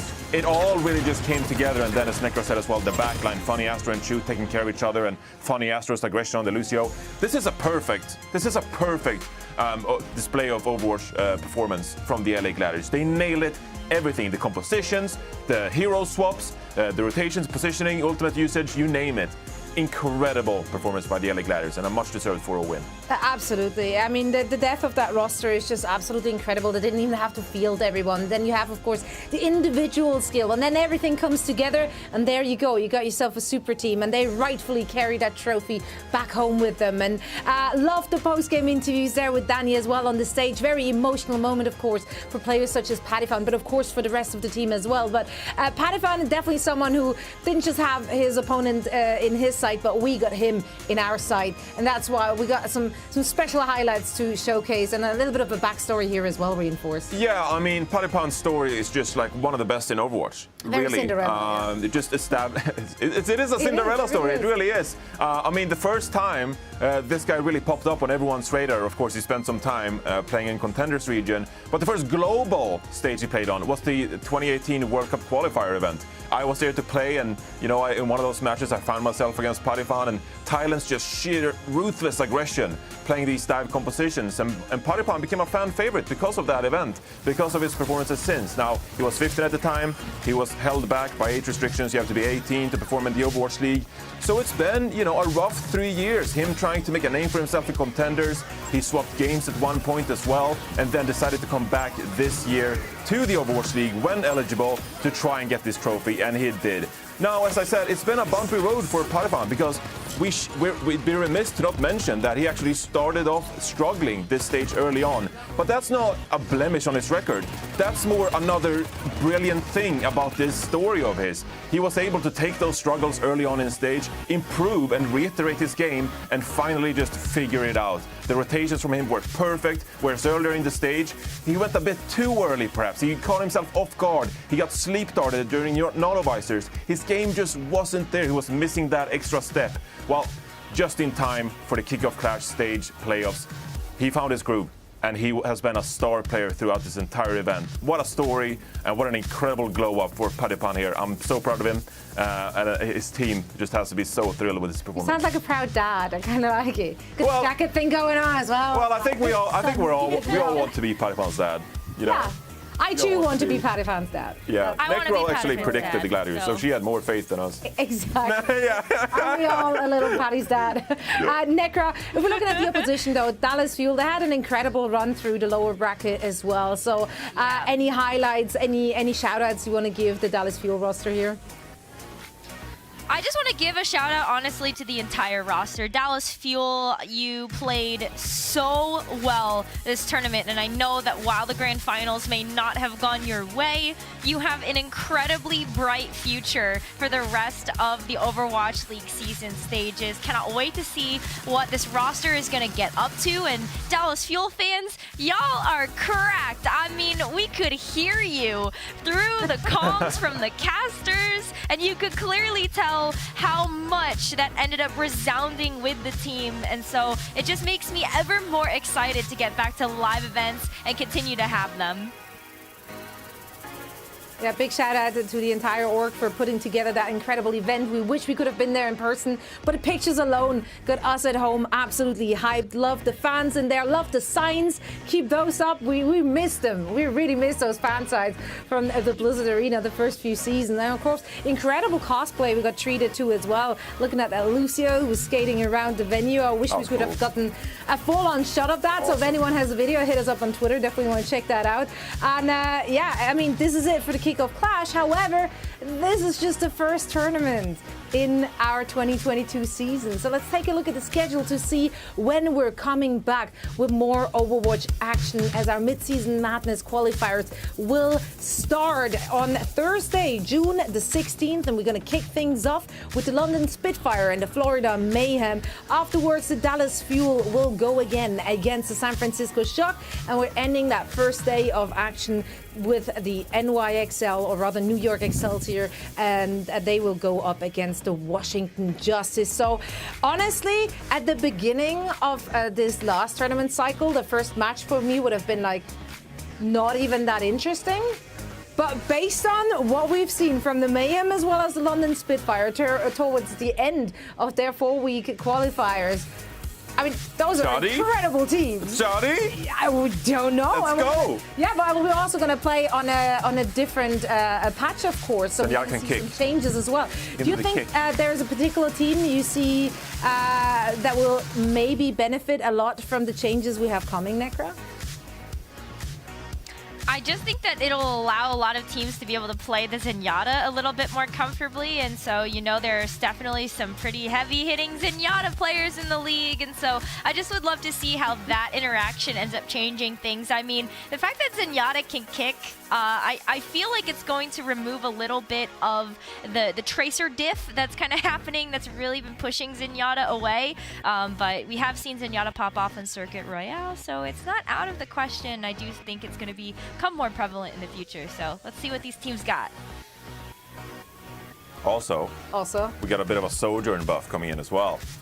We didn't get to see a ton of Sojourn this stage, but with a little bit of buff, maybe there's a chance we get to see this new Overwatch 2 hero in action. I'm pumped for that. I'm psyched for that, and I really do hope we get to see some Sojourn in action next stage. Oh, absolutely. I mean, the teams are going to have some time up until we're going to restart all the action, so I just can't wait to see what they all are going to have in store for us. Now, that is it for our post-show. That is it for our Kickoff Clash tournament. Necro, thank you so much for filling the void. In fact, I kind of want to keep you, honestly. Thank you. Love Danny and love Costa, but I kind of love you more.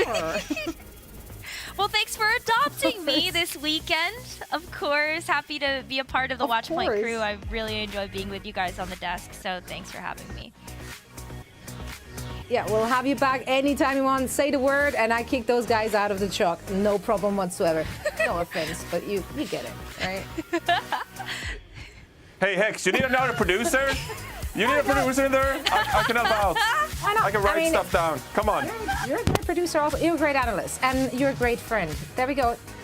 Not just You're a great host, Zoe. Well, thank you. I'm just I thought you had to end on this. Anyway, it's been a pleasure having you here as well, Reinforced. Thank you so much for joining us here in the truck and providing all that. Of course.